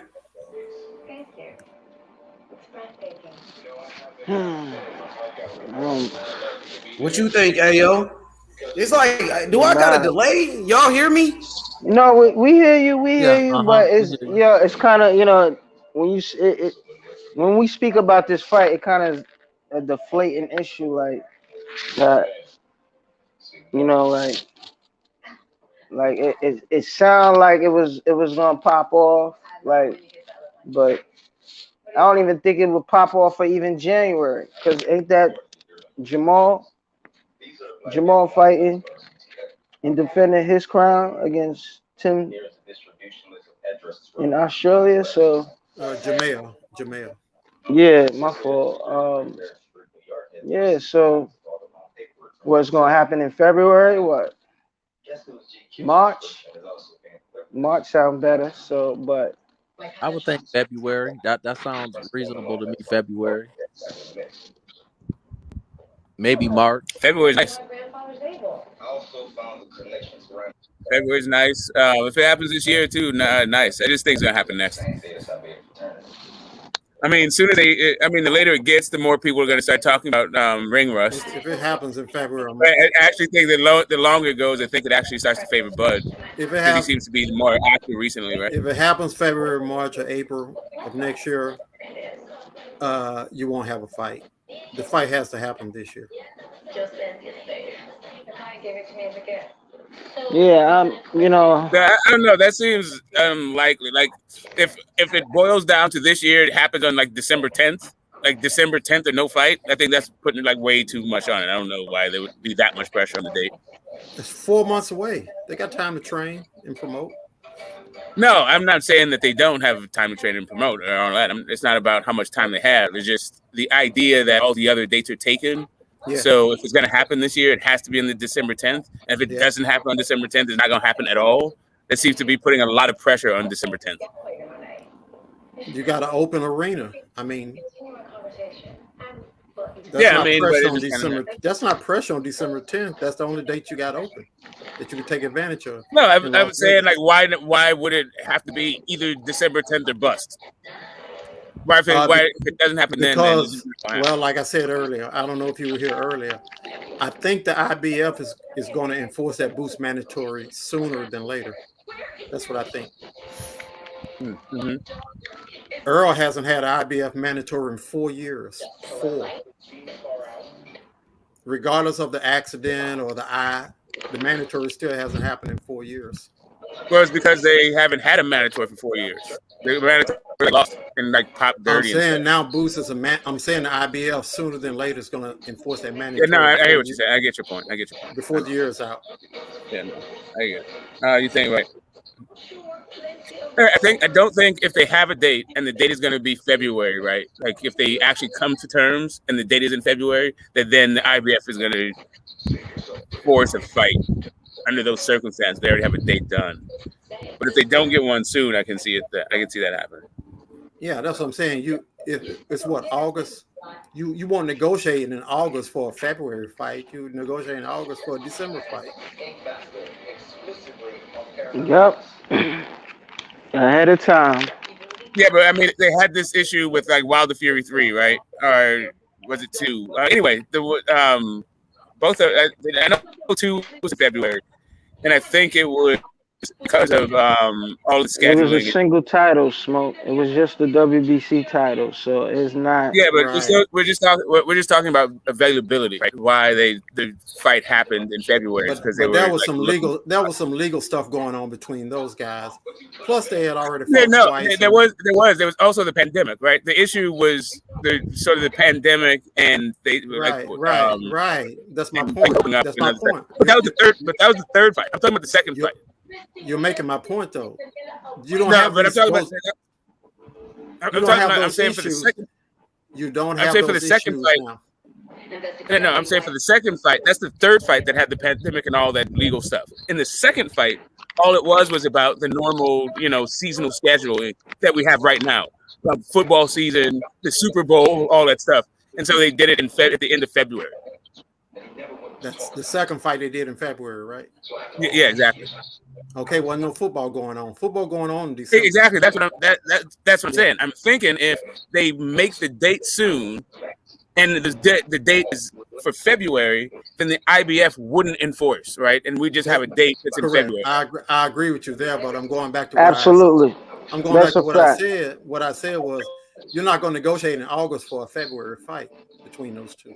But once the IBF get a whiff of Keith talking about negotiating with Spence, they're gonna strip him. They're gonna start talking about. They're gonna start asking to start negotiating the deal. Yeah. To fight to defend your title. Because if we hear anything you fighting anybody else other than Crawford, we putting in the paperwork. Yeah. But if he fights Crawford, the IBF is gonna stay. They're gonna stand strong. They're gonna hold off, because I just found out the other day on this channel, I learned that Cody, he actually defeated the last mandatory. So when the mandatory of the IBF for Spence, he got caught up in a stay busy fight and lost. So he hasn't defended the IBF and God knows when, but the game is the game. The mandatory got knocked out, but this mandatory right here ain't gonna get knocked out unless it's something superior, that's in front of them. You know, that needs to take place. Yeah, You know what I mean? If it's not Crawford next, it's going to be an IBF mandatory next. If it's not Crawford. Yeah, because the WBA got their champion. They got Staniotis. They not gonna push. They not gonna push. Because Stanios, he took step aside money and he stepped in the ring for the vacant title. He's good. You know what I mean? I would assume that he's good, but you know, he's the champion. It's not like it's the WBO with the scenario with fucking Janabek and Demetrius Andre. They're a corner organization outside of everything in effect of those rules. So they like when it comes to their mandatory, they're strict on where they allow their champion, yo, you can step off, you know what I mean? We'll get that guy the vacant title, but it's just gonna be a matter of time where we're gonna push for him becoming a full champion. You understand? So And 5'6". Let's keep in mind too. The IBF one strip Canelo. The IBF one strip Canelo. You said they won't strip Canelo? I'm saying they did it in the past. They have stripped Canelo in the past. Oh, absolutely, yeah. I always had the utmost respect for the IBF. You see what I'm saying? Because I have a little more understanding. You know, because there's a difference amongst them, even though they seem like they're the same. But you know what I mean. But yeah, I appreciate. You know what I mean. Like, because they went through a lot of scandal themselves, and they realized they have to go through the scandal. Like, you know what I mean? Like, you could take a bag from somebody, you know what I mean? But just do it correctly. You see what I'm saying? Like, you know, don't take it direct. You know what I mean? Do it third party wise. You know what I mean? Have an organization in between it. So, like, you see what I'm saying? Because sometimes, you know, when somebody presents you with $500,000, you know what I mean, for a seat, you can't turn that fucking down. You see what I'm saying? Like, but everything can be done properly. You know what I mean? And you know, I got respect for that. Like, but I agree 100%. If Spence, even if he don't fight Keith Thurman, because he said he don't want to fight fucking Keith Thurman. If the Spence thing don't happen, that shit don't get scheduled to say, yo, it's on the calendar for next year. You know what I mean? It's gonna be a problem. Like, you know, and it is what it is. Word. But they could see each other at 54. I don't think the IBF is going to wait that long till next year. I'm just talking about Spence and Crawford fighting each other at 54. Oh, okay. Like, you see what I'm saying? Like, I think Crawford, you know, he can, if he's petitioning for super status, right? That it does two things. It means that he doesn't have to face his mandatory, so that's also shuts the door on Virgil Ortiz.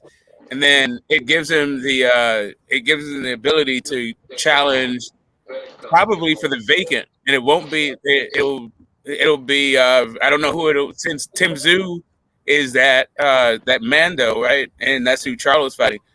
It'll be some other guy, right? Maybe Virgil can move up and be the vacant guy there. I don't know.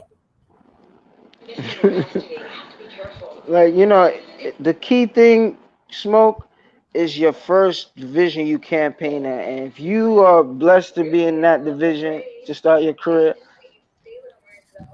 you must become a champion at 47. You don't have to be unified, but you must become champion. At least become champion. Yeah. Defend it and then go to 54, whatever the case, based on how you're growing and your health. Yeah, you have to tell Ryan Garcia that. I agree with that. I mean, that was the best thing he did, Smoke. That's the best thing he did. I understand what you're saying, but like, so Errol Spence, you know, he really started at 54, right? But then he moved down. But Danny Garcia started at 47, and he had like 10 fights, almost a dozen fights. He moved down to 140, then he moved back up to 147. Even fucking Timothy Bradley, right? He started at welter and then moved down and moved out. I think, I don't know. It is what it is. I think Ryan Garcia, it shows his lack of ability, right? But some guys, they need to just figure it out a little bit. Maybe they had a really long amateur career, and so it's like they're trying to find what weight they are because it's an in-betweener thing. I think what 5'6" is saying though is that once you get steady at a weight, whether you start at X and you go to Y, if you stay at Y for a while, you got to be a champion at Y, and then you can start moving up. Am I right, 5'6"? Yeah, absolutely. It's important, you know what I mean, to to make that transition to another division, but that's the goal, become a champion. You see what I'm saying? No, I hear you. I hear you. I mean, I think the best examples and the best champions do exactly what you're saying. Right, but I think if you don't do it, it's kind of telling. It's probably illustrative of like your career trajectory, right? So when I pointed out to Ryan, because it seems like Ryan did a whole lot and then didn't take advantage of several opportunities to become champion, and instead has moved up. Even though he's not really fighting 140 pounders, so maybe he'll come down. He looked pretty shredded at 140. So I don't see how he's gonna like lose a bunch of muscle to come down to 135. I don't know. Maybe we're just looking at the difference between like one of these, I guess for lack of a better word, legacy fighters versus like a prize fighter. Yeah, I agree. You know what I mean? But I think that's the best thing. Fucking Ryan Lyon Garcia did but the step, like you said, that it was a little unnecessary to fight Fortuna. You could tell that there was a step behind and not paying attention because they should have focused and dropped the bag on the IBO champion. Because people gotta understand, like the reason why it matters, because the IBO matters, because sometimes the champion is there to be taken. Like it's not about the guy, it's about the opportunity to get that crown and come to the table with something, because the sanctioning bodies recognize it. So it puts more, puts more of a glare to his situation. Because if he brings that to the table now, whoever I'm fighting, at that point, when it comes to 35, it'll be a unification. Whoa, you know what I mean? Like, it's But 5'6", you're not considered undisputed if you don't have. You're not considered undisputed if you have an IBO. No. I never said that. I understand. Absolutely, that's a fact. But his scenario is he campaigned at 35 and was supposed to be a champion. Something went wrong with that boy. You see what I'm saying? The best thing that happened for whatever was going on, he didn't get caught under that look. He didn't get washed away like how Tio and Rolly did. Rolly ain't all that bad, but he almost got caught up for whatever reason. You see what I'm saying? But if he captures the IBO title, all he gotta do is look forward to dropping the bag on the kid. Let the kid make the more money than him, whatever the case might be. You're talking about the IBO at 135? Get that shit, because he'll come to the table and the shit will be a unification. You see what I'm saying? Because he's not the ace. At 135? Yeah, it'll be there's already an undisputed champion. But it all depends on what's going to go on in the next 6 months to 8 months. Why not fight the undisputed champion? That's what but yeah, absolutely. Bring that to the table. Bring that IBO. You see what I'm saying? If that's the championship. You don't need the IBO to fight Devin Haney. No, he doesn't need it. He doesn't need it. But the scenario, he lacks a little, he's a little lackluster in the situation. You see what I'm saying? And it kind of promotes a theme. I defeated a champion. There's nothing wrong with that. Like, sometimes the IBO champion is a sucker.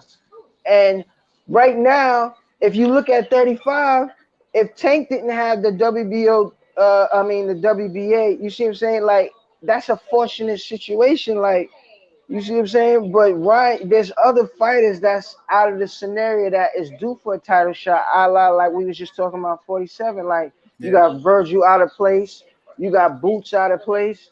You see what I'm saying? But for him to fight dude with the IBO title, But it these gives it guys, that recognition. the How many times you gonna say you're getting paid to say IBO title? the difference between Boost and Virgil Ortiz and Ryan Garcia is that Boost and Ortiz are actually calling out the champions. Ryan Garcia is not calling out Devin Haney. He probably not, but whatever the case might be, whether he's gonna fight Haney or he's gonna fight Tank, because everybody want to that's fight old Tank. news. Also, like Maxie Hughes has a shit thing. Like we can stop clout chasing even the IBO for Ryan Garcia. Actually, Yeah, I mean, you mentioned him, Smoke. You see what I'm saying? I didn't mention no damn IBO. Like I feel like we have too many belts. Like that was you that's going on this like prestige that the IBO's gonna lend him. I'm just want to just let you know that I'm pretty sure Maxie Hughes. Like that's what you know what? I haven't confirmed that, but I did see that in my thread. So let me look before I before I squelch the this latest proposed plan to greatness for Ryan Garcia through Max Hughes for the IBO. The IBO. You see what I'm saying? Sometimes you got to get credit when it's due, and I'm not necessarily giving credit, but I was just pointing out that you fought for Fundora. Oh, no, Fortuna. I'm sorry, but like they should have had. I mean, and I think he was already aligned or looking at him, but. There's no reason why you can't convince that motherfucker to get in the ring. You see what I'm saying? Like the guy got a couple losses. His record is vanilla. You see what I'm saying? It's fucking vanilla. But that shit can be captured, and it is considered a championship. And if he could bring that shit to the table with Tank, it brings more flair to the fight. Why not call out the champion? Why not call out the actual champion? Why not call him out? Instead of going through all this IBO thing. Why not just call out the actual champion? I agree, but you know what I mean. But we only can respond to what, what we hear. We got Maxie Hughes and Kid Galahad on September 22nd for the IBO. Yeah, he's already set, right? And it was already scheduled. I know that's been scheduled for like a month. You see what I'm saying? It just got scheduled because that's what. See, here's the thing. This is what I'm trying to impart. This goes back to your original idea. But the original idea about like if you're going to be established in the division, you should be a champion in that division before moving up. If you're that guy, right? I think that's the unspoken thing. If you're like a real one, that's what you do. But if you're not, or if you're in it for some other reason, or maybe you're not ready, right? You do stuff what Ryan Garcia is doing. He says he's going to fight this guy, right? He says either Tank or Teofimo, and then he goes no Devin Haney because he's not big enough, and then he says I'm going to make a fight with Maxie Hughes, and so then we start talking about Maxie Hughes and the IBO. But then Maxie Hughes goes and fights somebody else. So the entire time, it's just been a fucking circle. It's been a wild goose chase for really what is this guy? Outside of apparently an attraction for his fan base, or maybe his ever-growing fan base. He seems to be getting better as a boxer too. Like I liked his last performance a lot better than the to-go one. But anyway, I like his chin. I like his feet better. He still needs to work on it. But what is this guy? He seems to just be like, a money-making machine at this point, which isn't bad. I'm not mad at him. Just, it's nice to understand what we're looking at. And what we're looking at is, is that he ain't no fucking champion. You see what I'm saying? And the glory right now, like even 40, he ain't got no room. Like he ain't fitting in that 40 right now. Like, you see what I'm saying? He's ranked when he entered 140, he was ranked as high as number 7. Now he's number 10. You know what I mean? Because time go on and, other fights will set a precedent and people will move up beyond him. That's already, established. Is he trying to be champion? Is he trying to be champion? Right? Honestly, I don't really care. You see what I'm saying? Because I believe, I mean, he make more money on the internet. So, Right, but is he trying to be champion? We know he makes a lot of money.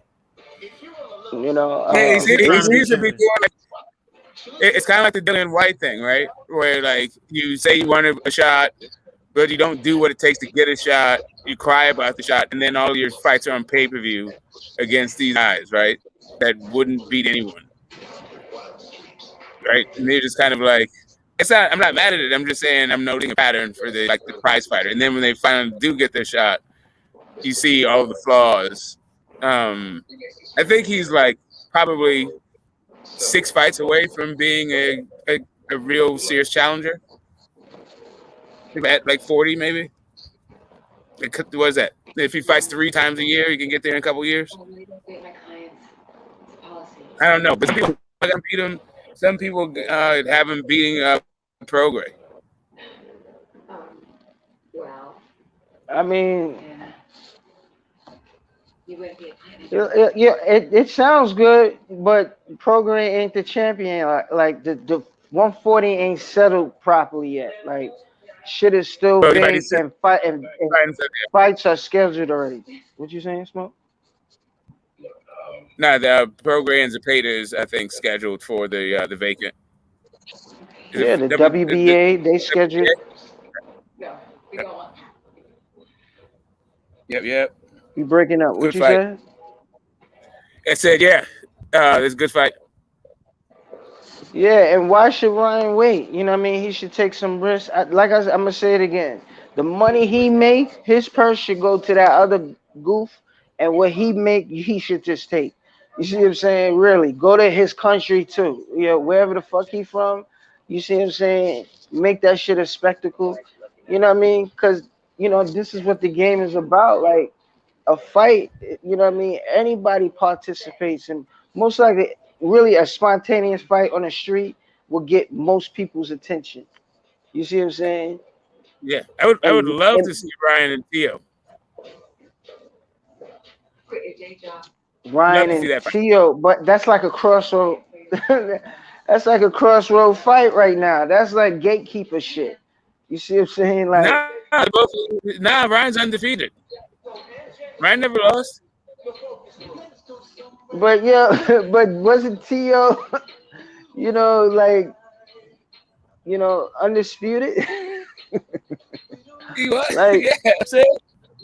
They're so both at how 140 right now. They both came up from 135. They didn't clash at 135.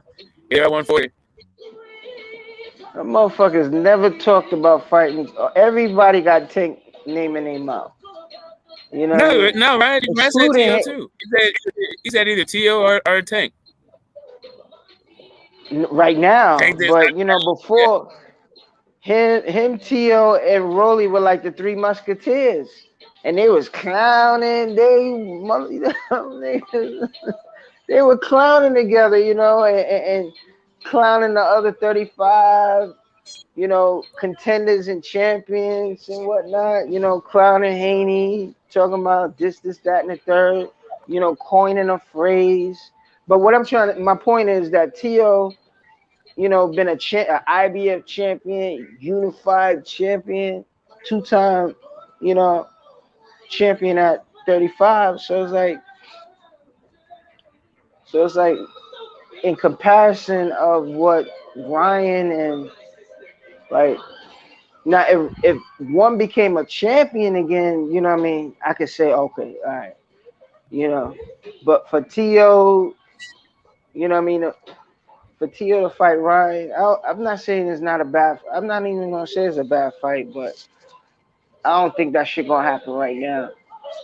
And I kind of believe. I think Garcia gonna go to 35 for some weird reason. Like, I think he gonna drop that because he's not like he hasn't been. It's not like he's years away from 35. Like, he went up and like he's a young kid that packed on a lot of muscle, like I was saying. Yeah, what's up, Jonathan? What's going on, everybody? Good, man. How you feeling the thing today? With Ron, the thing with Ron Garcia, you don't pay attention to it until you see it when it comes to him. because he's gonna call certain guys who's at that level, and then when he's actually gonna fight, it's a totally different scenario when it comes to him. So a lot of things that he said on the internet and social media and this and that, he's the type of guy I'm gonna pay attention to it when I see it. Until then, it's really nonsense when it comes to him. It's really nonsense. So he can call out all these top guys who's at a level above a lot of these fighters and stuff like that. But what I take from stuff like that, Smoke, I want Tank, I want Teal, but really I'm gonna get in the ring with a guy like a Maxi Hughes, and he might be a good fighter. I don't know, but that's the thing I take when I hear Ron talk. You prefer and you rather be in the ring with a guy like Maxi Hughes as opposed to a guy that's at a high level and a high caliber. So pretty much, I don't really pay much attention to none of the stuff he said until I can actually see it.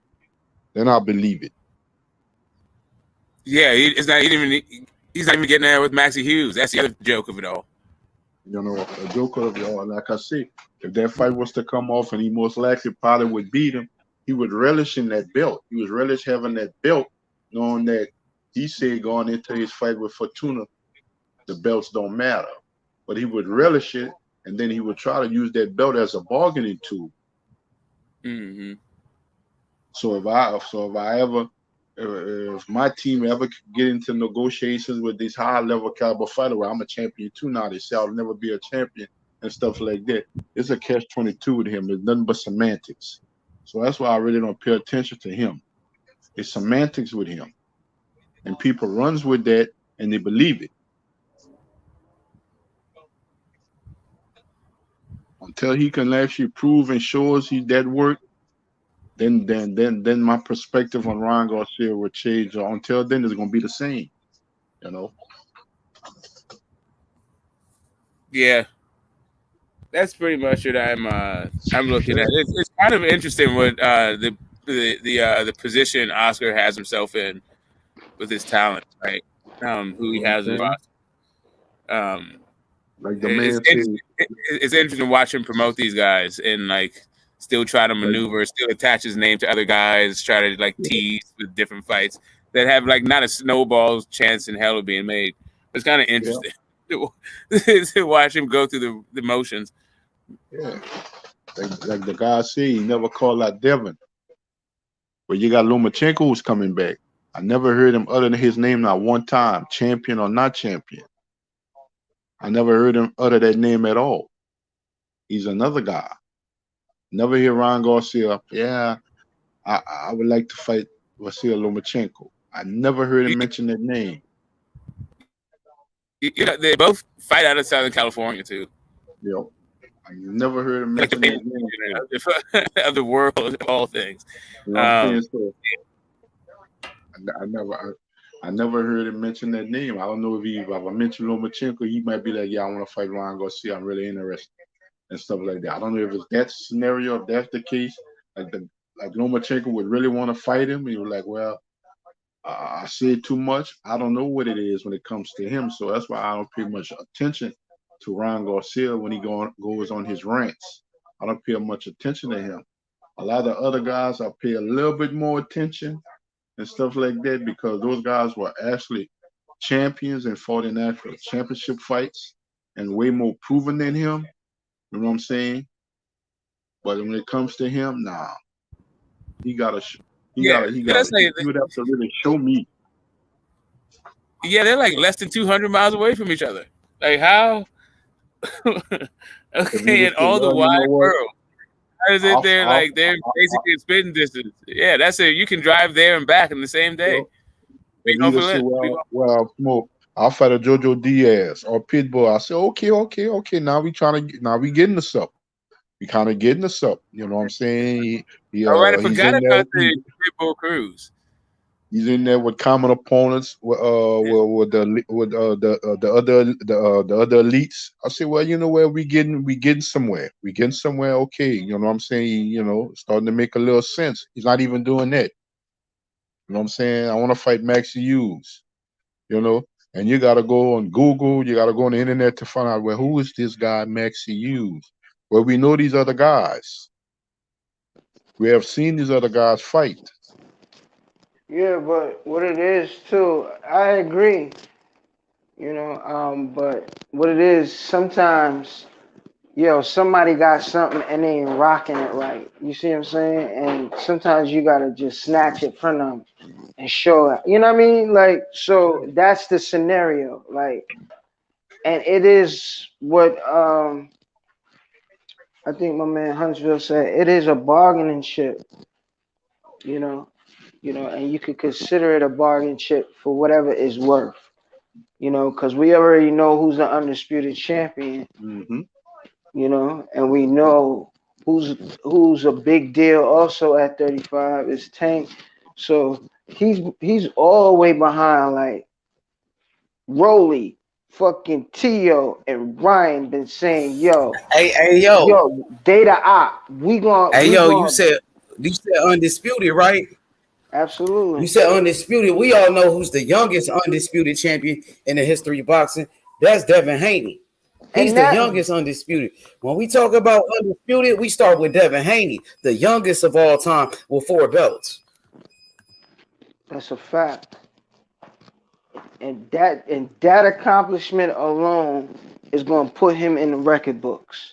You see what I'm saying? Like something that ain't never been done, and the way it's looking, he's going to defend it and defend it again, and not defend it against no Maxi Priest or whatever. You know what I mean? Not no regular Joe that we ain't never heard of, that just earned the right to be there, whether we know him or not.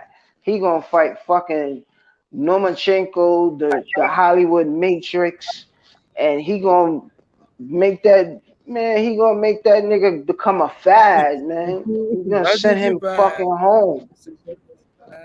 Like he gonna send him back home to what's the IPO champion's name? I know his name is Mac. I'm clowning. Maxie Hughes, Maxie Priest. And God knows I've been talking about him for like the last 15 minutes. That's hilarious. And you had to be there. You had to be there. But I don't really rate Ryan, but if you love the game, you kind of appreciate the game and say even the fighter that you don't fucking like and he's well recognized, but you could say you kind of pity the situation like he in. You see what I'm saying?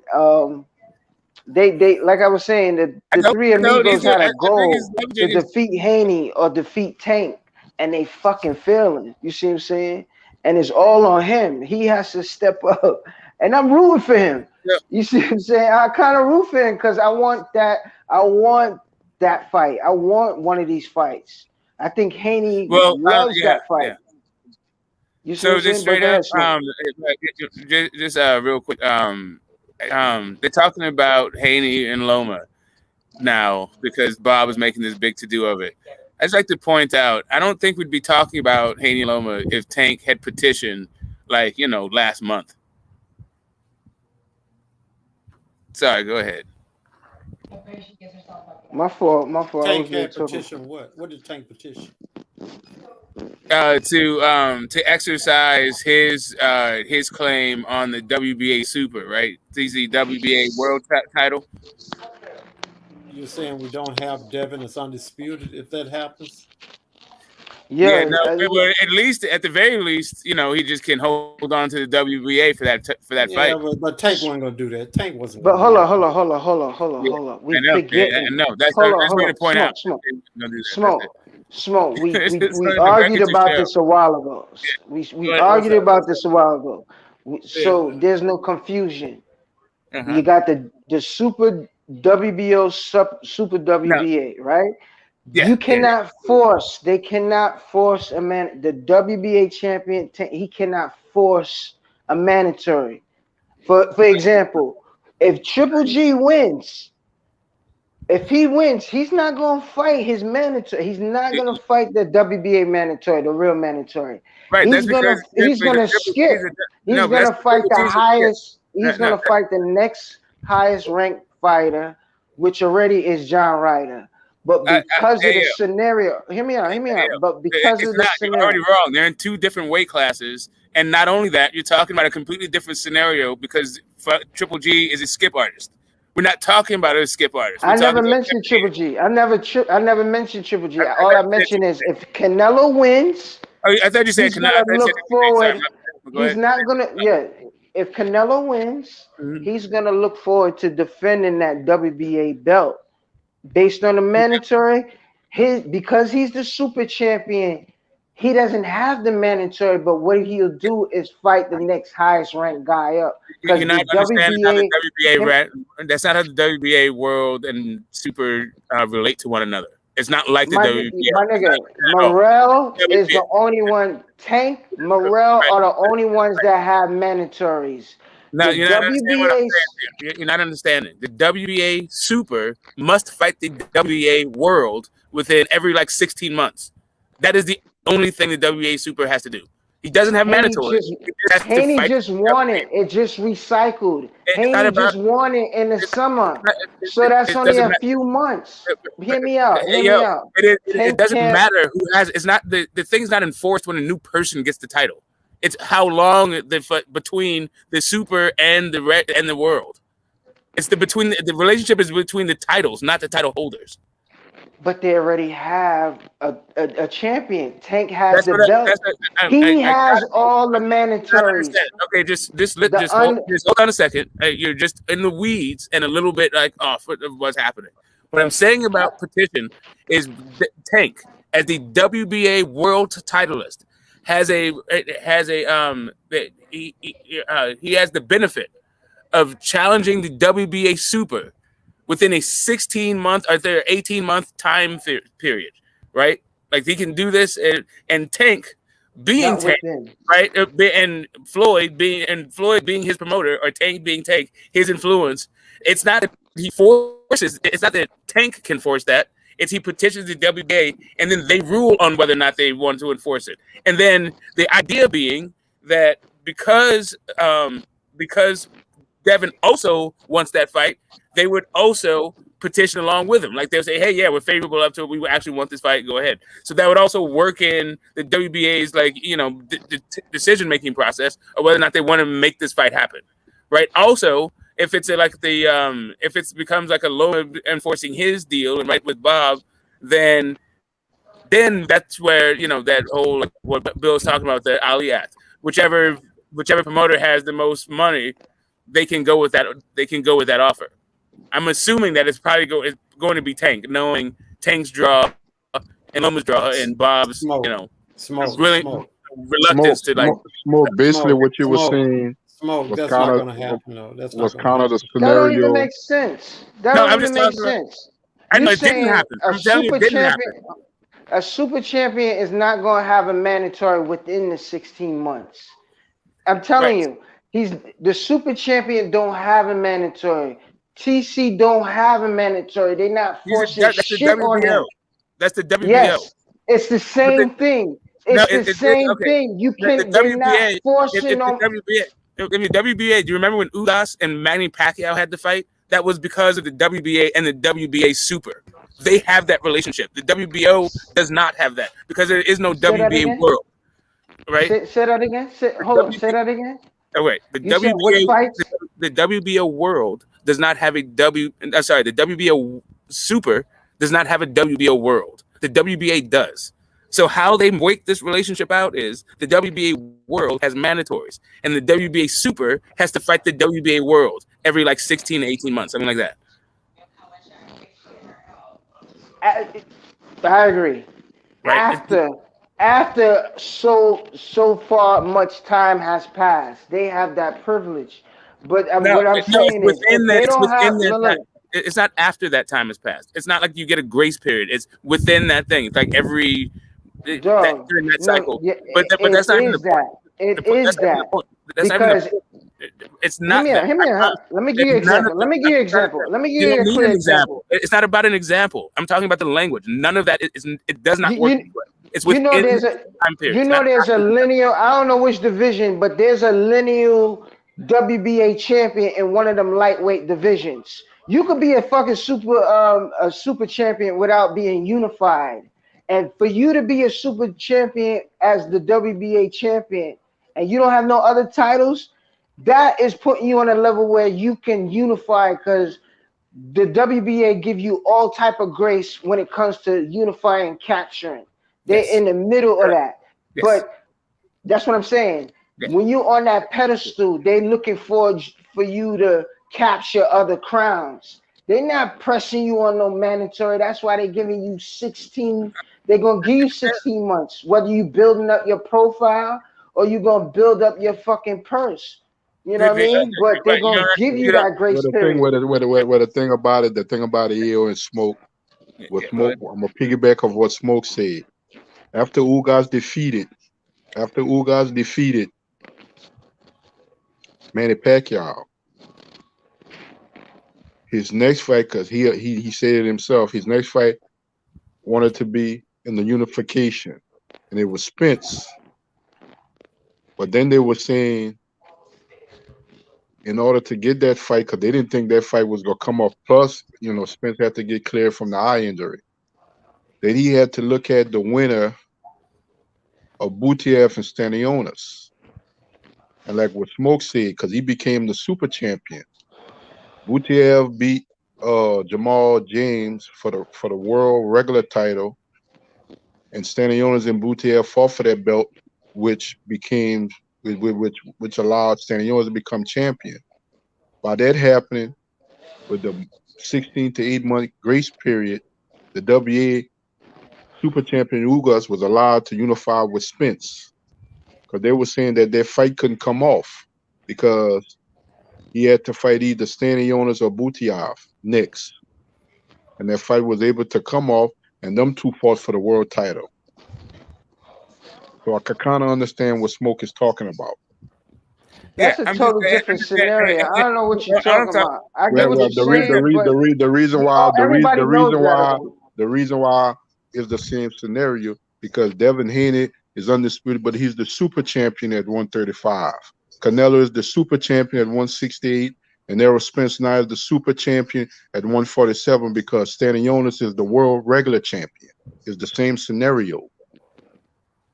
Which scenario? What my point is, listen, hold on. I hear everything y'all saying. David Morrell, Smoke said, are the same exact champion. Tank can enforce a mandatory. I didn't say that. I literally said I didn't say that. I literally said I didn't say that, and it's a really a weird way to understand that all year, my nigga. Stop that shit, my nigga. You've been saying that all.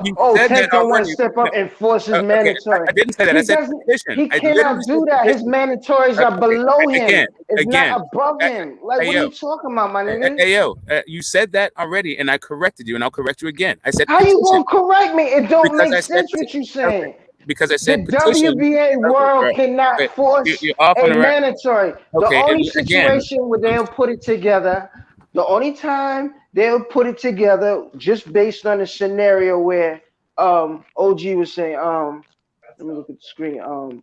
Hey, can you just stop talking for a second? You just interrupted me. You're still off in the weeds. You still don't understand. I said petition. I never said enforce. You are the one tripping off enforcement. The only people who can enforce it is the sanctioning body. What are you talking about petition? So now, if you understand what I'm saying, that's totally different. That is totally different. Like I said, if he petitions and both parties want to fight, it's because Tank and Devin probably have enough pull to enforce it, to influence the board to vote for this fight, right? And then order it. Right, since both parties actually want it, nobody's going to object to the petition. So why wouldn't they order the fight? That's not no. Of course, the WBA will follow through with it. Of course, they'll push the fight. I'm talking about on the point you saying where Tank had power to enforce a mandatory. I literally never said that. For the fifth time, I never said that. I never Yes, said that. you. Will you please stop All right, enforcing? but I've it's literally Spence said recorded. Whatever, over whatever. and over again. I've said But petition. you've been on that Stop shit for the saying whole petition. year. But that's what I'm I saying. didn't. I never But I'm said gonna leave it alone. Tank can force I'm gonna leave it anything. alone. Tank is not the president of a sanctioning body. I've never said any fighter can force a sanctioning body to do a damn thing. Jesus Christ. So you say? Yeah, because it's retarded.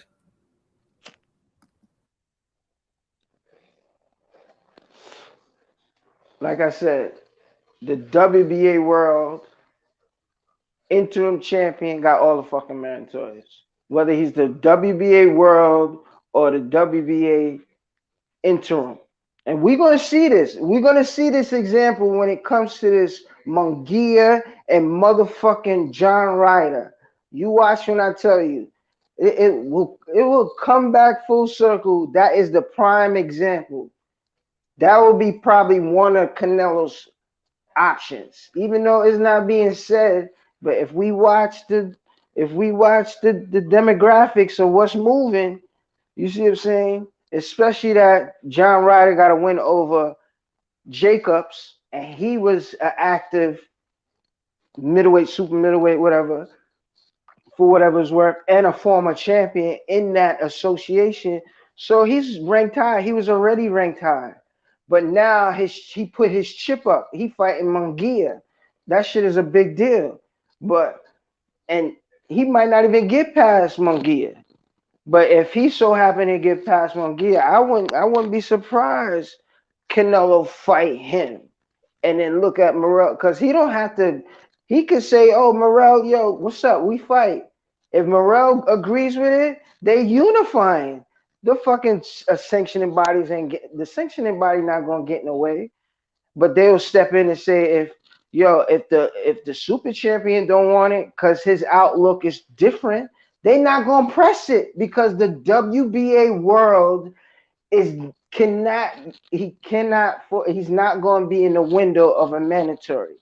You see what I'm saying? When we are paying attention to the timeline, like for example, Haney just becoming that WBA super champion, and recently, like I said, that shit recycles in a sense.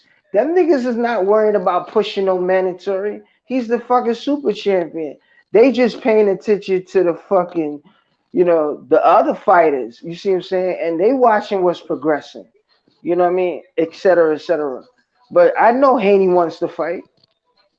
And Tank wants to fight. It won't be no issue. It won't be no, I'm gonna mandate, or it's the super champion volunteering and giving that a nigga that got his title too, a version of his title, which is like kind of like a smack in the face, like, yo, you got somebody somebody lingering on you, like.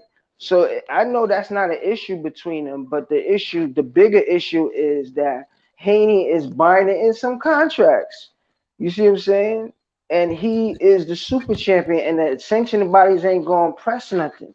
They not gonna press that. They know what's going on. They had a former champion. Now there's a new champion, and now they got to fight again. You see what I'm saying?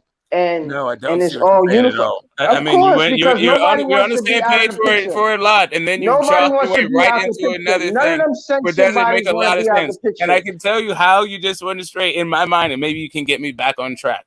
The idea that because Haney has some promotional contracts that the sanctioning body, the WBA, isn't going to that isn't going to order a fight that both parties want, right? Like, I don't. If Bill Haney and I guess if it's a Yes. petition from Tank's side, right, and then Bill Haney on behalf of being the promoter of Devin Haney says, yeah, we want the fight, and Bob Arum says, I want the Loma fight. You're saying that the sanctioning body would say, you guys have to work that out, and we're not going to follow the wishes of Tank and of our WBA world champion? Is that what you're saying? Nah, I mean, if once he completes the fight with Kambosos, he's official tissue. He ain't got nothing to really worry. He Right. don't even Yeah, gotta that's fight what I'm saying. Because I Lomachenko. think And because I agree, all I was he pointing can out fight was like Tank after. all I was pointing out was that Tank, had he already petitioned, then we wouldn't really be hearing about Loma fights. That's what I'm saying. Even though you ain't say mandatory, he can't. What is he gonna petition? He can petition, but he gonna have to wait. It is what it is until they get I a. understand. Until look, say I like understand, but say like Kambosos wasn't in the situation. we It already won't. have Kambosos. I'm talking about we would after the Kambosos fight, we would be hearing instead what we're hearing about after Kambosos is Loma, because there was no petition. Had he petitioned instead of after the Kambosos fight, we'd be hearing about Tank, not Loma. You understand what I'm saying? I mean, we still can get the fight whether he petitions or not. It ain't really Okay, no paper. if It ain't Loma no petitions, paper. but if Loma petitions, then no. You know, because Tank is not like some new champion that still need to grow, and he so happened Now because is the ego tripping? Like we're just talking about the no, guy has all of the belts, and people are going to want those belts, right? Maybe Tank's not one of those guys, but Tank says that he wants to fight Devin Haney. I understand if Tank wants to fight Loma. Like I actually would, a guilty pleasure. I've been waiting for that fight for a lot of years, and that's really the fight I would prefer. But although, I'm not mad. I'm not mad at Tank and Devin or Devin and Loma, right? I'm just saying that Tank, for a guy who says he wants to fight, never really did a lot to make the fight outside of saying he wants to fight.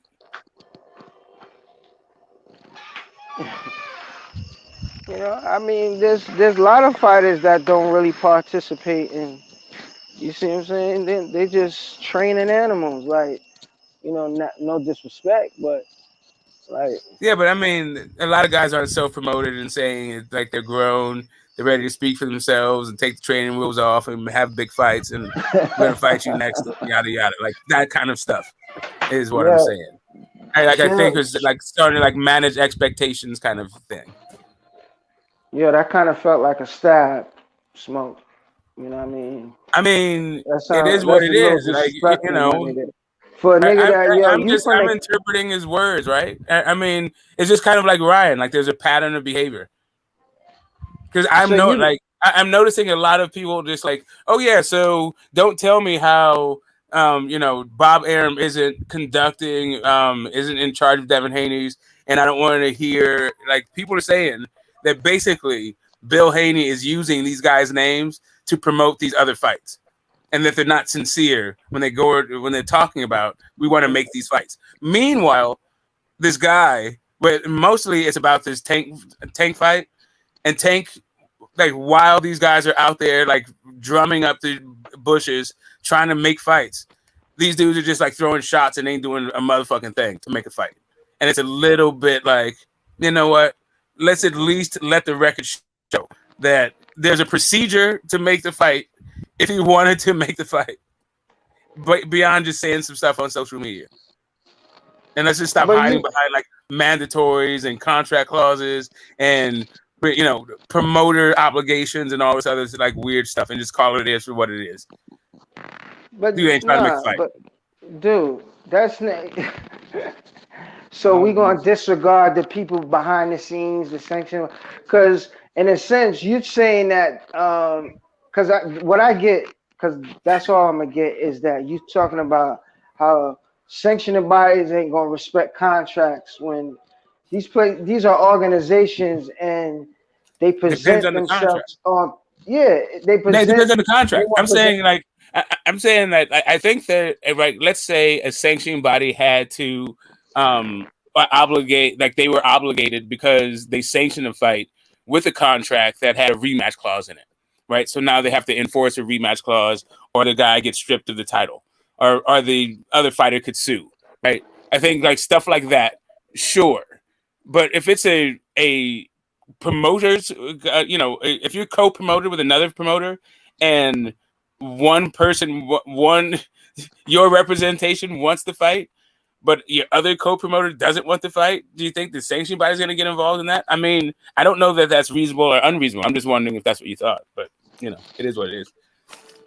How is a petition clarified? Right. I think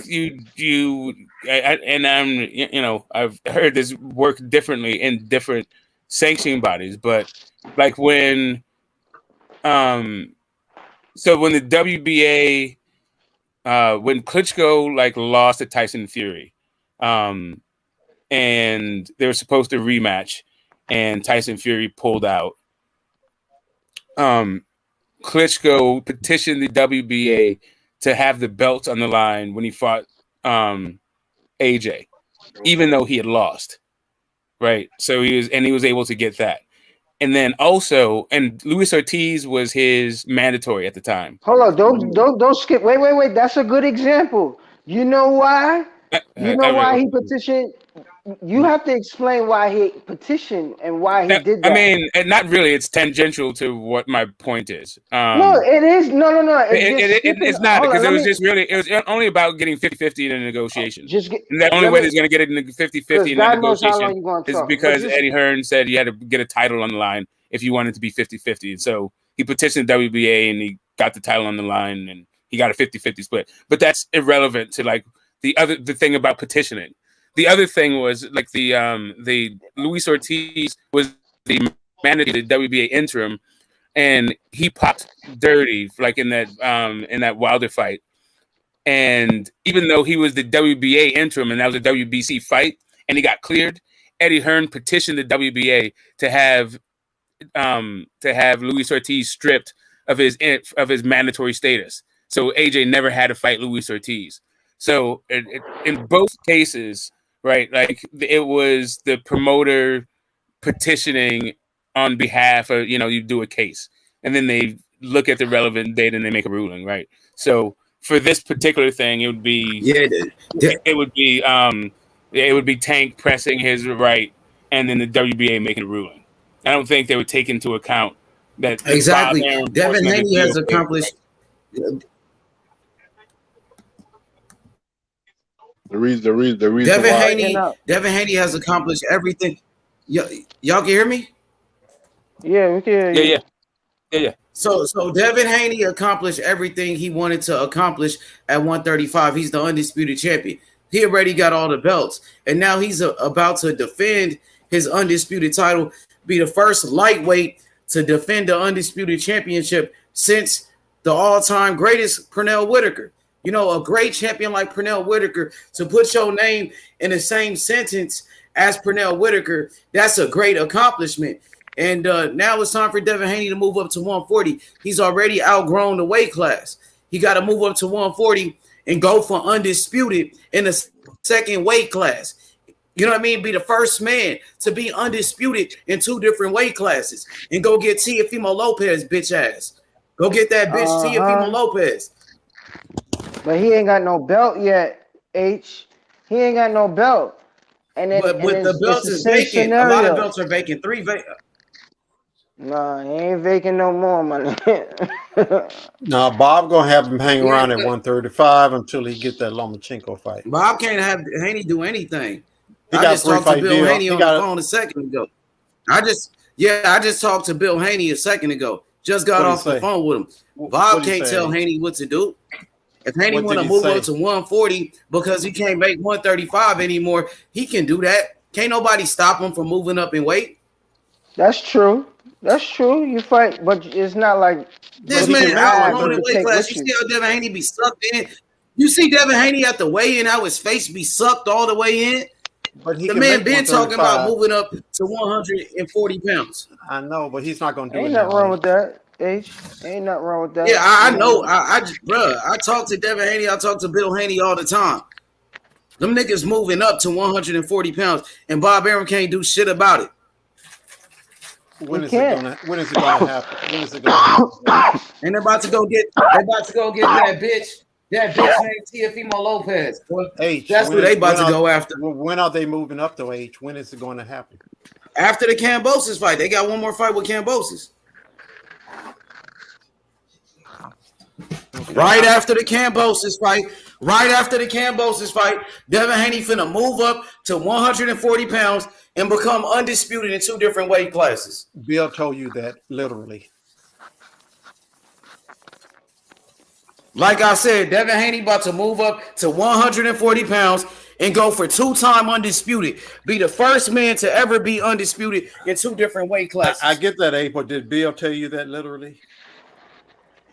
But You said what? realistically, Did Bill tell you that literally? I told you I got off the phone with But did Bill. he tell you that?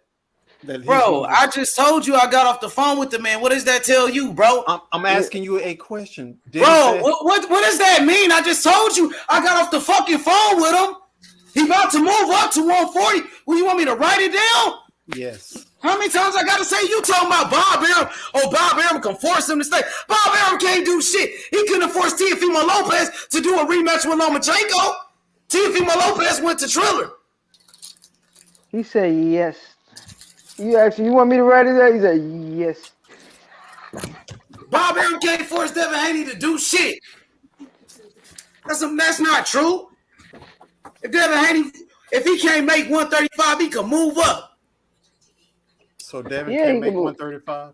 And he going after that bitch named Teofimo Lopez. He probably is. I mean, it kind of makes sense because, you know what I mean, why starve yourself, you know, out of, you know what I mean, it's all about your health. And he been campaigning for a while. 40, you know what I mean, 40 been calling him for a while. 40 is deep. You know, he is the undisputed champ, so, you know, he don't have to take it don't have to be any fight. You know what I mean? It could be what he fucking want. He's going to be Bob calling Arum can't force Devin Haney to stay at 135 pounds when a man is outgrowing the weight. He already was undisputed. He already got all the belts. If he want to move up, he can move up and go fight Tio, the man that beat Lomachenko. The fuck? Yeah, niggas is worrying about the wrong thing. Ain't no motherfucking slave. Devin Haney ain't no motherfucking slave. Bob Arum ain't his motherfucking master. I didn't say he could force him, H. I didn't say that. I did not say Yeah, that. he gonna move up if he want to move up. Well, I didn't say he could force him. I didn't say that. I didn't say that. I did not say that. He just like he wanted you to spill the tea, man. He said, I mean, he wants you to say two times. He wants you to say it like that. He could do something no man has ever done before. Be undisputed champion in 2 different weight classes. That's making history. He already made history by becoming undisputed at the first 4-belt undisputed champion at 135 and the youngest undisputed champion in the history of boxing with 4 belts. He already accomplished that. Ain't nothing else to accomplish at 135. And on top of that, he outgrown the weight class. So why not fight a belt holder to make 135? Why not fight a belt holder at 140 instead of T.O.? At 140. He's next in line at 140. He's already undisputed at 135. As soon as he go up to 140, he get a title shot. Right. As soon as he go up to 140, he get a title shot. I agree. Why waste time with T.O. at 140? Get a title shot at 140. T.O. fight at 140. There's history in that fight. T.O. at 140. What you mean? T.O. beat Lomachenko. Y'all want this? Y'all want Devin Haney to go? Does Lomachenko got a belt? And y'all want him to fight Lomachenko? But you're saying T.O. beat Lomachenko. T.O. beat Lomachenko. So everybody want Haney to fight Lomachenko after Kambosos, but you don't want him to fight T.O., the man that beat Lomachenko? That don't even make sense. Does Lomachenko got a belt? But everybody want to see him fight Lomachenko. I want to see that nigga fight. Teofimo Lopez and Devin Haney could fight for one of Teofimo Lopez and Devin Haney could fight for one of those vacant belts at 140. And that shit personal. Teofimo Lopez disrespected Devin Haney for years, nigga. He always wanted to fight that motherfucker. But Teofimo Lopez won't even say his name now. Teofimo Lopez is silent. What makes you think T.O. will sign that contract, though, to fight Devin? He might have to fight him. He might have to fight him if he want to fight for that WBO title, because if Haney ready to go to 140, he could fight for that 140 WBO title. He gonna But call whoever he wants to gonna call smoke, a then shot. Jose Ramirez, Regis Prograis, anybody at 140. Devin Haney going for undisputed at 140, bro. He going for two-time undisputed.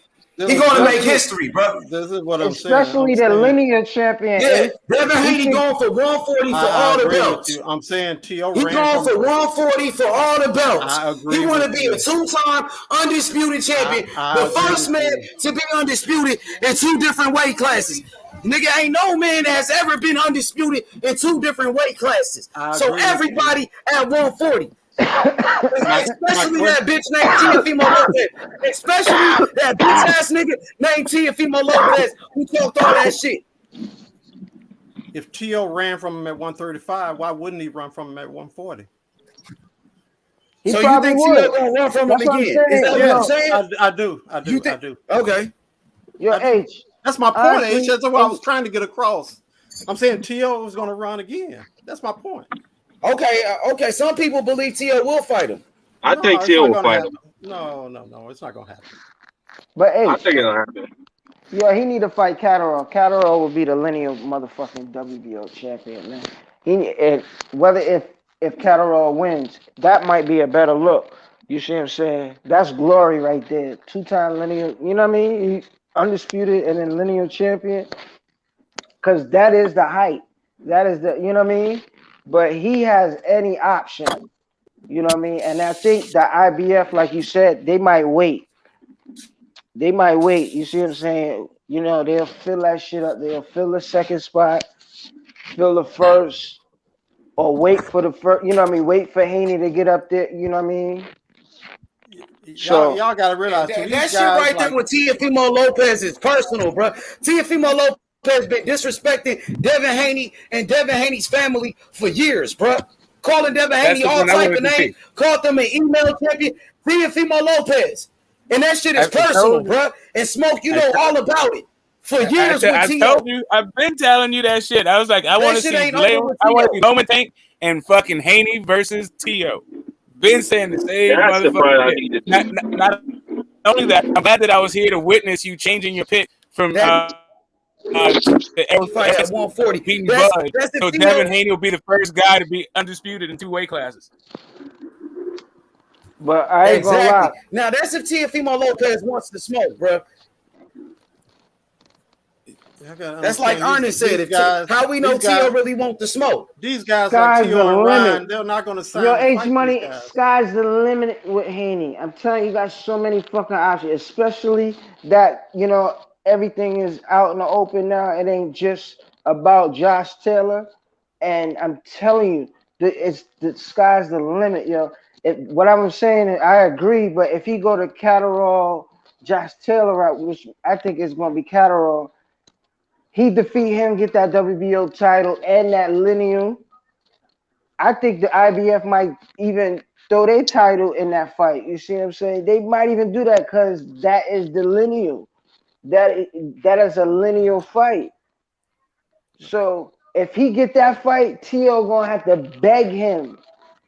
You see what I'm saying? I think he'll be in the league. I don't think T.O. will even get a title shot if fucking Haney go that route. T.O. doesn't want a title shot. He's not going to fight Haney. He doesn't want to fight Haney.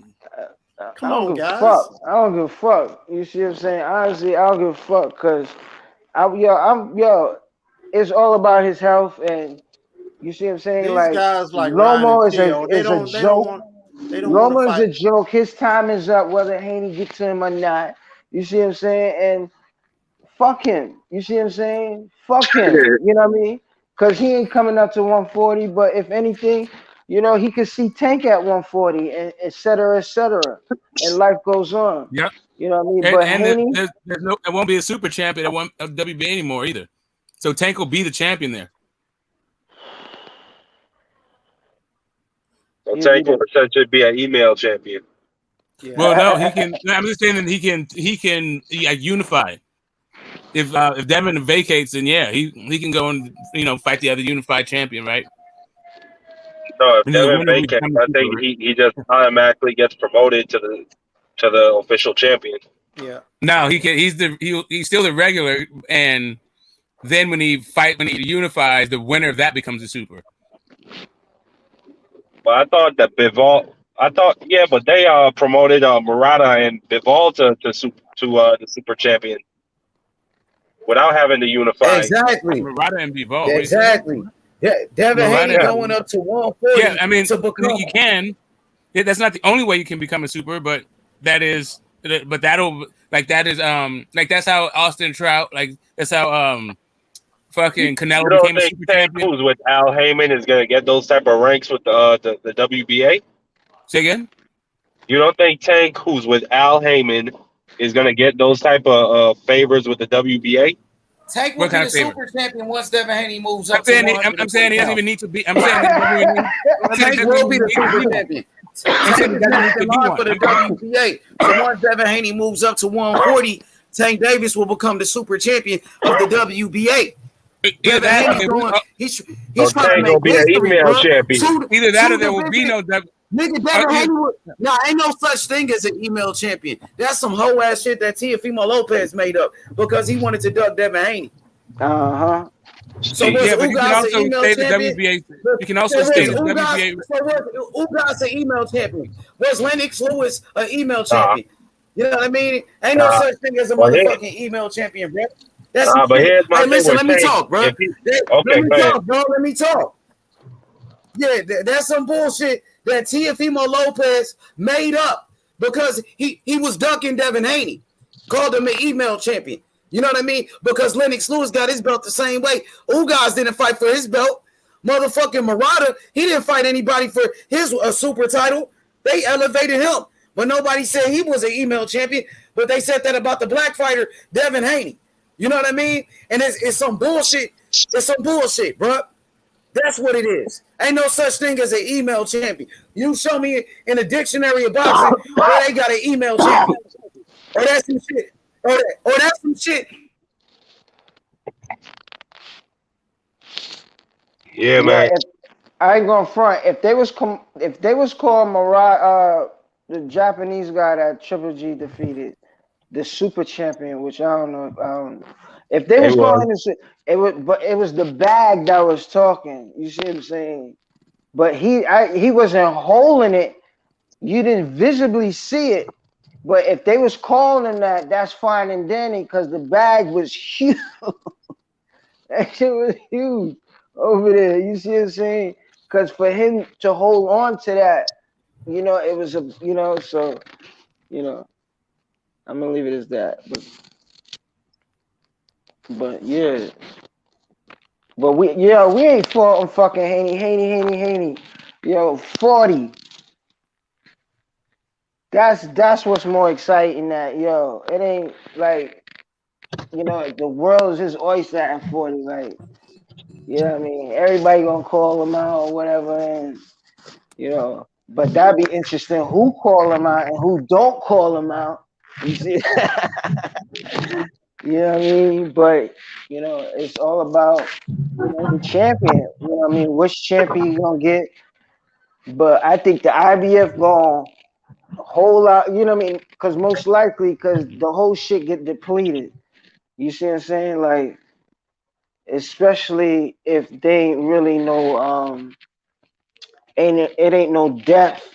Ain't no depth in the section about it in the IBL. You see what I'm saying? Not discriminating, because sometimes shit be slow. You know what I mean? So ideally, I think there's a spot ready. You know what I mean?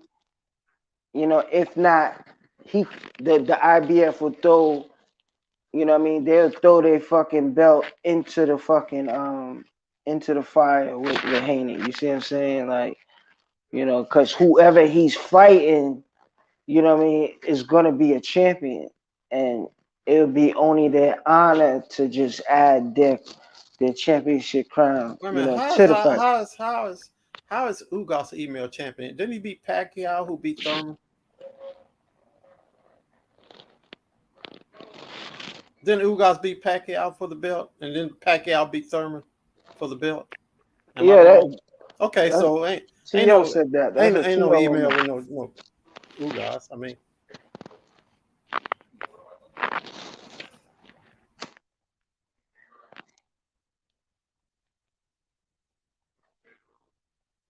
Yeah, that's like to hear that, you know what I mean? Like Haney has created history, like and when he moved to 140, that shit, and and Haney's just got and Novachenko and shit is gonna look at him like, you see what I'm saying? And but but don't get me it's gonna wrong. be the past. I think he knocks out Camboza, and if he fights Lomachenko, I think he beats Lomachenko. I mean, that's just the Hopefully, bottom line. like, hopefully, like, Yeah. yeah, I'm praying for it. But I I mean, ain't gonna lie. he beats T.O. too, but T.O. is not going to fight him. Yeah, I mean, T.O. is not going to fight Devin Haney at 135 or 140. It's not going to happen. I mean, I don't know. Hey, y'all can hear me now, bro? Yeah, we can hear you right now. All right, perfect. Go ahead, yo. Yeah, he got, you know what I mean? T.O. got his own drama. You see what I'm saying? Like, Haney He about to is have some more pristine. drama fucking with Devin Haney. Devin Haney gonna fuck him up. But if he want it, you know what I mean? Does he want it? He don't have to want it. What else he gonna do? He keeps saying Devin Haney's name. He said, "Oh, please don't put me in with that guy." But who you gonna step up to? Like, who gonna give you a volunteer? Y'all don't think T.O. will fight Devin Haney after T.O. done talked all that shit for all of these years? I don't know. I don't think so, H. I don't think so. I don't know. I think Catterall He need gonna it beat though, right? T.O. Josh needs Taylor. something to boost up his career, right? T.O. needs a big fight too. T.O., you know what I mean? Yeah, if Josh Taylor and Catterall fight, I got Catterall. I really believe Catterall gonna take it. You know what I mean? Right. I know that. T.O. fighting Haney, I can't answer that. You know. But T.O. got his own fucking dramas. He got his own fucking dramas. He got Barbosa And why and y'all shit. don't think T.O. will fight Devin Haney? Like, why y'all think T.O. won't fight him? Because he full of shit. I don't know. Tell him, Smooth. Yeah, I agree with Smoke. Yeah. I mean, I don't want to believe it because he has a totally different style than Haney. You see what I'm saying? And he's much more of an opportunist. You know what I mean? So it like, why wouldn't he look like, you know what I mean? He got pop in both hands, like, you know, like I don't know, like I don't want to put that, you know what I mean? I don't know. But I mean, who you want to fight? I think the fight will happen, man. Or maybe I'm just being optimistic, but it's too much bad blood and history for that fight not to happen. The only thing I could see getting in the way is maybe T.O.'s daddy. If he goes with his little crackhead tirades. Oh, yo, son, nah, you can't fight him. If he becomes champion before Haney come to 140, I don't think I kind of agree. I can Yeah, that was assess like, with yeah, that. you're talking about the He pop in his might gloves. not fight him. It's more about the pop in his corner. Yeah, so it's only to his detriment anyway. So if that's the case, you know what I mean, hopefully, but if he becomes champion before Haney at 40, the probability is high on that fuck shit. You see what I'm saying? Like, he's like, "Oh, I've been there, and I was,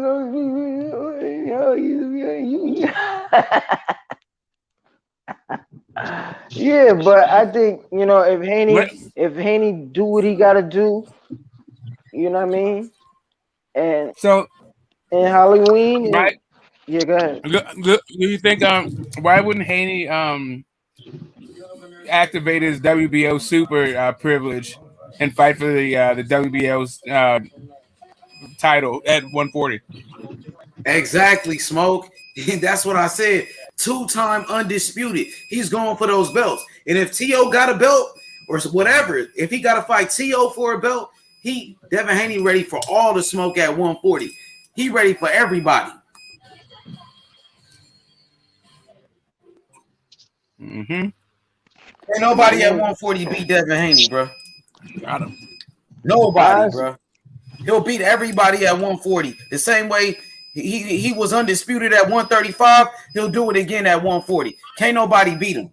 And then we go into 147 after that.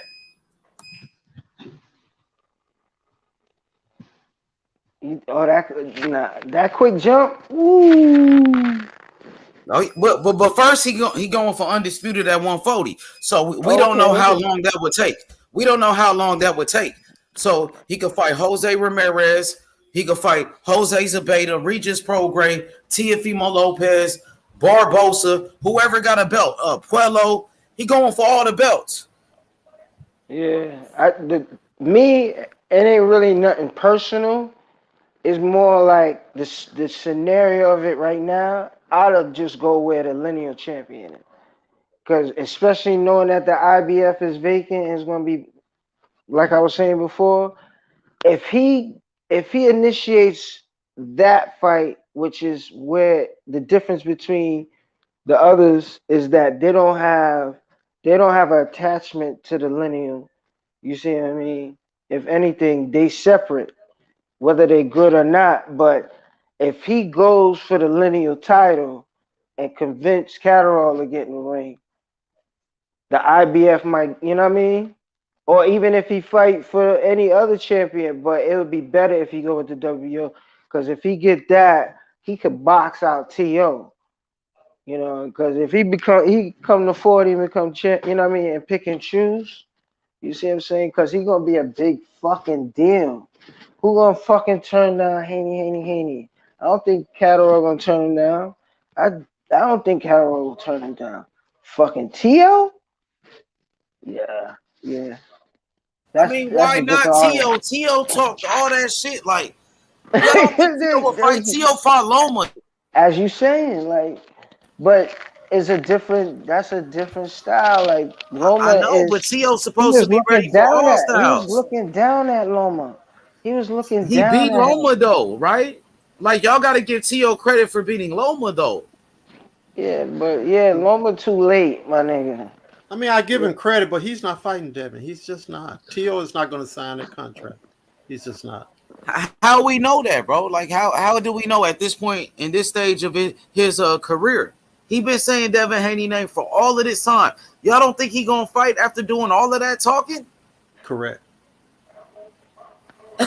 That's crazy if he don't fight after he did all that talking. That's a bad look. He gonna have to fight, bro. After all the shit he said, though, bro. But he gonna have to fight him. Remember H when he You had don't the belt think at so? Remember H, check this out.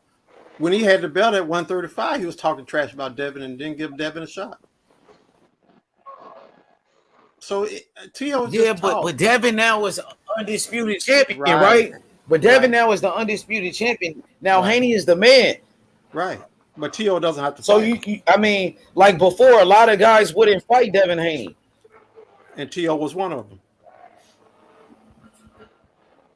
Yeah, but now that Haney has become an undisputed champion, now that Haney became an undisputed champion, you think more people will want to fight him now? Right, but nothing. Like he got you don't think he got like a target on his back that people want to fight him now? Nothing's changed on T.O. end. He's still not going to fight him. He's not going to sign that contract. A lot has changed on Haney's end. Nothing has changed. Hey, y'all hear me clearly, or am I kind of like choppy? Yeah, we can hear you. No, you good. You're good. Okay. I think I got a delay on my shit. That's probably what it is.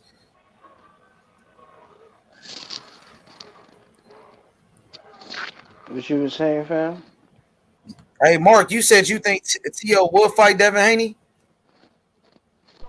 Yeah. Yeah, I think T.O. will fight him. I don't think, like, say what you want about T.O. The nigga, he beat Lomachenko. He knocked out Richard Comey quick and fast in 2 rounds. And I think T.O. really wants to be great. You know what I'm saying? I think it's just his daddy being in his fucking ear, feeding him all these crazy ass fucking conspiracy theories. I think that's really the crux of the issue with T.O. And I think if the fight don't happen, that's his daddy is gonna be the main reason why. Okay, well that's the reason. But he's still not gonna fight him. His daddy was in his ear at 135. That's what I'm saying. Nothing has changed on T.O.'s end. Nothing. You don't think the laws has changed them at If all? anything, it made it worse. You hear all this crazy shit he talking about. And it's his daddy was feeding into that shit. I want honestly, H. I want to believe that he would take the Haney fight before Barbosa's, and that's what I want to like believe. Like, you see what I'm saying? Because I'm for boxing, like, so and that should be a fight that happened because it's not about Tio, it's about Haney. You see what I'm saying? Like And that if you fight don't even need a belt. That, to be honest, that fight doesn't need a belt with Haney and T.O. That shit could just be for bragging rights. That's bad blood between the two of them. No, that's a distraction. You bugging. You see what I'm saying? I don't think that fight need a belt. My nigga, he's the lineal, undisputed. I'm keep on saying lineal. He is undisputed, and he has the utmost amount of options. And I'm telling you, that WBC belt should be the last fucking belt he try to conquer. Whoever fucking holding that shit, because they, you know what I mean. They like to be alone. You know what I mean. What I'm saying, they should be by themselves. They should be last to be conquered. But you know what I mean? Because if Haney going to 140 after Cambosis, you know what I mean? It's all about him. Like, you know what I mean? He should be fighting a champion. What the fuck is that?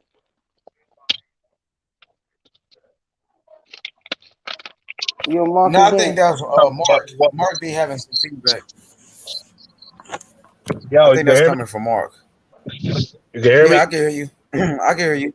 Yeah, I can hear you, bro.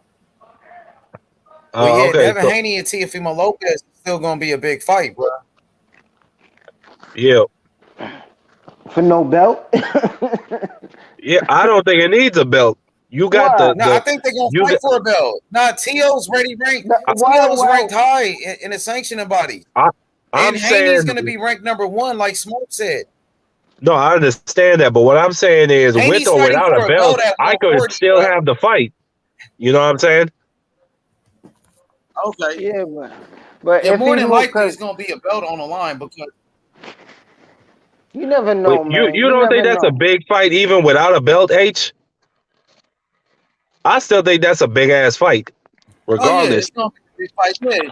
Hell yeah, it's gonna be a big fight, but I think a belt is gonna be on the line because when Haney moves up to 140, he's fighting for belts. He's the undisputed champion. He will be the #1 contender as soon as he moves up in any sanctioning body, WBO, WBC. He's getting a title shot. So will it be Teofimo Lopez that he's gonna fight for a belt? We don't know yet. We got to wait and see. But I think they're gonna fight for a belt. But like you said, even if they fight and it's not for a belt, it's still gonna be a big fight because they're two of the biggest stars in boxing. Right. What they say, period. What's that thotty talk? Period, right? So,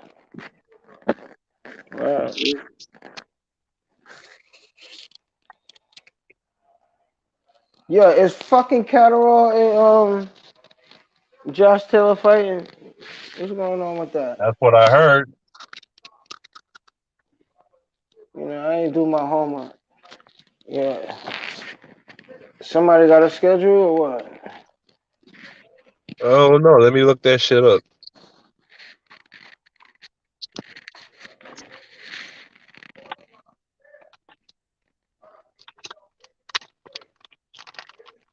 Oh, looks like Josh Taylor dropped the IBF. I didn't know that. So I mean, he just got the WBL now. So that means Subriel Matias gonna get a title shot.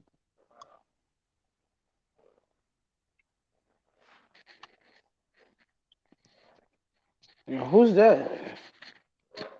Matias? Oh yeah. I'm bugging. My fault, Matthias. Yeah. Yeah, he fighting Jeremiah Ponce. I think Ponce could get the upset.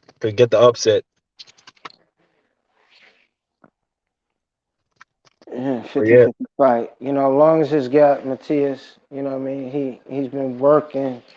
Even though I haven't heard nothing, I ain't seen nothing, but he been working, like, and working on that his stamina and his pace, like not try to see if you can gas yourself out, like yeah, because he throw a lot of punches. yeah, so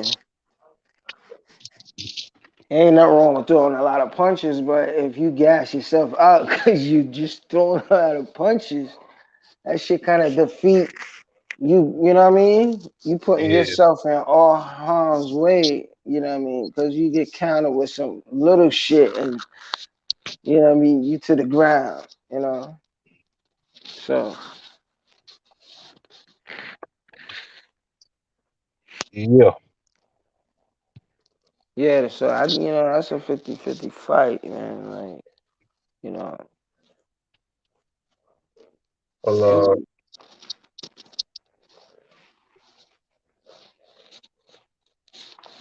Well, Big Baby coming back this weekend.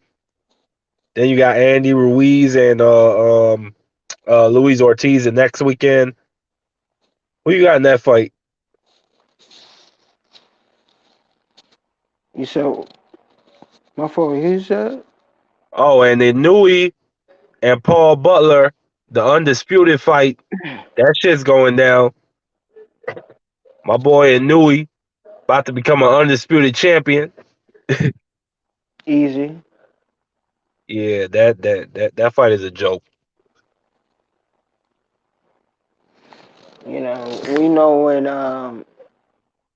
it's not a joke when he actually takes on a challenge. I mean, he's going to another feat where he's going to like cement what he's done, you know, like, but it's, then it's that challenge. Now it's the challenge, you know what I mean? Because no matter what, he was official tissue, before whoever he's fighting, who he's getting ready to fight is Butler. Yeah, I need to see that. I need to Yeah, see the so Fulton fight by next year. I don't. I kind of forget sometimes, like, because you don't see, even whether you see, you see the fight or you see a little highlights on them, but they kind of, go vague in your mind based on, the probability of they having a real good chance, and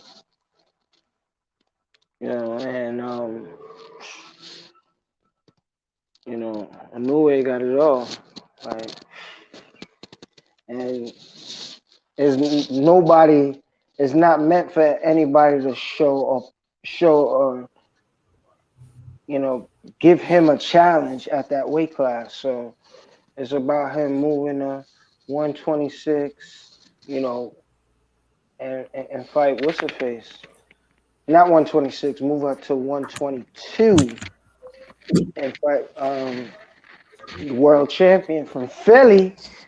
You know what I mean? One of the best places in the East Coast when it comes to boxers, if not the best. You know, I can't hate. Philly, Philly is what it is. It's official tissue. So what you think about Wilder? Wilder coming back, hey yo. What you think about Wilder and his return back to the ring? It's gonna be a big fucking deal.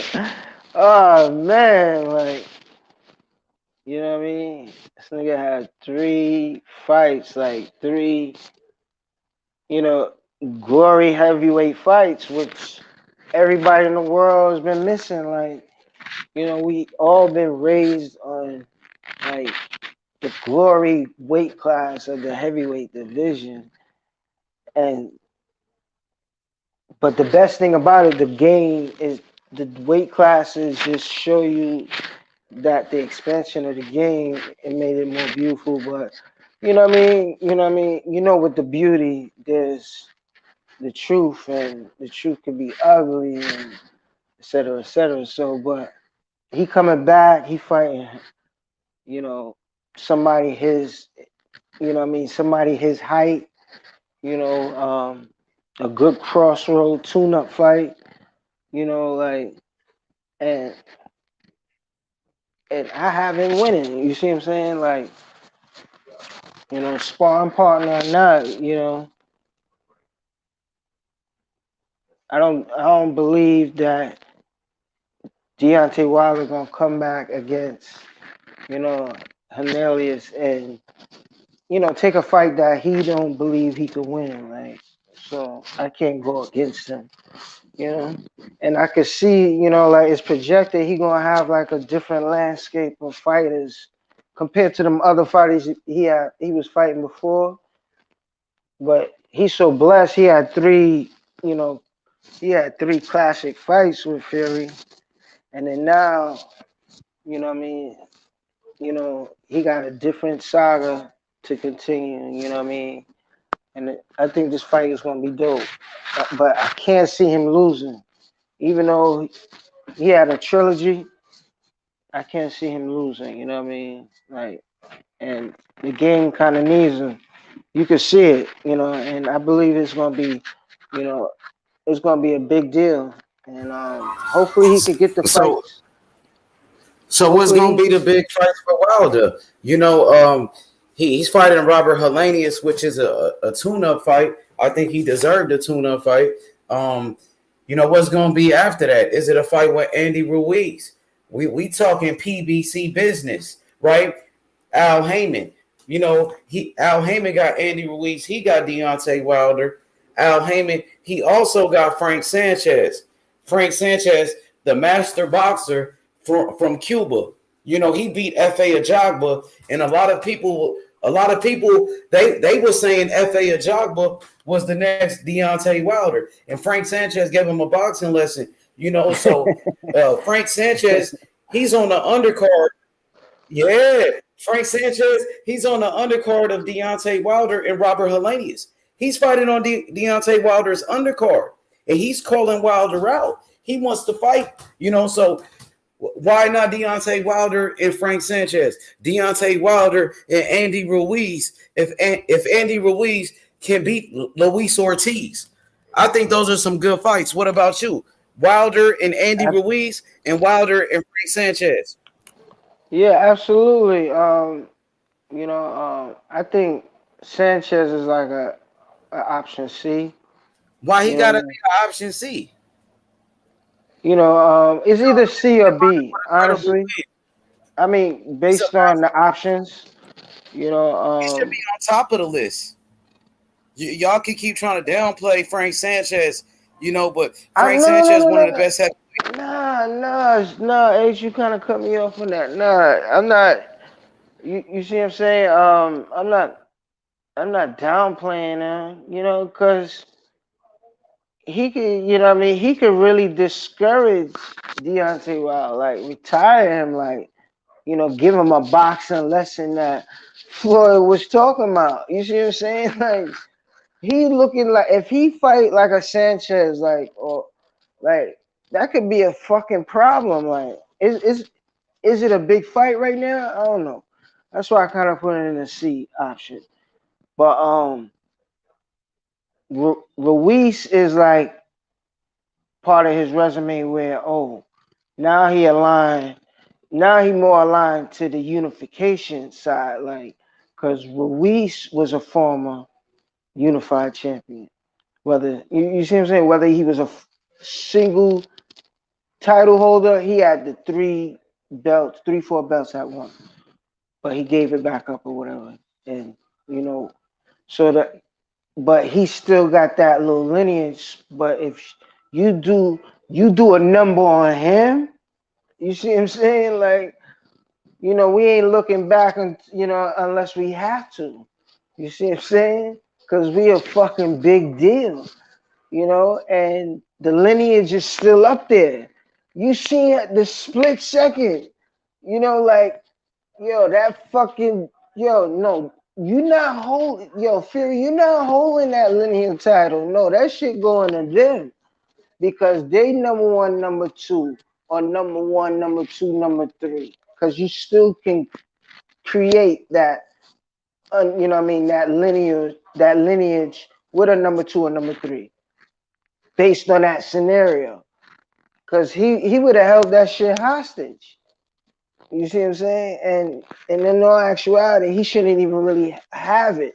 But that's neither here nor there. Like, but you know, I mean, when he came back, he shouldn't have had it. But because he fought Wilder the second and the third time, it was just ultimately the number one and number two motherfucking heavyweights. Period. So, you know, I can't harp on that. But if he fights Ruiz and you know, and not and you know, and it's that Ruiz is not gonna be a fucking pushover because I'm sure all of them want to fight Wilder, you know. But if he gets that win and do it and do his number and do his 1-2, you know what I mean? Boom, he back in it. You see what I'm saying?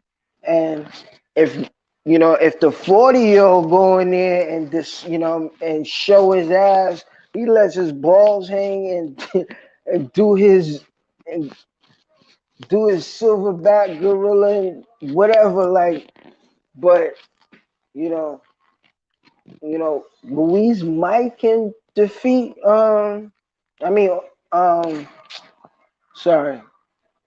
I mean, Ruiz might take a L, and you might have Wilder might have a trifecta, you know, a trilogy, and that could be easily done. So all the fights is in play, you know what I mean, and all of them got better boxing skills. He's very familiar with the 40-year-old. I don't know, you know, I'm forgetting his name right now, damn, and I respect dude, you know what I mean, but yeah. So if he fights, you know, the 40-year-old, it's an easy fight and whatever, but you know, but it all depends, you know what I mean? It's boxing, you know, but I think Sanchez might put on a boxing clinic. If he if he's that motherfucking good, you know what I mean, and he's Cuban, and you know, I'm not gonna take that's,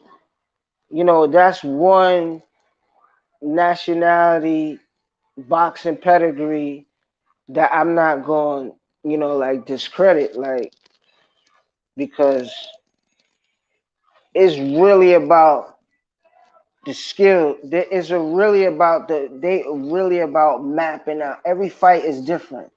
You could tell that most fighters, you know, they say fights are different, you know, they can't predict this and they not going to talk on that. But when they get in the fight, they still doing the same shit. What's not expected of them or under whatever. But when it comes to Cuban fighters, you know, Dominican fighters, you know, and Puerto Rican, you know what I mean? But when I'm talking about Cubans, their pedigree is on fleek, you know. So it's like they at a plateau where there's no, you know, there's no question, you know what I mean? Like, and it's going to show in time, and it's already showing already, and the markability is going to just take a little, you know, it might take a little bit longer, but they in every weight class. And what, you know, and I think he's going to be a problem, you know. But you know, this is still world class fighting. I can't take nothing away from Wilder, and Wilder might take his head off. You see what I'm saying? Like, you know, Wilder got what he almost 50 wins. If he got 50 wins, yo, like beyond the fucking wins, he got like 48 knockouts or some shit like that. So he could get it too. So I'm not sure, Wilder is worried about him in that sense. Like, fuck it. But Sanchez is calling him out. Is Sanchez, hey, yo, Sanchez is calling him out. Sanchez said he want to fight, and they fighting on the same card. He's on Deontay Wilder's undercard, right? You know what I mean? So, I think a fight between Deontay Wilder and Frank Sanchez is a great fight. Like you said, you got Deontay Wilder, who's a knockout artist. Like you said, 48 knockouts. That's incredible. One of the biggest punchers in the history of boxing, Deontay Wilder, against Frank Sanchez, who's a master boxer with great skills. You know what I mean? That's a great fight between two different styles. The puncher, Deontay Wilder, the knockout artist, and then the boxer, the slick boxer, the master boxer, Frank Sanchez, with some of the best skills in the world. So that makes a great fight. Master boxer, a devastating knockout artist, Deontay Wilder. I gotta see it, bro. You know what I mean? Honestly, if he was to get the fight and know what Wilder been through in his trilogy, like, it would be smart to blitz Wilder, just to see where he at. Like, cause you want to shock the motherfucking world. You want to put you want to put Cuba all the way back on the map, and you see what I'm saying, and get the show on the road. But you know what I mean. But yeah, on a professional level, like, I think he's that smart. You know what I mean. Even though we've seen that he's being very intelligent in there because everybody's so much bigger than him, but he ain't scared, but he's just cautious, you know what I mean, and chooses his, he chooses his spots very well, you know what I mean. So, yeah, he's a fucking prime. It'd be a good fight, but where would it put Wilder next? You see what I'm saying? And if so happen, big dude Hernandez, if I'm pronouncing it right, if he don't, pan out, I'm sure, Sanchez will step up, and that's even more dangerous. Like, but for Wilder, so that'd be crazy. But it's a reason why he on the undercard, because what I mean, his perspective, is projected that he's due for that shot. You know what I mean? So, but the boxing gotta do what it do. I could speculate, but you could criticize it, but because it's all about the next step. Like it's all about the fucking next step. Like, where you at? And so, what you think about Deontay Wilder? What you think about Deontay Wilder at 36 years old, though? He's going on 37, bro. And then coming off of two big losses to Tyson Fury, where he took a lot of punishment. He was knocked out. You think Wilder is going to be the same fighter? Yeah, that's the ultimate question too. So it's like, like, that's the ultimate question. Like, and that's the threshold he got to get past. Like, because we look at him, he the bomber. Like you got 48 knockouts. Like, like,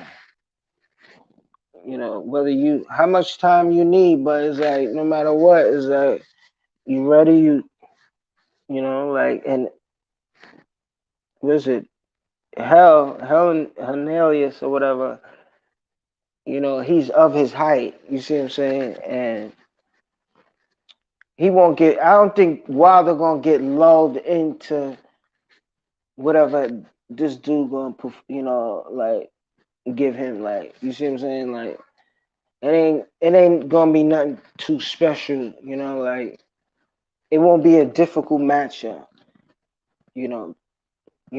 Luis Sanchez, the utmost, much more difficult. You see what I'm saying? Because them niggas could beat him to a step. They could lull him. They could just lull him into an alley. You see what I'm saying? Like, cause he with it. Wilder's with it. And they can. He could, and he's not. He's not at a state right now to get hits with something that he don't see coming. So it's boxing. And Sanchez get a fight with him now. I think that nigga show out, and it's a dangerous fight. I could see him switching up stands, southpaw convention. So it'll be a mess. Shit, should be a mess. Yeah. So, but stylistically, Wilder gonna be the favorite. Because no matter what, our expectations are, you 48, you ready. Because you wouldn't be if you wasn't ready. You gonna knock this motherfucker out. But, emotionally and maybe the casual, based on, the heavyweight fight is, we expecting a knockout. Who delivered that shit? Wilder. If anybody delivering a knockout, it's Wilder. You know what I mean? So, who's the other guy? Whether we know or not, but you talking about Hellenius? No, not Hellenius. I'm still talking about Sanchez. If Sanchez was to get the fight with Wilder, say like Hernelius don't even make. I told you, Frank Sanchez. Say like he gets sick or something. I'm sure Sanchez will be ready to step up for the. You see what I'm saying? Like maybe you know what I mean. He'll be that option. You know what I mean? Kind of like similar to what's the face, Tank and Cruz, but it won't. You know what I mean? But maybe. You know what I mean? But I think it's a difficult fight for Wilder, because them, even especially with Sanchez, all he gotta do is walk him into something. Initially blitz him, see where he the fuck he at. You know what I mean? Because he, you know what I mean? I pay attention enough to know that Sanchez will take risks. You see what I'm saying? To be like similar to Lara, he's not even that much different. You see what I'm saying than Lara, but he's just a heavyweight, and I could see him just blitzing and checking his chin, and see if Wilder could survive, because I don't believe Wilder could deal with somebody up under him, you know what I mean, based on a pace, a level and a speed at a certain pace, not a moderate pace, but pressing him, see where he at. He just got knocked out twice, so he's put, you can hear me? Yeah, I can hear you. I think he's bold enough to press Wilder. I think I got like a delay. You got a delay? I want to ask you about Wilder real quick. So, does Deontay Wilder, which heavyweight in history does Wilder remind you of? Does he remind you of George Foreman with his punching power? Nah, George is more heavy. If Wilder if he has longevity, he might inherit that Foreman, but Foreman, his shit was crazy because he's naturally heavy. It's dead weight. It's just like you see what I'm saying? It's dead weight. And it's monstrous. But Wilder, it got more speed. You know, his shit got more velocity. You know, but what Foreman had, you know, rendered you retarded. Like, you know, so I believe it's a Hey difference. yo, so who would But you say is the biggest punchers in the history of the heavyweight division? Who's the hardest punchers? Give me your top 5 heavyweights, like power punchers, knockout artists in heavyweight history. Your top 5. um, just real fast, Jack Johnson. You know, Joe Louis, Foreman, Mike. That's 4, right? Wilder. Oh, say it again. Say it again. You said you got Well, Foreman, you got Mike.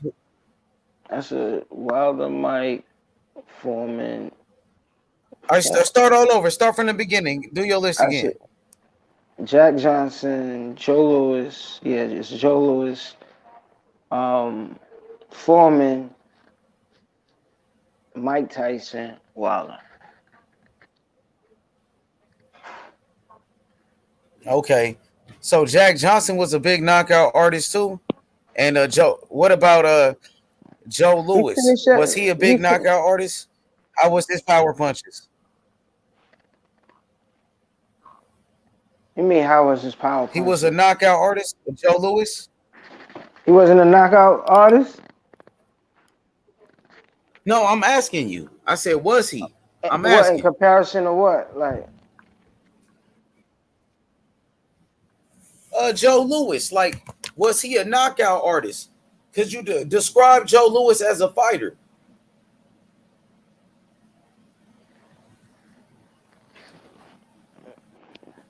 describe him as a fighter? Hold on, bro. I wouldn't describe him as a boxer, but I'll describe him as a fighter. You know. Honestly, I thought he was just you know, a pretty boy, but beyond a pretty boy. You see what I'm saying? But with destructive, you know what I mean? That was destructive. Like, you see what I'm saying? But you know what I mean? Still, you still gotta consider him the best, like one of the best, like. But you know, everybody had their raw deals.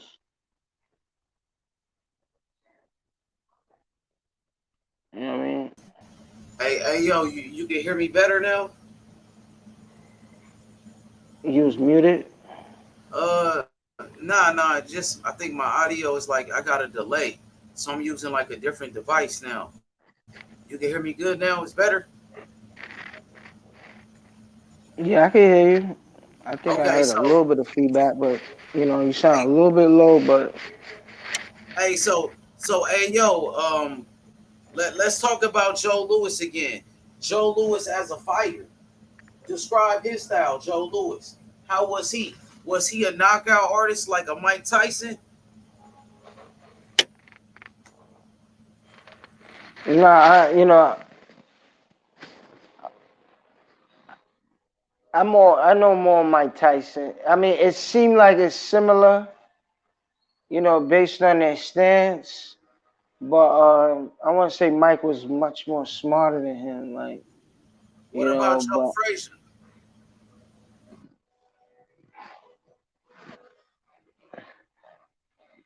what compared to Mike or you know or Lewis? Yeah, Joe Frazier was a knockout artist, bro. Joe Frazier was fucking motherfuckers up, bro.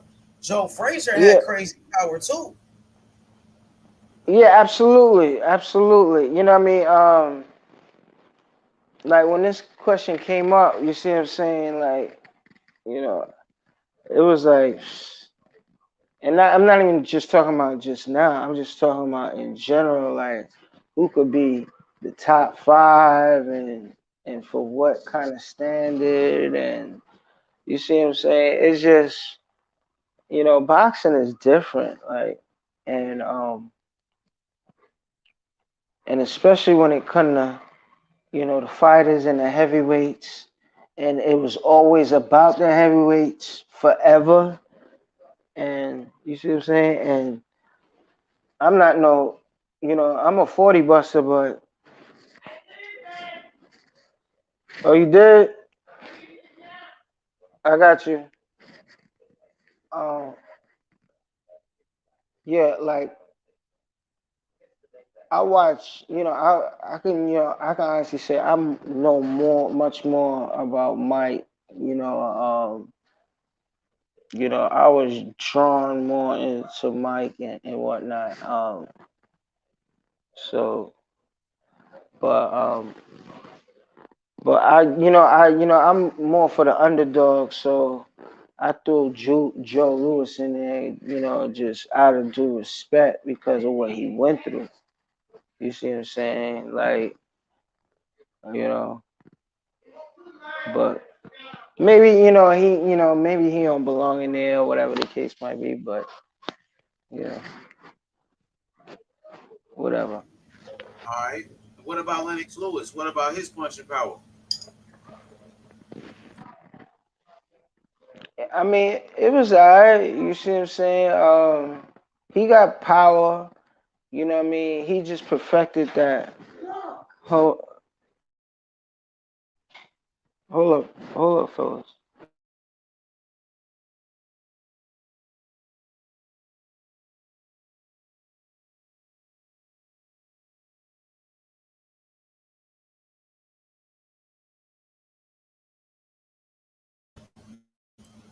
See, when you talk about heavyweights, man, Lennox Lewis was one of the best heavyweights, and Lennox Lewis had a great right hand. His right hand was dynamite. The way he knocked out Mike Tyson, bruh. Lennox Lewis knocked the fuck out of Mike Tyson, bruh. Nah, that's the worst example. But he had power. But what I respect about him is how how he perfected it, where that shit was a problem all the time. So that nigga jab was a killer too. I respect his jab game and that 1-2 because he don't hesitate. He was very smart and he didn't play no games. But and any other fight is whatever. But I respect him. But he alright. His power is alright. But when he that 1-2, and blind you with the jab because it was just obvious. And it was fundamental. It was, he ain't had no. You see what I'm saying? He's a tea. He's a great tea drinker. Camel. He was too. You know what I mean? Like, honestly, I discriminate. Like, I was for Mike. You see, I'm still for Mike. I can respect that. You know what I mean? That Lewis was who he was and he was the man, but the fight he had with Mike, whatever is whatever. You see what I'm saying? That fight should have happened. If that was supposed to happen, it should have happened years ago. Yeah, but Tyson actually vacated the WBC belt. He was supposed to fight Lennox years ago after he beat Bruce Seldon. After Mike Tyson beat Bruce Seldon when he got out of jail, he was supposed to fight Lennox, but he vacated the WBC belt, and Lennox Lewis became the champion. He won the vacant belt against Oliver McCall in the rematch, but he was supposed to fight Mike Tyson then. But Tyson didn't want that smoke back then. You know what I mean? Tyson waited to fight Lennox Lewis. And Riddick Bowe never wanted to fight Lennox Lewis. I heard Riddick Bowe, he sent him a low ball offer. He sent Lennox Lewis a low ball offer, and Lennox Lewis, his promoter, turned it down, said it was a bad deal. It was a low ball. You know what I mean? But Riddick Bowe, he vacated the WBC belt, threw it in the trash before he fought Lennox Lewis. You know what I mean? So nobody wanted to fight Lennox Lewis. And then you got to look at his knockouts. The way he knocked out Andrew Galata and the way Lennox Lewis knocked out Razor Ruddock. Oh, he destroyed Razor Ruddock, bro. Even Tyson could have knocked out Razor Ruddock, bro. Because Razor Ruddock was he's a very good boxer, but styles make fights. And Lennox Lewis stands up to everybody. You see what I'm saying? Especially everybody posing that they bigger than him. He gonna defeat all of them. But that X Factor year, Mike didn't want to fight him. Probably that was the case. I don't know. But I think what it is, Mike never had, what's his adopted father? You know what I mean? That died. You see what I'm saying? If he didn't die, yeah, Casamano, yeah. If he would have, you know what I mean? If he would have, you know, it'd have been a different situation, because every year after that, he deteriorated. You see what I'm saying?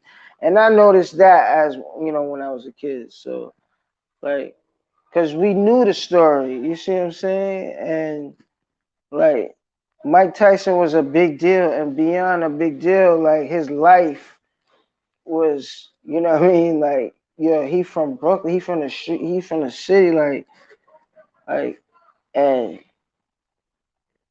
he's in a prominent weight class, and not just the weight class, but the peers, the legends that's, like what he accomplished at a young age, and then when he took it to that world, you see what I'm saying? When he took it to that world level, and I mean, when at his peak, you see what I'm saying? What, he had 47 knockouts, like, he had 47, he had 50, 47, you know what I mean? But he had maybe a loss already and shit, but or two. But me boo-hooing right now is that which fight in history where you have police divide divide the ring? You know what I mean? When was that ever necessary? Why was that necessary in ever in history, like in boxing? Like, what the fuck was that about? You see what I'm saying? And when Rigbo dumped that fucking title in the trash, that's what I'm saying. That title is to be captured and dumped first. You see what I'm saying? Like, if they don't do what they say and produce, like, you want me to fight him and I ain't getting no bread?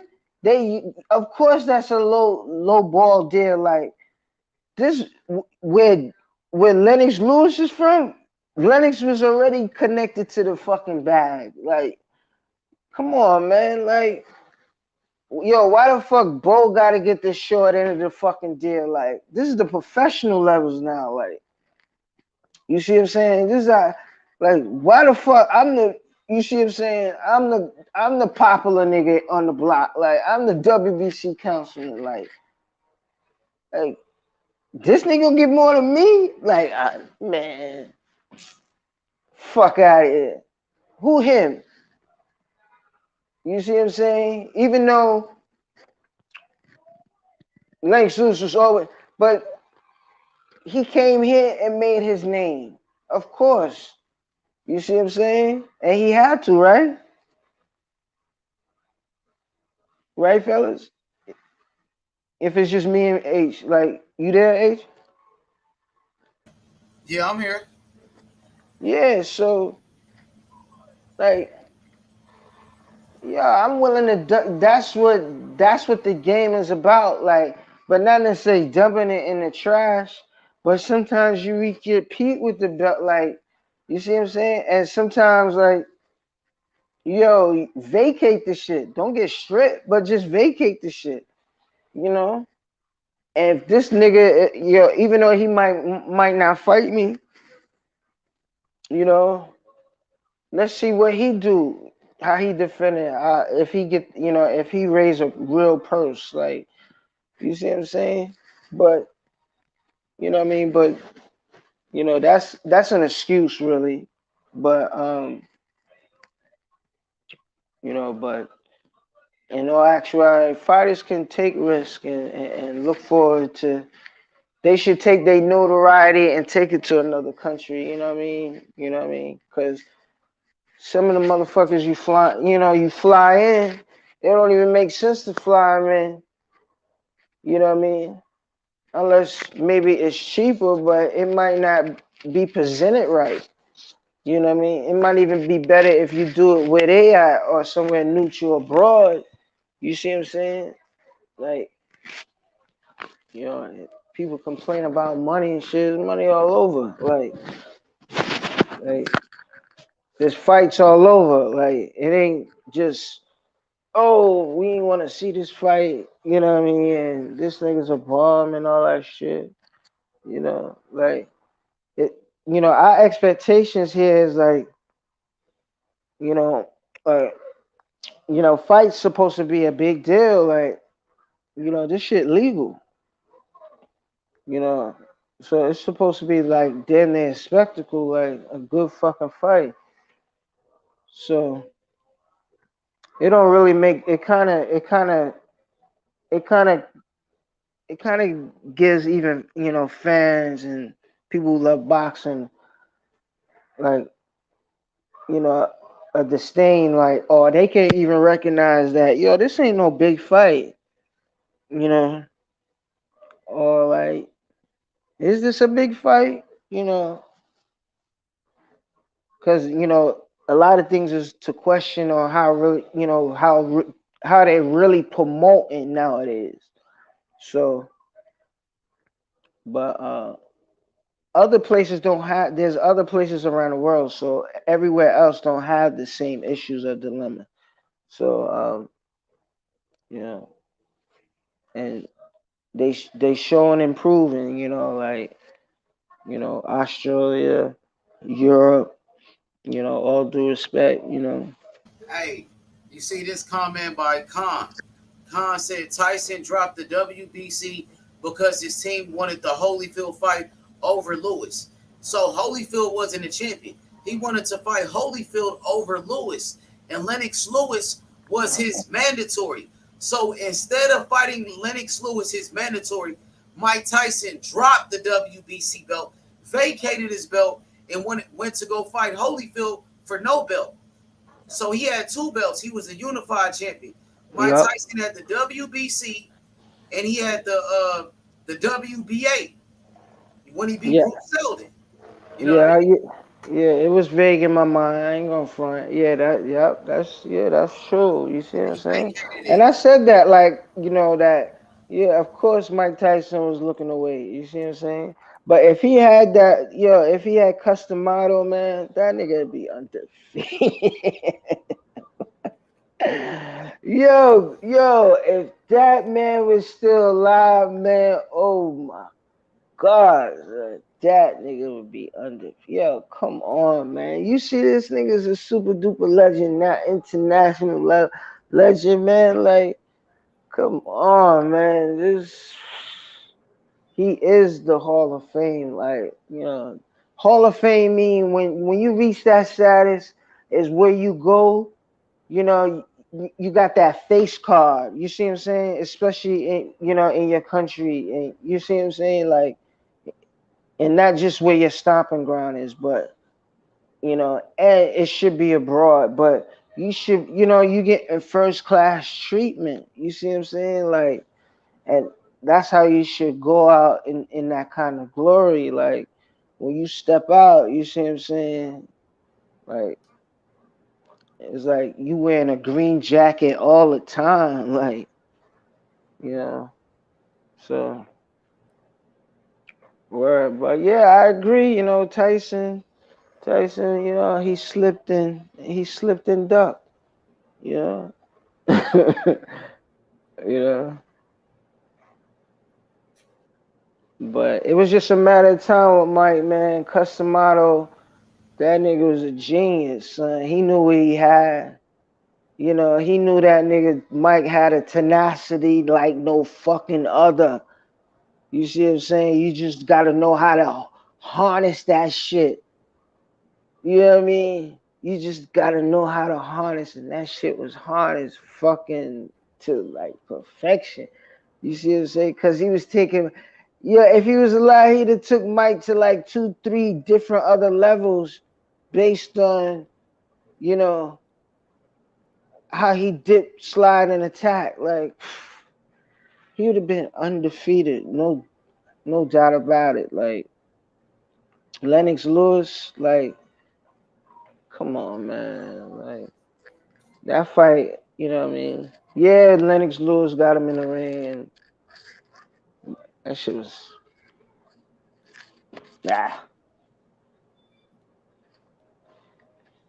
Yeah, but the Klitschko thing was 10 times better though. You know what I mean? You know, When that Lennox shit. Lewis fought against Klitschko. Oh yeah, hell yeah. Like you know, I'm glad you see what I'm saying. Like you know, and he's a proven heavyweight champion. You see what I'm saying? And he did his thing. Like you know, and he said it. He said it in stone in history that you know, yeah, these niggas gonna be something in the future, but I'm the fucking man. You see what I'm saying? No matter what they do you see what I'm saying? Like, so like them two will never be above him or in front of him in no hall. So like, you know, so he did his job to me, like, cause you know, them niggas don't have no chin. The Klitschko's like you could, you know, you could split their shit easily, you know. So it's, hey, but I ain't gonna front them niggas is, you know, ridiculously long. You know what I mean? Vitaly, his jab was crazy. You know, similar to fucking Lennox Lewis. Yeah, his 2s, 1-2s, and you know, come in and clinch. You know what I mean? He get motherfuckers out of there, like, but he got injured. You know, like you could tell, you know, he was endurable. You know, the younger brother, even worse. You know, you know, he defended and reigned for a long time and shit like that. Woo, woo, woo. But yeah, Lennox is much respect. Lennox is still the truth, you know. But I kind of rate Mike over him, no matter what. Like so, where. But Lennox Lewis is go ahead. My fault. Now you good, bro? You good, bro? What up, 3? What's good, man?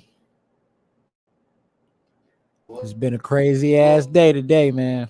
33s. What's up, man? What's good? What's good? Go ahead. Shit, man. What's the topic?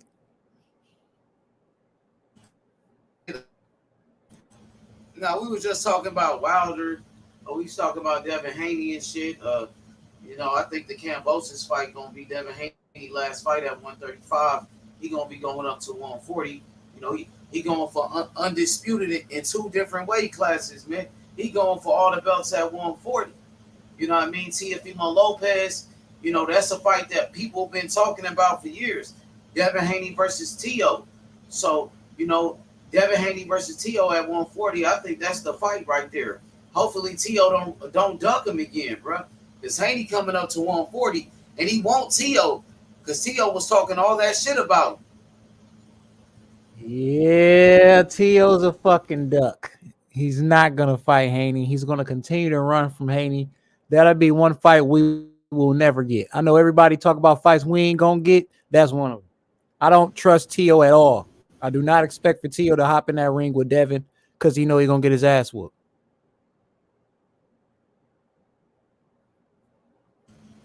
Damn, you don't think Tio will fight him even now? Some people believe Tio will fight him.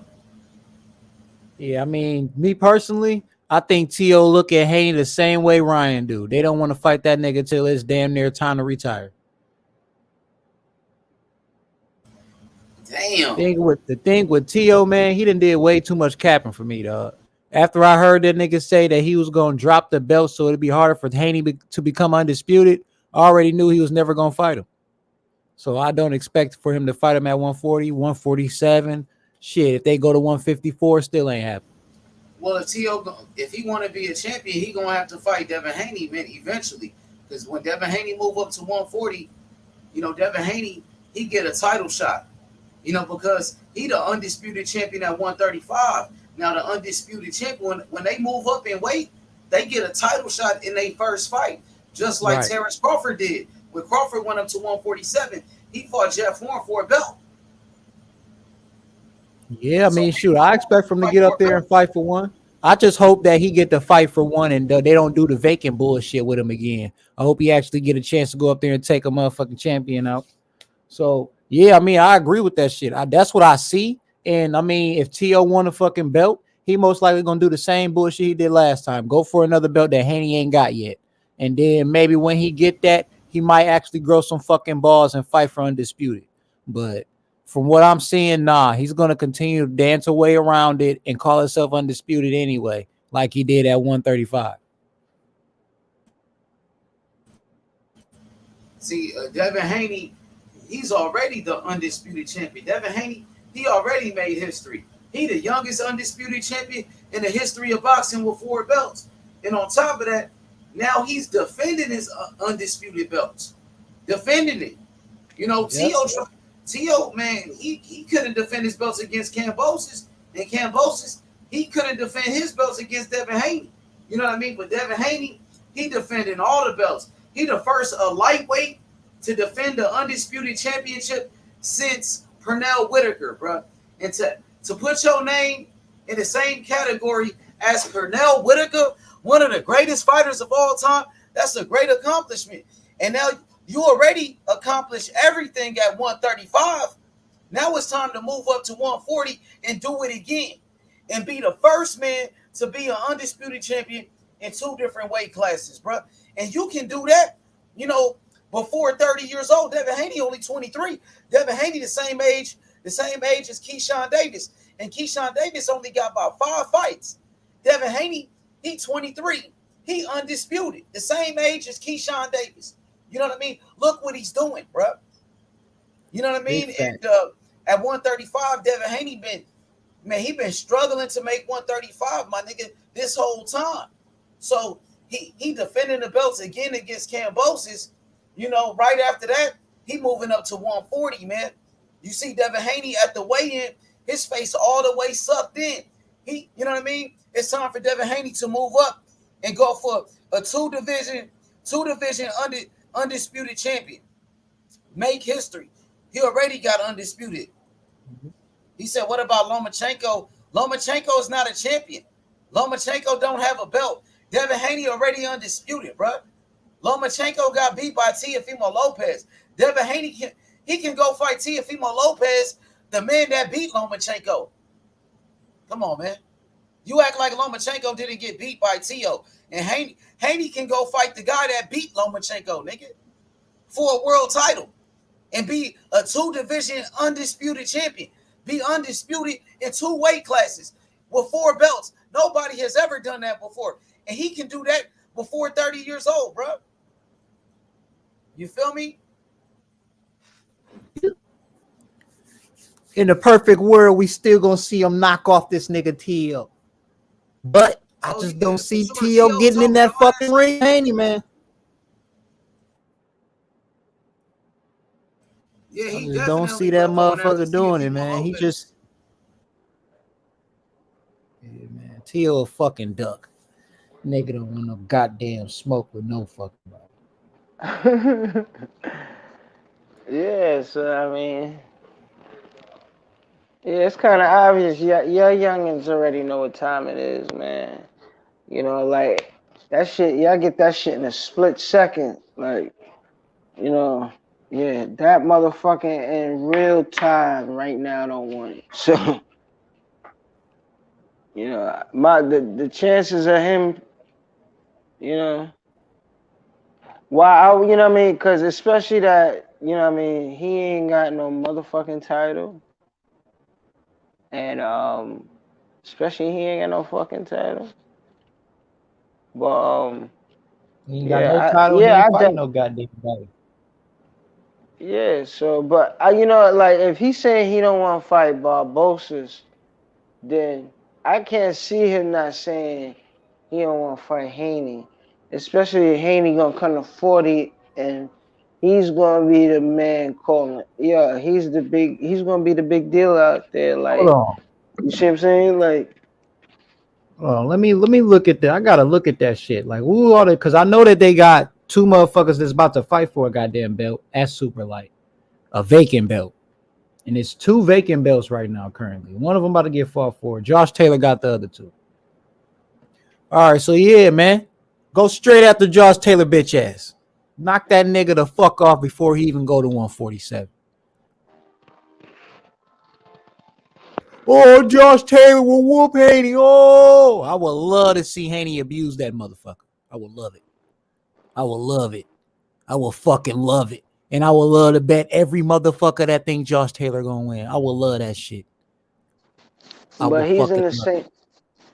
I mean, if you saying Haney need to go to 140, that motherfucking Josh need to catch weight so bad, man. And he's big for his weight class, so he's a little, you know. I won't even say he got a physique. You see what I'm saying? But he's way above that weight class now. Like, I don't think he can make weight consistently and perform on that kind of level that's expected. The guy was undisputed, but because that fucking controversial, like, when you fight like that, that shit creates a shit storm. Like, everybody panic. Like, you see what I'm saying? That's why everybody stripped that nigga. Like, they know that you giving that nigga a rematch. That means the WBO won. They won. They packing. The other sanctioning bodies gonna pack their bags. Like, all right, let's look for a new champion. You see what I'm saying?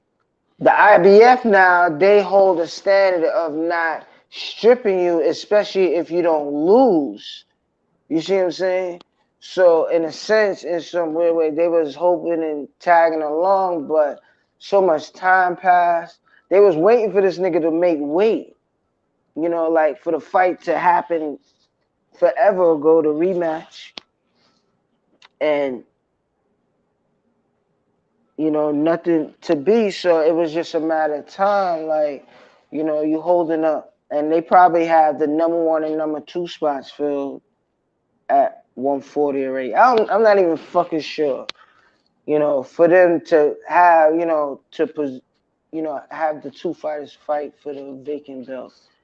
But yeah, but that's the scenario. You see what I'm saying? Like, he was on top of the world, and, you know, champion today, fucking, you know, not a champion yesterday. And I said that. It happened that fast, you know what I mean? And it's not like. Well, look at this bullshit though. Look at this bullshit. This nigga said, "Don't duck Loma." How is he ducking Loma by moving up in weight to become a 2-time undisputed champion and to go fight Teofimo Lopez, the man that beat Lomachenko? Y'all niggas crazy. Lomachenko was the one that ducked Devin Haney and vacated his WBC belt and took the fucking franchise. And Lomachenko could have fought Devin Haney right now, but instead he needed to take a tune-up fight. He wanted to fight fucking Ortiz, Jermaine Ortiz. He picked Ortiz, nigga. Why he didn't try to fight Devin Haney, nigga? Lomachenko got 2 losses, nigga. Lomachenko was scared to fight Devin Haney for all these motherfucking years, nigga. And now he went to go fight fucking Ortiz. Why he ducked Devin Haney and go fight Ortiz? He was the mandatory, nigga. But you know, Lomachenko got his ass whooped by Tio, and Devin Haney about to go fight Tio, the man that beat Lomachenko. Nigga, knock it off. Yeah, knock it the fuck that's off. if Tio actually fight him. Yup. Yo, Haney ain't no fucking slouch. Exactly. You see what I'm saying? Been doing this shit for too long. You see what I'm saying? And that's the beauty of that's the circumstance of boxing. Like, nigga act like Lomachenko got a belt. Here today, gone yesterday. Like, you see what I'm saying? That fight should have took place a while ago. But whatever, because you see what I'm saying? Shakur gonna fix his fucking business. You know what I mean? It's either way. You see what I'm saying? Like, Shakur exactly. was Tank, you gonna have Tank beat the shit out of Loma? Tank, Shakur gonna beat up Loma. Loma fool. He fool, bro. You want Devin Haney to kill himself to make 135 just to fight Loma, and Loma don't even have a belt. Devin Haney already got all the belts. He the undisputed champion, nigga. The fuck? Lomachenko got beat by Teofimo Lopez, and Devin Haney about to go up there and beat the shit out of Tio. He already beat the man that beat Tio. Worse. No. He got beat the shit out of Tio, and Tio lost to a fucking a journeyman, in a sense of somebody he took lightly. That somebody that come through and make shit look fucked up and ugly, and he took him for granted. So he wasn't even ready for what he was embarking on. So why the fuck we need to fight Lomachenko Hollywood? You see what I'm saying? Hollywood Matrix. You see what I'm saying? Like, he fucking all the way late. You see what I'm saying? If he was, I don't know, like, maybe what I wanted to say is that maybe, he want to show what, like, he coming back from his, his homeland. You see what I'm saying? He must have got some good, home cooking. You see what I'm saying? I know he was watching a lot of motherfucking movies. You see what I'm saying? Like, he was, eating good. So, I think he want to show and prove, how he was eating good and really observing the game from a distance, but really eating good. So whoever, Jermaine is going to step up, and if he knocks his head off or whatever, kudos to him or whatever, I kind of respect that a little bit, because like sometimes you gotta, like have a reintroduction, but you can't flop out though. You see what I'm saying? But in all actuality, he should have just stepped up and said, no matter what, like, I'm fighting this nigga. Like, when this shit is done, I'm fighting the winner next. You see what I'm saying? The tune-up shit is like, but for each his own, like, who am I to say, like, but nobody's going to chase him or wait for him. Like, he's not fucking worth it. Like, he's an amateur of his glory and of the past. You see what I'm saying? Like, Teofimo took it away from him. Like, like, his opportunity is now. Like, you see what I'm saying? Fuck what he think. Like, you see what I'm saying? And like, and more like your health is.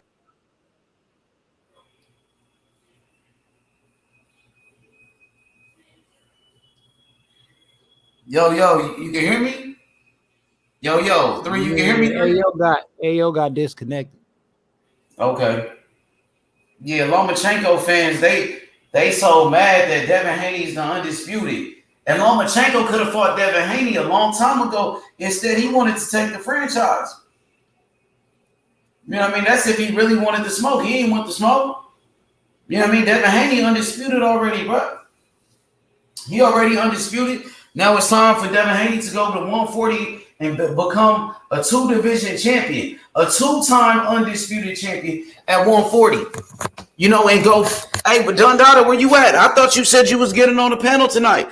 Come defend your boy Lomachenko. Why Lomachenko needed a tune-up fight with Jermaine Ortiz? Why he fighting Jermaine Ortiz?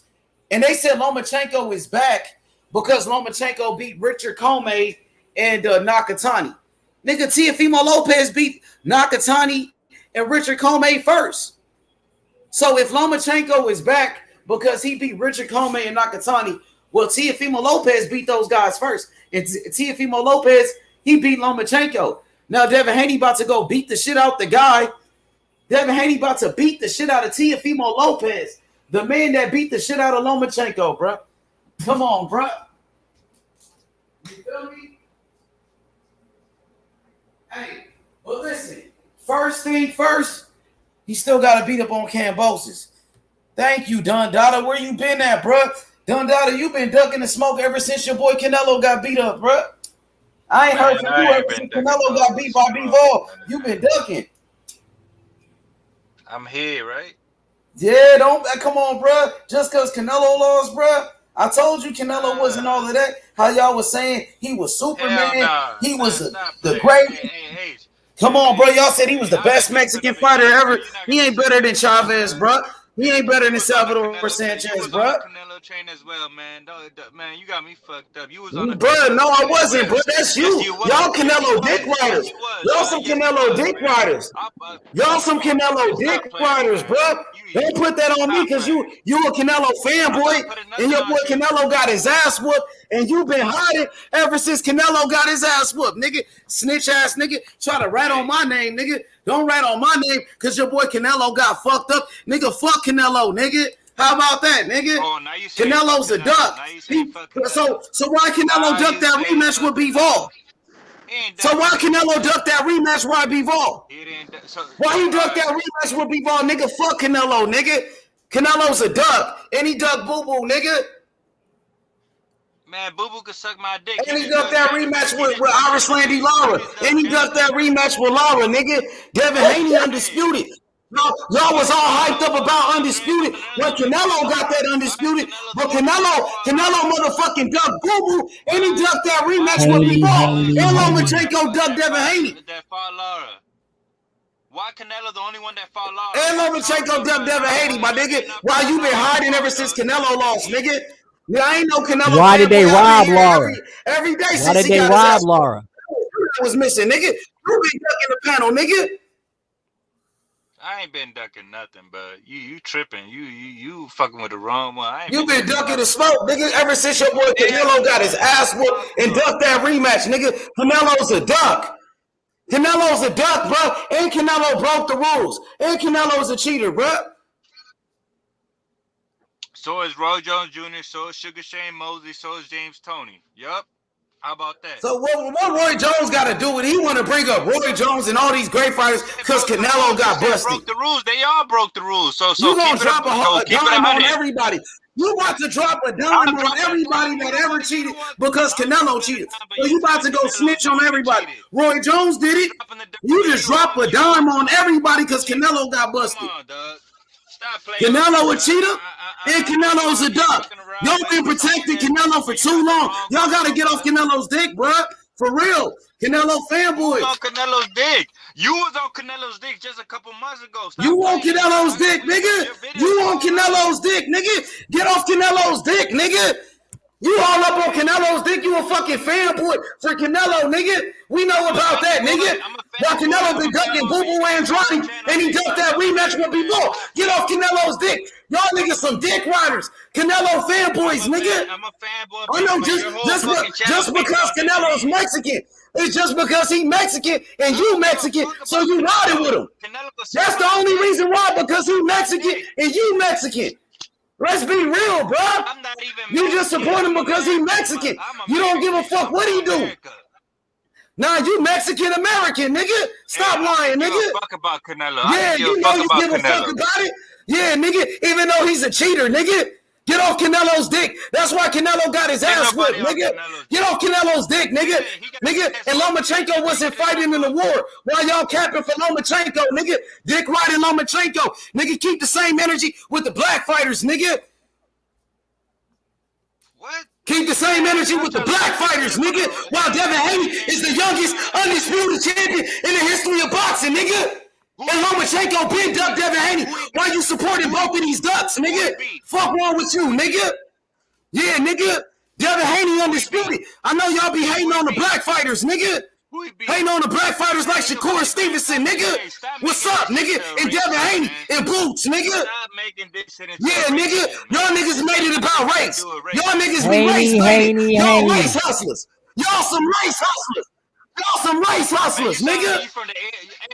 You a race hustler. Y'all niggas like the LGBC in this motherfucker. Race hustling ass niggas. Real talk. Race hustling ass niggas. So Canelo got a pass because he got the complexion. Bro, Canelo got a pass because he got the complexion, don't it? Tell the truth. It's about race, ain't it? I'm a minority. Yeah, you race hustling. Man, don't tell me about no racist shit. You got me fucked up. You a race hustler. You a race hustler. You a race hustler, nigga. You only supporting Canelo because he Mexican, even though he cheated, nigga. It's all about race with you, bro. It's all about race with you, bro. What are you talking? Hey, I know it is. That's why y'all hating on Devin Haney. That's why y'all hating on motherfucking Tank Davis, nigga. Y'all hating on the black fighters, nigga. Stop hating on the black fighters, nigga. Stop hating on Devin Haney, the black fighters, nigga. Devin Haney's the undisputed champion. Nigga, fuck wrong with you. Y'all was dick sucking Canelo when he became undisputed, and then y'all niggas went hiding when Canelo got his ass whooped, nigga. Then y'all niggas start ducking like Canelo when he lost, nigga. Now what? Nigga, that's why Canelo got fucked up. That's why you been ducking the panel. Nigga, I've been waiting for this moment. I've been waiting for your fanboy ass. Your ass been dick riding, nigga. Fuck wrong with you, nigga. Nigga, we want all the smoke. Nigga, we got all the belts. Nigga, Devin Haney, Lomachenko wasn't fighting in a war. You capping for Lomachenko, nigga. Keep that same energy with Devin Haney and Shakur Stevenson and the rest of the black fighters, nigga. Now what, nigga? You got me It's coming, my nigga. Now what, nigga? I ain't never seen your name, man. Nigga, cause y'all been capping for Canelo because he Mexican. Yeah, Canelo got, yeah, because he Mexican and you Mexican. That's why you be dick riding Canelo like that, nigga. Real talk, nigga. Get off Canelo's dick, nigga. Real talk, y'all niggas fanboys and shit. Dick riding Canelo, nigga. Ain't on the black fighters, nigga. Stop hating on the black fighters like Charlo. Stop hating on the black fighters like Tank Davis, nigga. And Devin Haney and Shakur Stevenson and Blue Tennis, nigga. Now what, nigga? Yeah, nigga. Who Haney beat? Camboso. Nigga, he beat Who Cambosos beat? Who Cambosos beat? Who beat the man who beat the man? Cambosos beat? He beat the man who beat the man. Who Cambosos beat? Yeah, nigga, say that shit. Who Cambosos? Nigga. Who the fuck is Pacquiao? Yeah, speak on that shit. Cambosos beat Tio. Loma couldn't do it, nigga. Speak on the facts, nigga. Cambosos beat Tio, but Loma couldn't do it, nigga. Fuck is you talking about? Who's Cam? Who's Cambosos? You talking about Camboso, nigga. So what the fuck is Lomachenko? Loma Stinko? Loma Stinko? Loma trash? Loma overrated, ho? What the fuck do you call that nigga since he lost to Tio and Cambo beat Tio? What the fuck do you call that nigga? Do you call that nigga overrated? Do you call that nigga garbage? Do you call that nigga trash? Do you call him shitty? Because apparently Cambosos will beat his ass too. Apparently Cambosos will beat his ass too, though. Apparently Cambosos will beat Loma ass too. Apparently Cambosos will beat Loma ass too because Cambosos beat Tio. Loma couldn't beat Tio. Loma couldn't beat Tio. Nigga, you been ducking ever since Canelo got his ass whooped, my nigga. Loma couldn't even drop Tio, nigga. Cambosos dropped Tio. Canelo got his ass whooped, and Canelo ducked that rematch with Bivol, nigga. Let's talk about Canelo, nigga, yo king. Let's talk about your king, Canelo, nigga. Cause you the number one Canelo fanboy in the world, nigga, and you the number one Lomachenko fanboy. That's why Lomachenko got his ass whooped by Teofimo Lopez, nigga. Fuck wrong with you? Lomachenko got beat by Orlando Salido, who was a journeyman, nigga. Orlando Salido beat Lomachenko, and Lomachenko, he wasn't fighting in the war, and Lomachenko was supporting the Russians when they invaded his own country, nigga. Ukraine, nigga. Yeah, let's talk about how you capping for Lomachenko, saying Lomachenko is a war hero. Nigga, you got a picture of Lomachenko as your profile pic, nigga. You that much of a Lomachenko fanboy? This nigga trying to lie for Lomachenko said Lomachenko was in a war. That's why he got this picture of Loma. He said Loma was on the front line.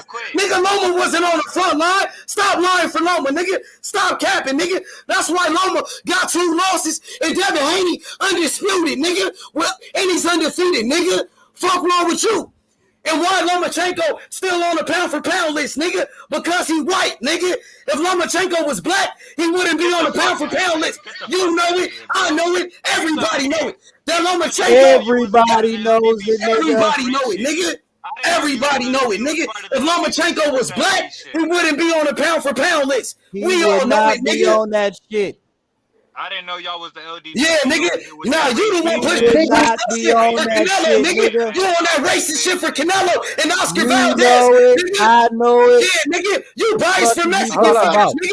You Why biased for Jamel Mexican not on the fighters. pound for That's pound cool. list, You on nigga? that LDBC shit, nigga. Jamel is on the Yeah, pound for that's what I pound thought, list. No, What nigga. you the talking fuck That's he what I ain't. thought. He's on the Ring Yeah, Magazine pound for you pound list. pro-Mexican, nigga. They had You him off that pro-Mexican, bitch. nigga. They kept him You and Haney off pro-Mexican, him, nigga. nigga. And put Exactly. Lomachenko You was stinking ass supporting on Oscar him. Valdez, even though And Oscar put Valdez Lomachenko cheated. stinking ass on it after he beat? lost. Who he beat? Who he beat then? Y'all can't Who answer he the question. lose Who to? the fuck he beat? Who the Tell fuck me how he the beat fuck then? Lomachenko is still on the fucking pound for pound list after losing to Tio, and Tio not even on that bitch. He can't answer that question. He How can't the answer fuck that is Loma question. still on that? Who the fuck Yeah, Loma beat? nigga.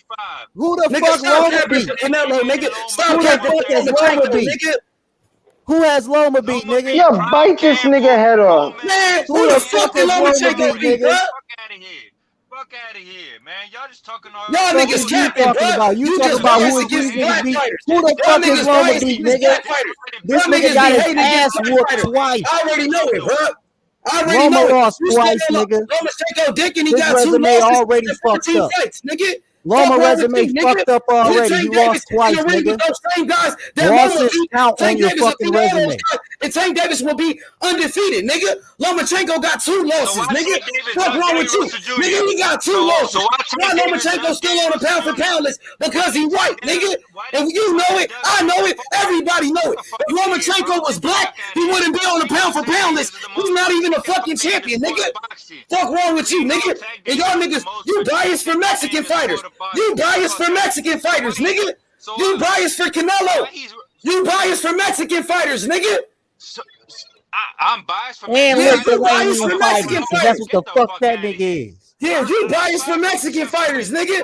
Yeah, nigga. Yeah, nigga. You pushing that race shit. You the one, nigga. You the one pushing that race shit, nigga.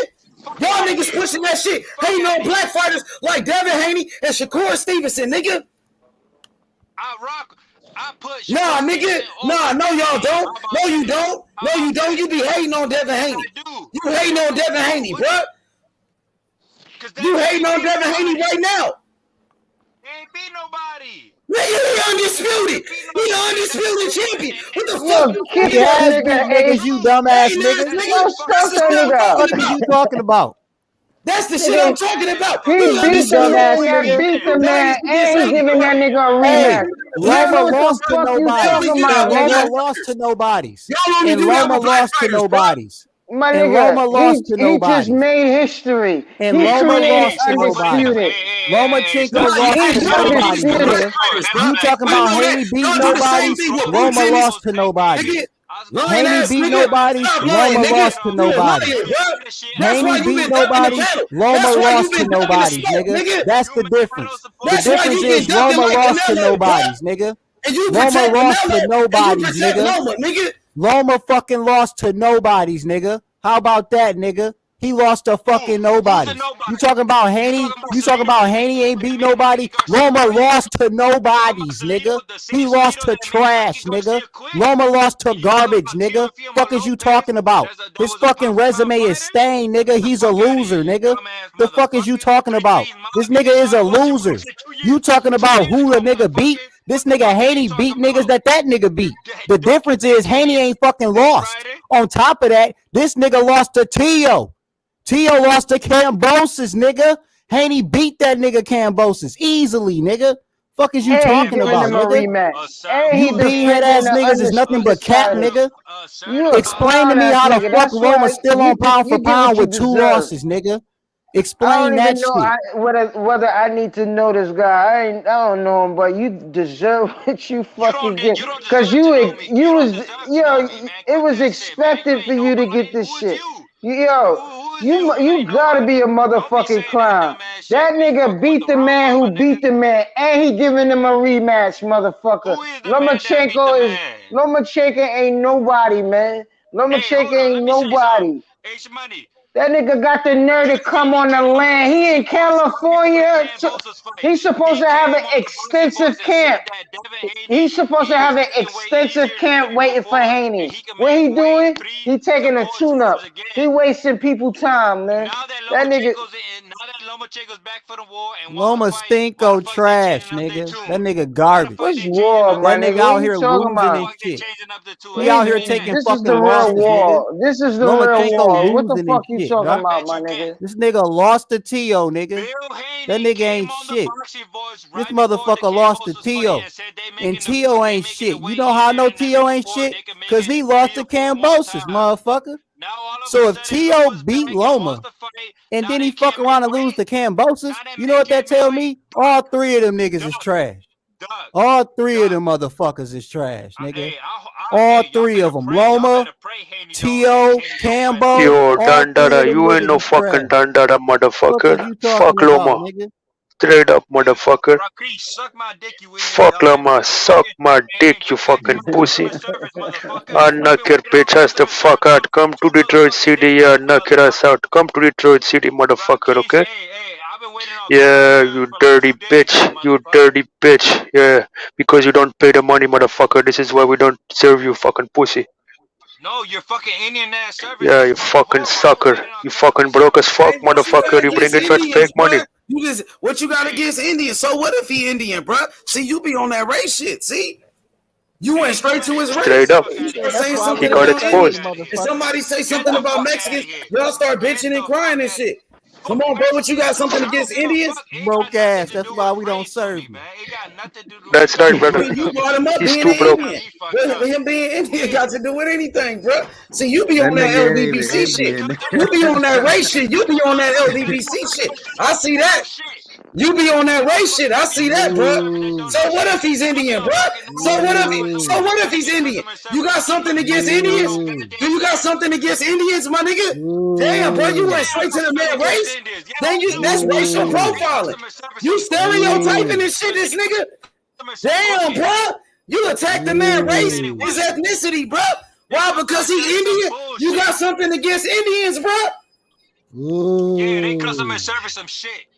Oh, Yeah, this is probably why you hate that's a racist motherfucker. comment, bro. Yeah, I'll knock your ass out. Come to Detroit, motherfucker, and come do that race shit. I'll knock your bitch ass out, pussy. Yeah. Okay, you want your order? You want your order? Do you want your order? Come to Plymouth and Greenfield. Okay, come get your order. Shit. You attacking the man race, but if somebody says something about Mexicans, you be crying like a bitch, but you said something about Indians. God damn, bro. I see that. You be race hustling. Y'all niggas be Yeah, race he's a hustling. hypocrite. He's a hypocrite. You're a hypocrite. He's a hypocrite. Indians. You disrespecting Indians, bro. What you racist against Indians? You a racist? Are you a racist? Are you a racist? Yes or no? Are you a racist? Yes or no? Are you a racist? Yes or no? Yeah, we got your ass. You brought this race up. You start talking shit about Indians and shit. They discriminating against Indians, bro. That's that racist ass shit, bro. Come on, bro. You on that racist ass shit, bro. You a racist, bro. You a racist, bro. You a fucking racist. You got exposed. You got exposed. You a racist. Hey, you let this man rock. Yeah, that's right, my boy. Racist, bro. You just start dissing Indians, bro. Ain't nobody said nothing bad about no Mexicans, but you just saying shit about Indians. Damn, bro. What's wrong with you, cuz? You a racist. What's wrong with your head, Disrespecting cuz? Indians, bro. You having flashbacks and shit. Now you mad. He trying to snitch, bro. This nigga snitching. Yeah, he's snitching. You said Rakim He's a did what? fucking informant. He did what? Spill the beans, bro. What he do? Yeah, speak up.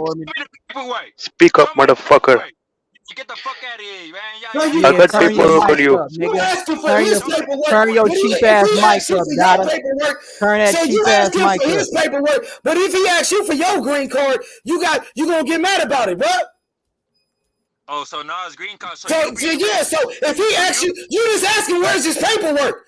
You just ask him where's his paperwork. So if somebody asks you what was your paperwork, you get mad about it. See, it's a double standard, bro. Yeah, he's racist, man. This is probably why he hates Haney. This is probably why he hates Haney, motherfucker. He's an informant. That You a nigga works. That's right. He's holding his mute button down. He's holding his mute button down because he got exposed. You're not a fucking dandada. Yo, he's not a dandada, man. You a racist, nigga. You be pulling people up for no reason, don't you, Don Dada? Hey, show me the paperwork. Hey, I've been in prison. You got cooked.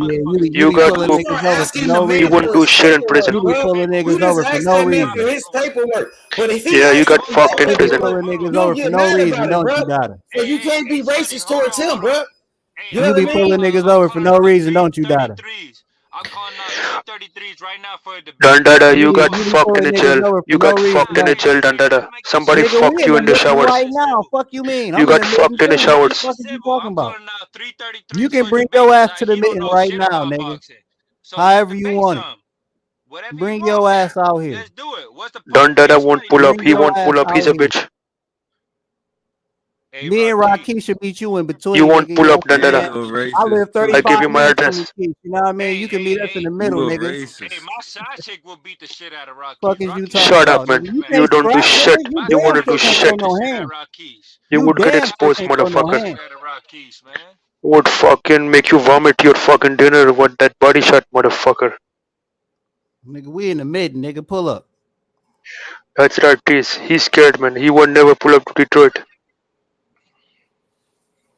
Hey, you not mobbing 3-3s, man. You ain't nothing but a phony. Yeah, man. come see it. Come see it, pussy. Nigga, Come you see can it pull up then. whenever you want to. You an internet G. I'll whoop your motherfucking ass. I know that. I know that. You said what? I know that for a fact. I'll whoop your motherfucking ass, nigga. Where you from? Easily. Where you from? You easy work, nigga. I'll whoop your motherfucking ass. Where you from? Nigga, I'm from Ipsy, nigga. White Town, nigga. Bring your ass, nigga. I'm in the mitten right now. The mitten, you know what the mitten is. I know what you know the mitten is. You know what the mitten is, nigga.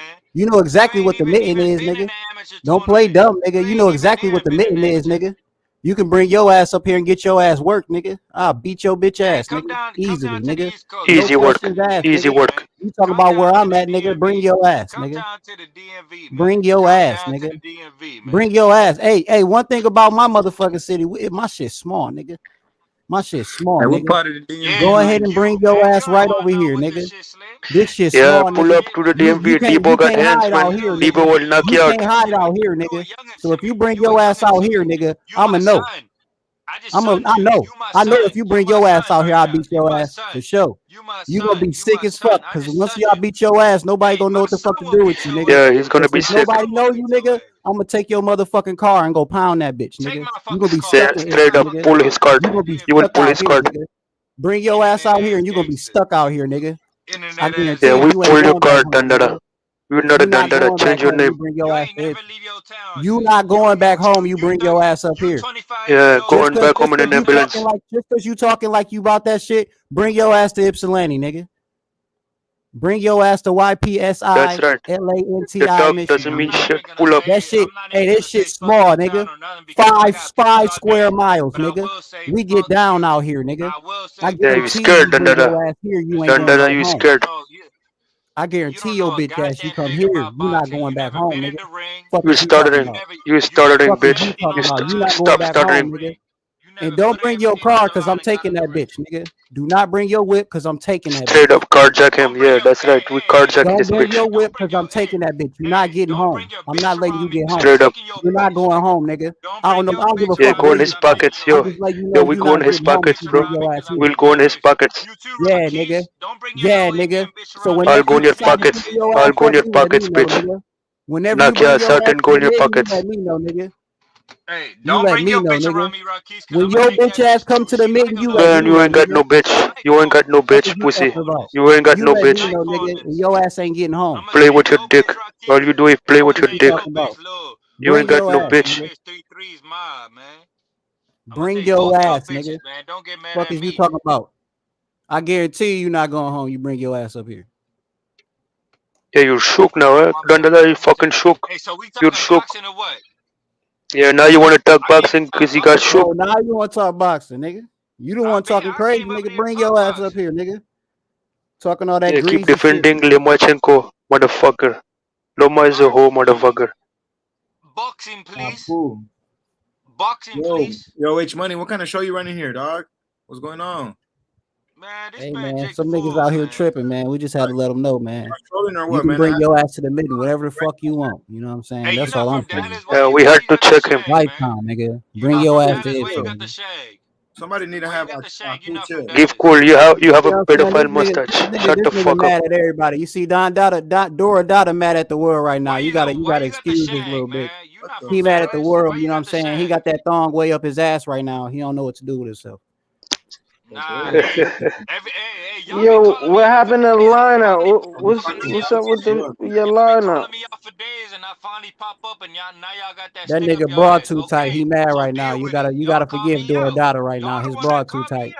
Yo, what kind of Y'all show the is one That that it? nigga, he still ain't took his wig off yet. You know what I'm saying? He been out here tripping all day. Alright, y'all the one that called me out. Now y'all want to act like some bitches. You the one acting like a bitch.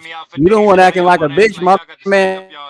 That's right. You're the one acting like a bitch, you racist Why you got motherfucker. that cut? Why you got that cut? You ain't from Dallas. Why you got that cut? Like, shut your ass up, nigga. Cause he not from Dallas. Why you got that You trying to shag? talk that shit? Like, shut your bitch ass up, bro.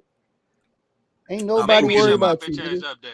Yeah, I Yes, came in bro. here just to Stop check you, talking Dandara. shit, bro. Stop talking Check his shit, ass. nigga. You said you want to talk Nobody boxing. Stop talking King. about niggas. You King said you want to Cobra. talk boxing, so stop talking about niggas. So let's talk The boxing. fuck is Y'all wrong ain't with been. these niggas, bro? You want one thing or you want the other? You want to Y'all talk trying to that get on me. shit? So let's talk Do you boxing. want to talk that shit though? Because we can talk that shit. You know it. What you want to do, dog? You want to talk boxing? You want to talk that shit? Let's talk boxing. Oh, yeah, all right, then. Yeah, defeated. Y'all asses up. Now Got don't talk defeated, about bitch. this nigga. Hey, don't talk about nobody cuts. Don't talk about nobody froze. Don't talk about shit. Just talk boxing. Let's do it. Apu, get him. Get him. Shit. And I'm gonna start it off with this. Haney, nigga. Haney. That's right. The undisputed, the youngest, the king of the lightweight division. Fuck is y'all talking about, nigga? Hey, Exactly. hold on. Hey, let me say this before we get started. I'm not here to diminish any fighter. Haney is a great fighter. Both He might is come to fight. You undisputed. never I'm not know. here Let's to see. diminish any fighters. That's the difference between 100. me and y'all. I'm not here to diminish any fighter. I'm just here I to mean, speak you the just truth. tried to do that. You was asking who did Devin Haney Did beat. not. Yes, you did Because by he asking, didn't. Devin Haney ain't beat nobody. And he's the undisputed Because he champion, nigga. didn't. He didn't, bro. He's the undisputed champion. What the fuck is you talking There you about? go. He got all the belts, nigga. But who did he beat? He beat George Cambosis, the man that beat Exactly. Teofimo Who is Lopez, George who was a Cambosis? unified champion. You know who he George beat. was undisputed. Fucking lying, bro. George Cambosis is the nigga that beat Teofimo Lopez, the same nigga that beat Lomachenko. Yep, The and nigga he that beat you JoJo Diaz. you just so happen to hold so highly. And he beat The person Linares that too, the you same guy claim that Loma beat. beat somebody. Linares. Hey, And he beat JoJo Diaz. Everybody said that So who is Salido, my nigga? And he Who beat is Salido? JoJo Diaz, nigga. Who is Yeah, who is Salido? Who is So who the That fuck got Salido? is 2 Salido? losses, bro. He lost to a Since journeyman. Cambosis, even though we beat Fucking 38 Cambosis, years and old, we know Salido. Cambosis was the champion. We know Hey, Cambosis had the belts and Haney came and beat him. Who the fuck is Salido? Salido, the same man that made Mikey Garcia quit. First of all, who the hell's Teofimo? What the fuck? What? Mikey beat Salido, stupid motherfucker. He stopped him. No, he broke his. Salido broke fucking Mikey Garcia's nose and he fucking quit. Yeah, how many time he got dropped? How many time he got dropped, motherfucker? He made him But quit. how many time Mikey dropped him? Right? Y'all want to He made him forget quit, about but he Salido lost. breaking Mikey Garcia's nose? Yeah, what a headbutt. What a fucking Nigga, headbutt. Mikey It was a Garcia headbutt. beat Salido. Nigga, Gamboa beat Salido. Gamboa beat Salido. What the And Haney fuck is beat wrong with Gamboa. this nigga? Come on, man. Did Salido not break Mikey Garcia's Salido is fucking. He broke his nose with a Garcia headbutt. knocked out Lomachenko Salido. bitch Mikey ass, Garcia nigga. knocked out Salido. Get What the the fuck fuck are out you of here. talking about? Yes or no? Nigga, Did Cambosis Mikey beat Garcia Tito, knock out nigga. Salido? The Yes or nigga no? that beat Loma. Did Gamboa beat Salido? Yes or no? Yes, he did, bro. Salido was a journeyman with 10 losses. He was a journeyman, bro. Straight up. Lomachenko was supposed to win that fight. They set him up to win, but he lost that fight. You're trying to diminish Devin Haney, who's the undisputed champion. It's the truth. Lomachenko got beat by Salido. Nigga, it's facts. Nigga, it happened. Accepted. I know they try to erase his loss, but he lost that fight. Accepted. Yes or no? Was Mikey not And Lomachenko got beat by Teofimo Lopez, yes or no? Lomachenko got 2 losses, yes or no? Answer the Does fucking Lomachenko question, got 2 losses, yes or Duradada. no? Dandada, stop diverting, motherfucker. You trying to divert us. Shakur Stevenson gonna beat the shit out of Lomachenko too. Straight up. That's your opinion. That's your opinion. He would. You don't think so? You don't think so? I'm asking. You don't think so? He gonna get nigga what? You don't think Shakur Stevenson will beat Who you Lomachenko? got, I'm asking. nigga? Who you got, Don I'm Dada? Who asking you you a got, question. Dora Dada? Who the fuck you or got, Shakur Dora Stevenson? Dada? Who you got, Dora Dada? That's your opinion. Yeah, He's not a Lomachenko done dada, he's a done mama. You act like he can't lose again. He got beat 2 times already. Can I Don never Dada said get back Loma's up? undefeated. I just said Loma's gonna beat the bricks. I know. We know he's not undefeated. Never. Loma is trash. We know he He got 2 fucking lost losses. to We watched the Tio, fight. nigga. Tio got his ass whooped by fucking Cambozo. Haney made Cambozo look like he was shit, like he was fucking trash. But you know what So Tio easy. did? He made him look like a goddamn fighter, a good one. And you know what Tio did to Loma? Made Tio look like a good fucking fighter. So if Haney got Cambozo looking like shit, what the fuck you think he gonna do to Tio? He gonna have that nigga looking like shit. What No, the no, fuck no. you You gonna do to keep in that Loma triangle, Chinko? TD. He gonna You have that stop with nigga the looking triangles, like shit. motherfucker. That's what Haney do. He make your favorite fighter look like shit, nigga. That's what Haney do. So Keep diverting. Lomachenko, your Keep favorite diverting, fighter, motherfucker. when he fights Haney, guess what's gonna happen? Lomachenko's gonna look like shit. He's gonna look trash. What the fuck you talking about Shane Mosley for? Stupid You know what you're motherfucker. gonna say when Haney beats Lomachenko? Lomachenko was old. Lomachenko got old. He wasn't that Yeah, good they'll no say more. Loma He was wasn't in old. his prime. You gonna say all that bullshit because Haney gonna make that nigga look like shit. Haney Yeah, gonna he's make that gonna nigga make look it look just like easy. Cambozo. He gonna beat that nigga just like he beat Cambozo, nigga. You gonna be like, why the fuck ain't Loma punching? Why the fuck ain't Loma hitting Haney? No, Why you he come with the triangle ain't- theory. You gonna be getting this What are you fucking talking ass about Mikey whooped. Garcia, stupid motherfucker? Then stop talking about Mikey. Because you saying Salido was a You're fucking reaching, yo. You're fucking reaching, bro. Salido was a Stop fucking reaching. meathead, nigga. Salido held 3 belts. Exactly. He was holding 3 belts at a time. Did Salido hold 3 belts, nigga? Did he He hold broke 3 his nose belts? with a headbutt. Did He broke Salido his beat nose the with a headbutt. champion? Did Salido beat the man with the belts? Illegal. It was No, illegal, the fuck he motherfucker. did It not. was a headbutt. It was a headbutt. What the fuck you talking about?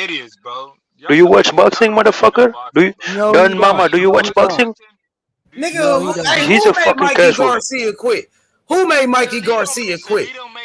He said Salido made Hell Mikey no, Mikey Garcia quit. Garcia knocked out Salido. What the fuck is you talking about? This nigga is the biggest capper on the fucking Mikey planet. Garcia knocked him out, bro.